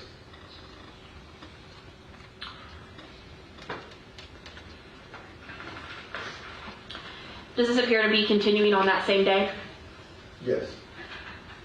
What does Uriah say next on here? I can go to the glass windows on the outside of her room and just blast away. And what does Tara say? I stopped saying I love you back to her about 5 years ago. And what does she say after that? I would regret it because I want to kill her. And what does Uriah say? He says good. And then? If let you get the kill. And then after that? I'd cop that 50 XP assist. Do you know what that refers to? The 50 XP assist? Mm-hmm. I know it's sometimes referred to on games. I think it's just the experience points. Mm-hmm. Experience of points for kills. Someone else who assisted Now starting in the kill down but didn't here, finish it gets an assist point. what is this message? It says from South Park to Mahone, and it says I'd let you get the kill. What does Tara say to him? I was actually about to turn around and yell, "Give me the gun, dude." I was so close. And he says? No, that's an instant loss. And then? He says, too close for a gun. And then? She'd hit you.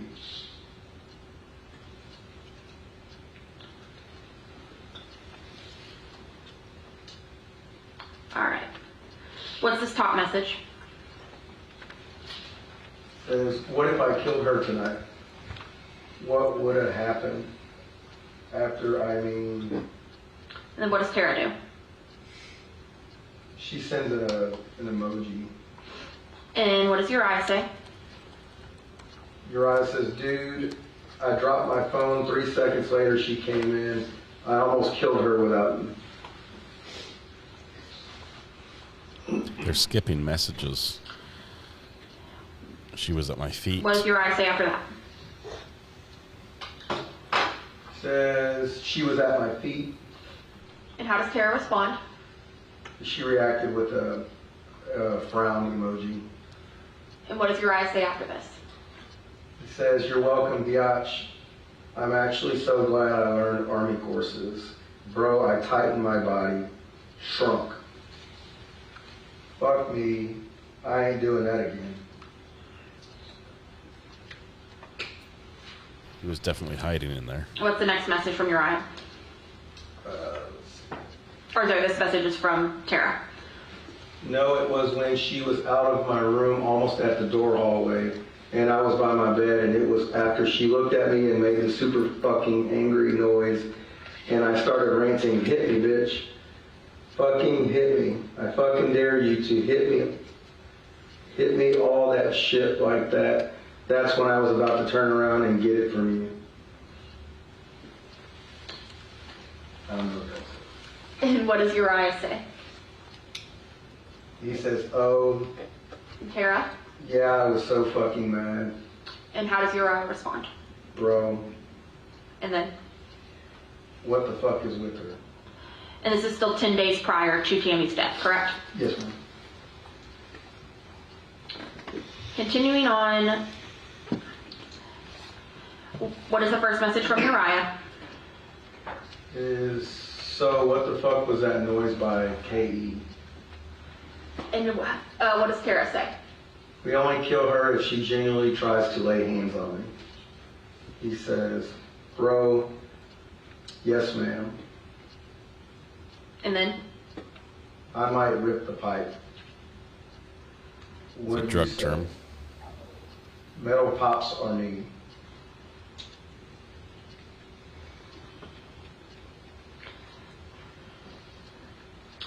And what does Tara say next? I fear if Nanny pisses me off so hard one day we argue in the kitchen, I fear I might grab a damn knife and stab her. Uriah says? Don't do that. She could use it after. Bad idea. Let me handle it. If I disable her and then able you with the weapon, he puts a smiley face. And Tara says? There have been so many times, almost every time we argue, this about every close thing I could kill her with.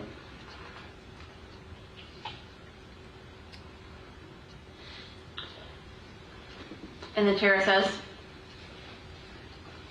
He spells out, it says, or to beat the shit out of her, and I don't know what that word is. And Uriah? Yeah, also, if she catches me here, I can hide anywhere else. Can't hide. Go back to that one. Sure. Also, if she catches me here, I can't hide anywhere else, is what that says. Okay. And then the next message? He says, this spot, that's it. We gotta find people or someone. We need trustable people. If I got food stamps, could you live with Chelsea?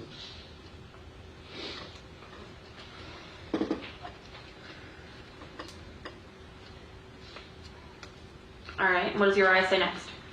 Should have told me then. What the fuck? Tara says? I didn't know if it was real or not. And then Uriah? You just didn't tell me that. I'm gonna kill her if you say she does shit like that. No, she better not have. There's zooming in. And then we move into the scrolling up, next zooming day, in. that January 27th. But with UTC time, is this really late in the night of the 26th? Yes. Okay. What is it that Tara says here? She says, since the day I was sobbing the first time, I and Nanny thought I was weird, and I was sobbing like a little girl after she left, and was pissing in and out of sleep because I was scared. I think that genuinely fucked me up a little bit, because even since then, I feel I've been slightly more easier to make upset and overwhelmed. And she goes on to say, you want to read this next one? Oh. Bathroom break? Okay, apparently we need a bathroom break. All right, teacher. We need bathroom breaks much more often than we've been getting them.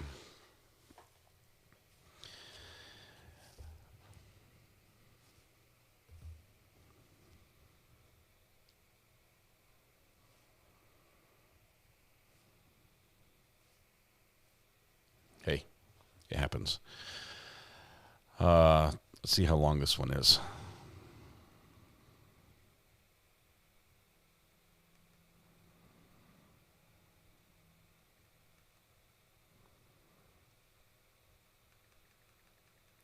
Nearly ended the day. Holy cow.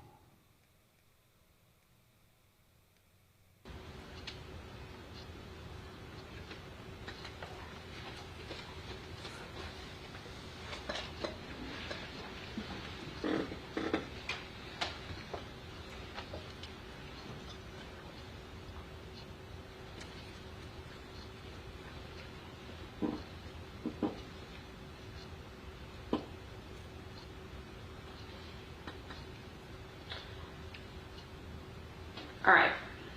So coming here, we're at about 3:25. What is Uriah saying?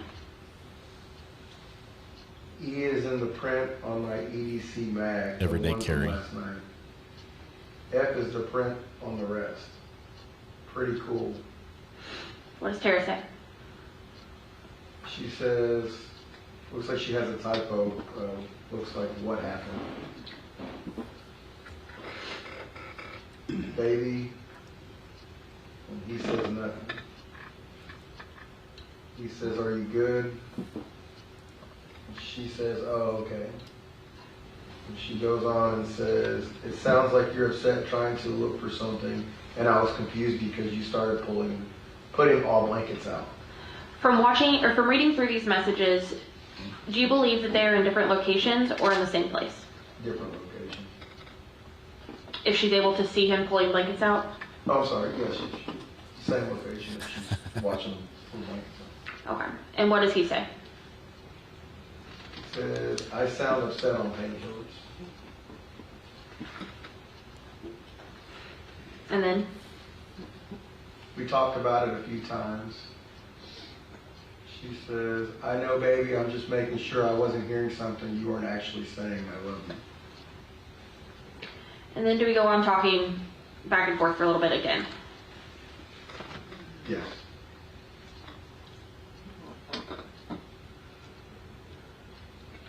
So chlorine gas in there. It doesn't flame or light. We need to get up here. What do we do?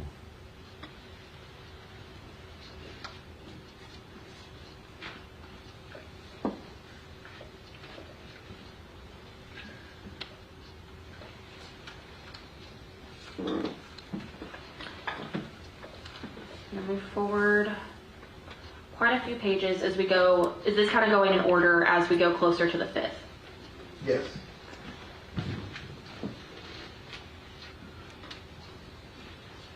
Okay.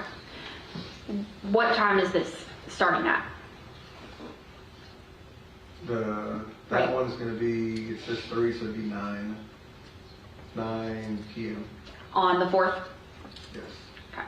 So this is the night before the 5th, correct? Correct.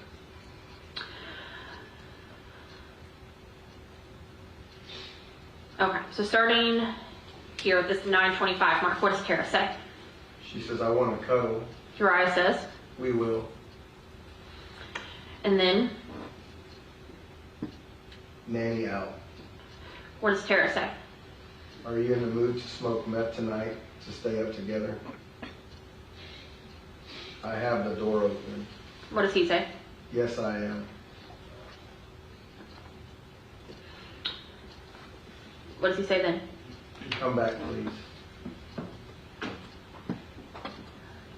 And then?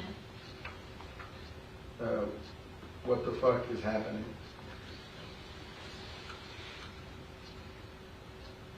Do you have another picture from Tara? Yes. Do we continue talking for a little bit as we keep going into the night? Yes.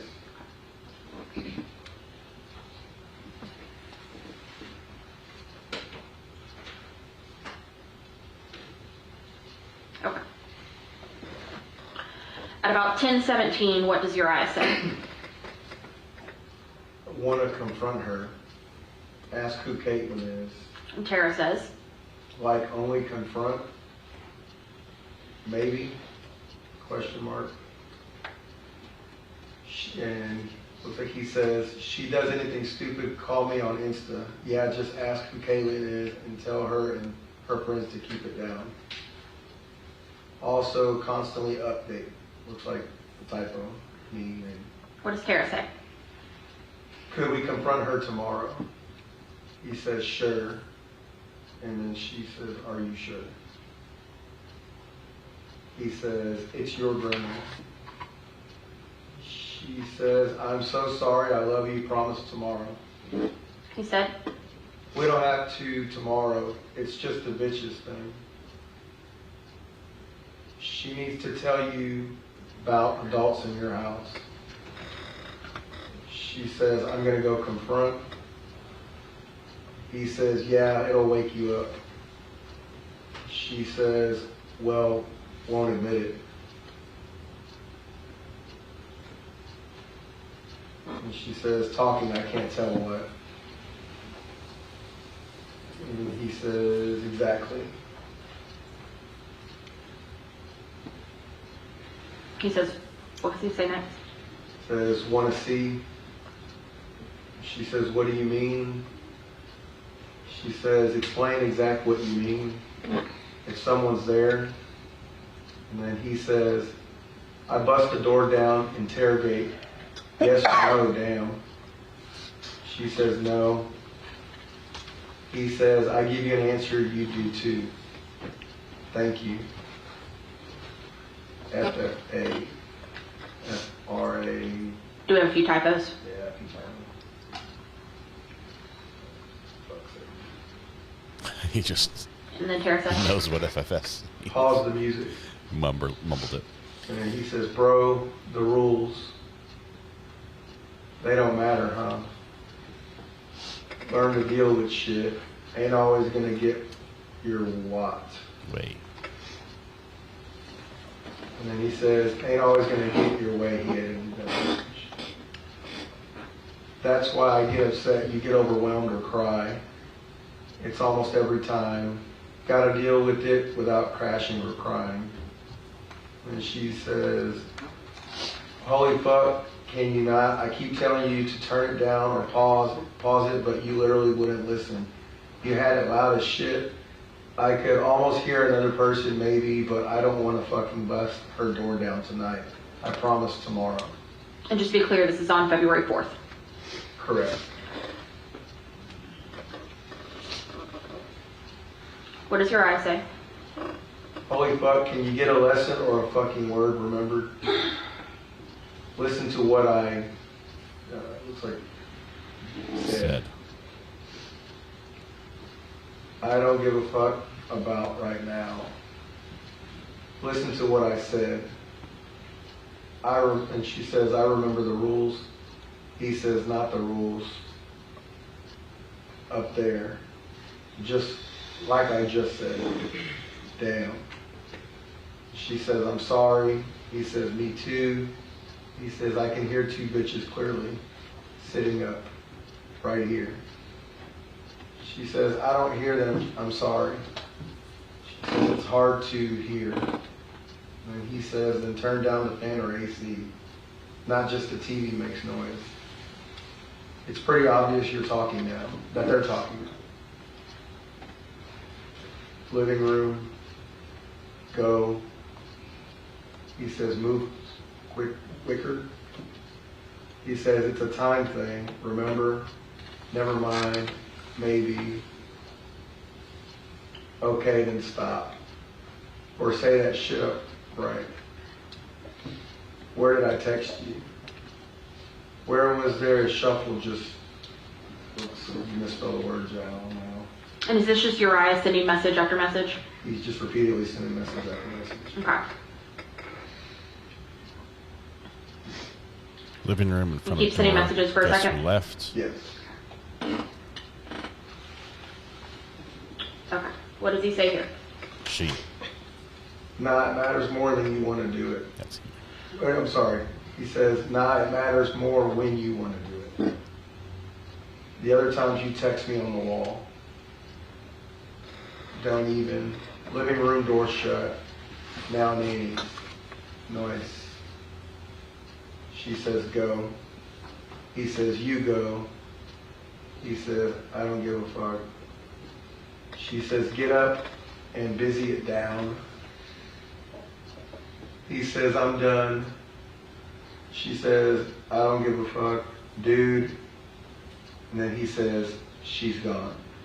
Told you. Maybe listen. Actually take an hour to use the bathroom once and 2 trips to charge our phone, so it's 10 o'clock again. That was dope. I look at the time at least. And she says, I was sick, bro. She says, I'm sorry, or Dory. He says, you could have gone once still. Bro, you didn't even get the fucking point. She says, my phone was fucking dead. He says, you went twice. I don't care. She says, I was fucking worried about you. He says, you weren't Friday. You weren't Saturday. She says, I got up to make sure Nanny didn't come in because I was hearing shit. And then she says, okay, I'm sorry. He says, but when I hear shit, I get rushed and told and tweaking. He says, got it. But when I hear shit, I get rushed and told I'm tweaking. He edited the sentence before. And it says, if you were sorry, you would have stopped before I said anything, and I never would have started acting like this. And that goes for it all. What do you want to do, ATP? I don't say you're fucking tweaking. You're sorry you noticed.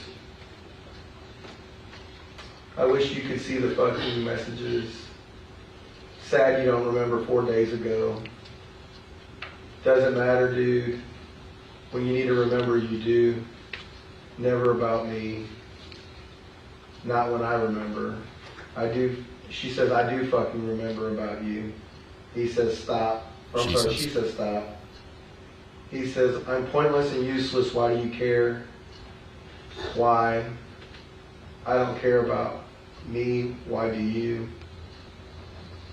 She says, because I fucking love you. I'm sorry. I hate myself so much to the point I take it out on you. I'm sorry. I fucking care about you. He says, actually, better question. Why do you care about me, but what I want, need, like, or say is important isn't ever on your mind? Only when it's brought up. Why? I have to make you think about it. You can go to bed, I'll fucking kill him. She says, why do you love me? I treat you like shit without trying to. I make you feel the worst. Why? Please sit. Because I care about, he says, because I care about everything about you and you. I care about everything about you too, baby. Or you, he spelled it wrong. About too, rude, baby. She says, you're all I care about. I'm sorry, I'm so fucking bad at remembering. I'm sorry, Kay, so shitty towards you. Okay, so it's 5 o'clock, and I believe someone needs to leave by 5. So let's go ahead and call it a day. We're going to start up at 9 a.m. tomorrow. That was quick. The judge kicked us out at 5 o'clock. We turn into pumpkins now, which means we're caught up to today, and it's time for lunch. So we're going to be catching up on today's occurrences right now. Yay, we finally caught up to the live testimony, almost. So yes, we do get a lunch. Everyone's been good. We've sat through some pretty depressing and sad text messages as these teenagers were in a bad place. Buffer, wait, you're getting delivery any second now? To the house? I thought I had to go to the post office. How long do I have to wait?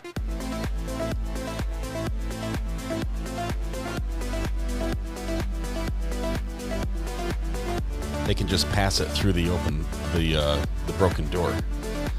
Stick around for a package. Okay, we'll hold tight. We'll just pause the music. And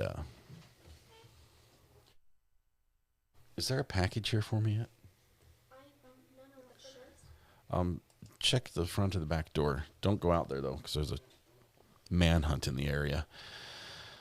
Yeah, there is. Let's talk about that just briefly. 2 stops away. Don't open it. Aborted portal. Yeah, well, I need to make the portal. I'll make the portal while we talk about this. There's a manhunt still going on here in my I guess I could say neighborhood. It's very, very close now. There's a individual, a man, like it's probably a teenager still. I don't know his age. That was wanted for killing his grandmother and went on the run. He was approached by a police officer at a fast food restaurant. He stabbed the police officer and has been on the run. This is the same guy they've been looking for a while. It is escalating. They're bringing more and more resources. Hunters and police and everybody in the area and security camera has pinpointed him to, he is 24 or 25. They've pinpointed him at a couple different places. They got pictures of him. He was wearing camel pants and things like that. And he's surviving and moving around. And he's moving directly my direction. Like yesterday, they had pinpointed him to within 20 miles of my house. And for those that don't know, walking in a day, 20 miles, very doable. So I'm not sure where he's headed, but there is a manhunt going on. And unfortunately, there is like no video footage. There's nothing I can do. I don't know if there's a command center. I'd love to get some footage and follow along, but at the same time, family's here, and I'd rather be home and make sure nothing happens here. So, all right. Did I stall long enough, or is the delivery guy he's going to Mr. Beast? Apparently, he's headed there. Hello. Let me make the portal. It's nerve-wracking. It's a little bit nerve-wracking. I don't like it being right next door, basically.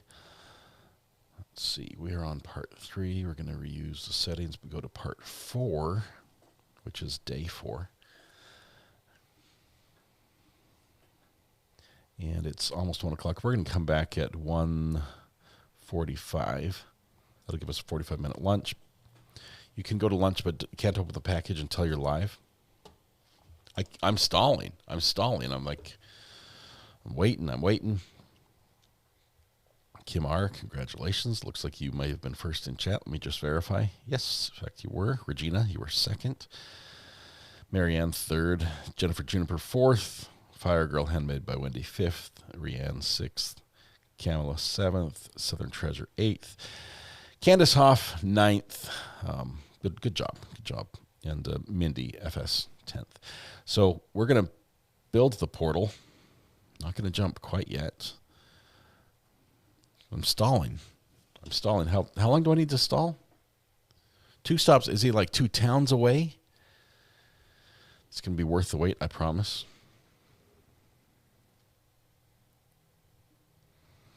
So Amber, here's the deal. And see if you're willing to take this deal. If I don't like it personally, then it's the last package I ever agree to open on air. Is that fair? No, he's literally at the corner. I hear a truck. Amber says deal. So maybe I will like it.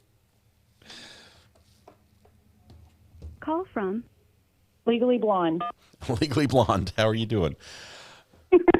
I called to tell you the longest joke I know. Let's hear it. I'm excited for lunch. Okay. I was going to run to the post office and everything, but apparently I have to stay here. What's up? I love that for you, but I am Team Amber right now. So there's this guy. He, very much like your guy, lost in the woods. Okay. And he finds this neighborhood. He goes up. The house is pink. He goes inside. He knocks on the door. The lady opens the door. The door is pink. The walls are pink. The stairs are pink. The carpet's pink. The floor is pink. The table's pink. She's like, "Oh my gosh, sir, have you had breakfast?" And he said, "No." She said, "I have Fruit Loops and Frosted Flakes. What would you like?" He said, "I would like Frosted Flakes." Mm-hmm. He eats his Frosted Flakes and goes on his way. Another person's car breaks down. They come to the pink door at the pink house. They knock with the pink knocker. The pink doorknob turns, it opens. The lady opens. He sees the pink floor with the pink walls and the pink stairs and the pink kitchen with the pink kitchen table. And she's like, "Oh, sir, have you had breakfast?" And he was like, "I haven't had breakfast. I'm really hungry." And she says, "Would you like Frosted Flakes?" What was the other one I said? Fruit Loops. Or Fruit Loops. He was like, "I would like Fruit Loops." She says, "Okay." So she makes him a bowl of Fruit Loops. He eats his Fruit Loops and he goes on his way. Then Amber texts me how many stops we are away. Then is there no punchline? You're just stalling, dragging it out. So this lady is standing. I'm not telling you. This lady's standing there in her pink house with all of her pink stuff, and wouldn't you know it, there's another person knocking on the door. It's a very busy Saturday morning. Okay. And so they knock on the door, and the pink door with the pink door knocker, and they say just one, right? Because you can't just one what? You can't say knockers. I can't say pink knockers. Right. Thank you. Just one. Just one. It was a horseshoe knocker. So they knock on with the pink knocker, and the lady opens the pink door, turns the pink doorknob, and he walks in. And this time she takes him on a tour. She shows him the pink living room with the pink carpet, and it's a shag carpet, of course, with the pink walls. Her TV's pink. She has one of those old school Mac pink computers. Oh, yes. And with the handle on top. Yeah. Yes. Mm-hmm. And it gets like really hot. That's what I imagine actually what is in Tara's bedroom, and that pee is just sitting there next to it, like heating up. That's like all I kept thinking about. When they said it was next to the computer, I was like, oh, it's fermenting. Okay, so now they go up to her pink bedroom. There are no pink knockers in there. And he sees her pink bed, and she shows him the pink bathroom because he really had to go. And so he uses the pink bathroom. There's even a pink toilet. I'm not sure what package is worth this right now. Let me just say. I'm just saying. I don't know. I mean, I'm just trying to get in with Chat Mom. Right. I know nothing about it, obviously. So anyway, and she's like, are you hungry? And he's like, I am so hungry. And she was like, well, I have cereal. Would you like Fruit Loops or Frosted Flakes? Okay. And the guy is like, well, it's a pink bowl, so I think I'm going to have Frosted Flakes. 2 for Frosted Flakes. And so he gets Frosted Flakes. He doesn't want to lose, the color. So he wants to make sure that the pink sticks out. If you put Fruit Loops in there, it hides. So anyway, he eats his Frosted Flakes and he's on his way. Do you know the moral of the story? I hesitate to Let's see if does Chat know the moral of the story? I think the package is pink. Hmm. Am I right? Any other guesses? Well, is that a right one? I don't want to guess a wrong guess if that was the right one. It's not. It's not right. Actually, I don't know what color the package is. Somebody said it's the best filibuster ever. What was... Amber, what's the moral of the story? Amber texted me something. Maybe the moral. Hang on one second. Okay. Delivery expected between 10:45 and 2:45. Do you text me somewhere else, Amber? Oh, here it is.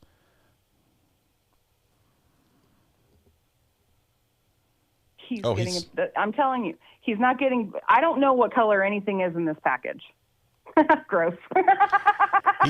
he's way down by the train tracks.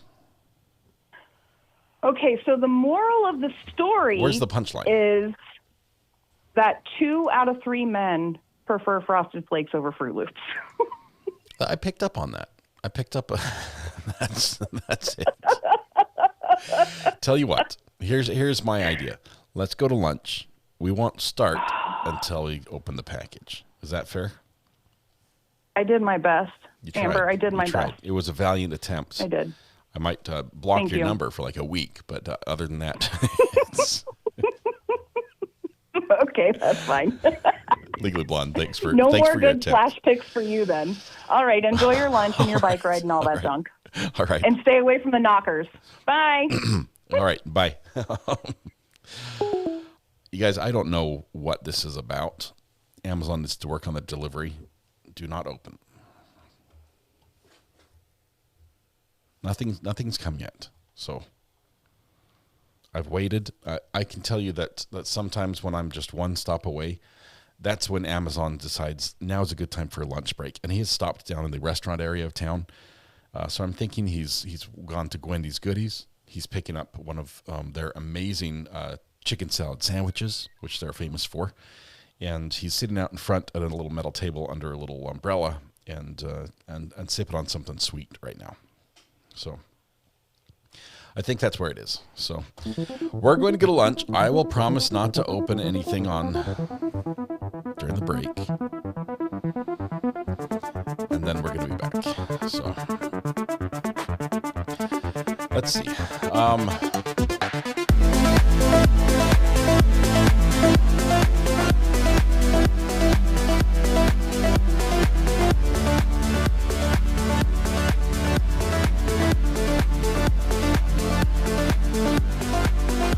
I keep hearing cars pull up, but I think they're just driving by. You buffered and didn't respond? I don't know. It depends if I get it tomorrow or today. I open things usually the day I get them.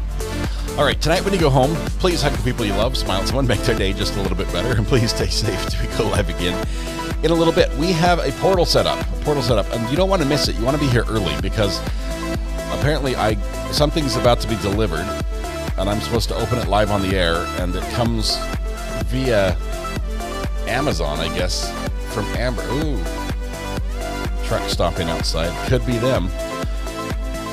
If you want to see what it is, be here. Be here. We're going to open it at the top of the next show. I've got it set for 1:45. That gives us 45 minutes. We might go a little bit early, so don't go far. Don't go far. Grab your portal buddies. We'll see you afterwards. Have a great lunch, everybody. Bye-bye.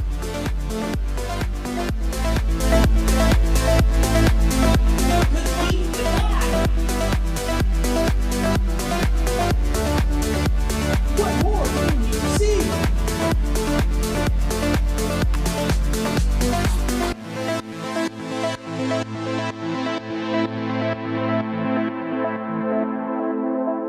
Don't miss the forest for the trees.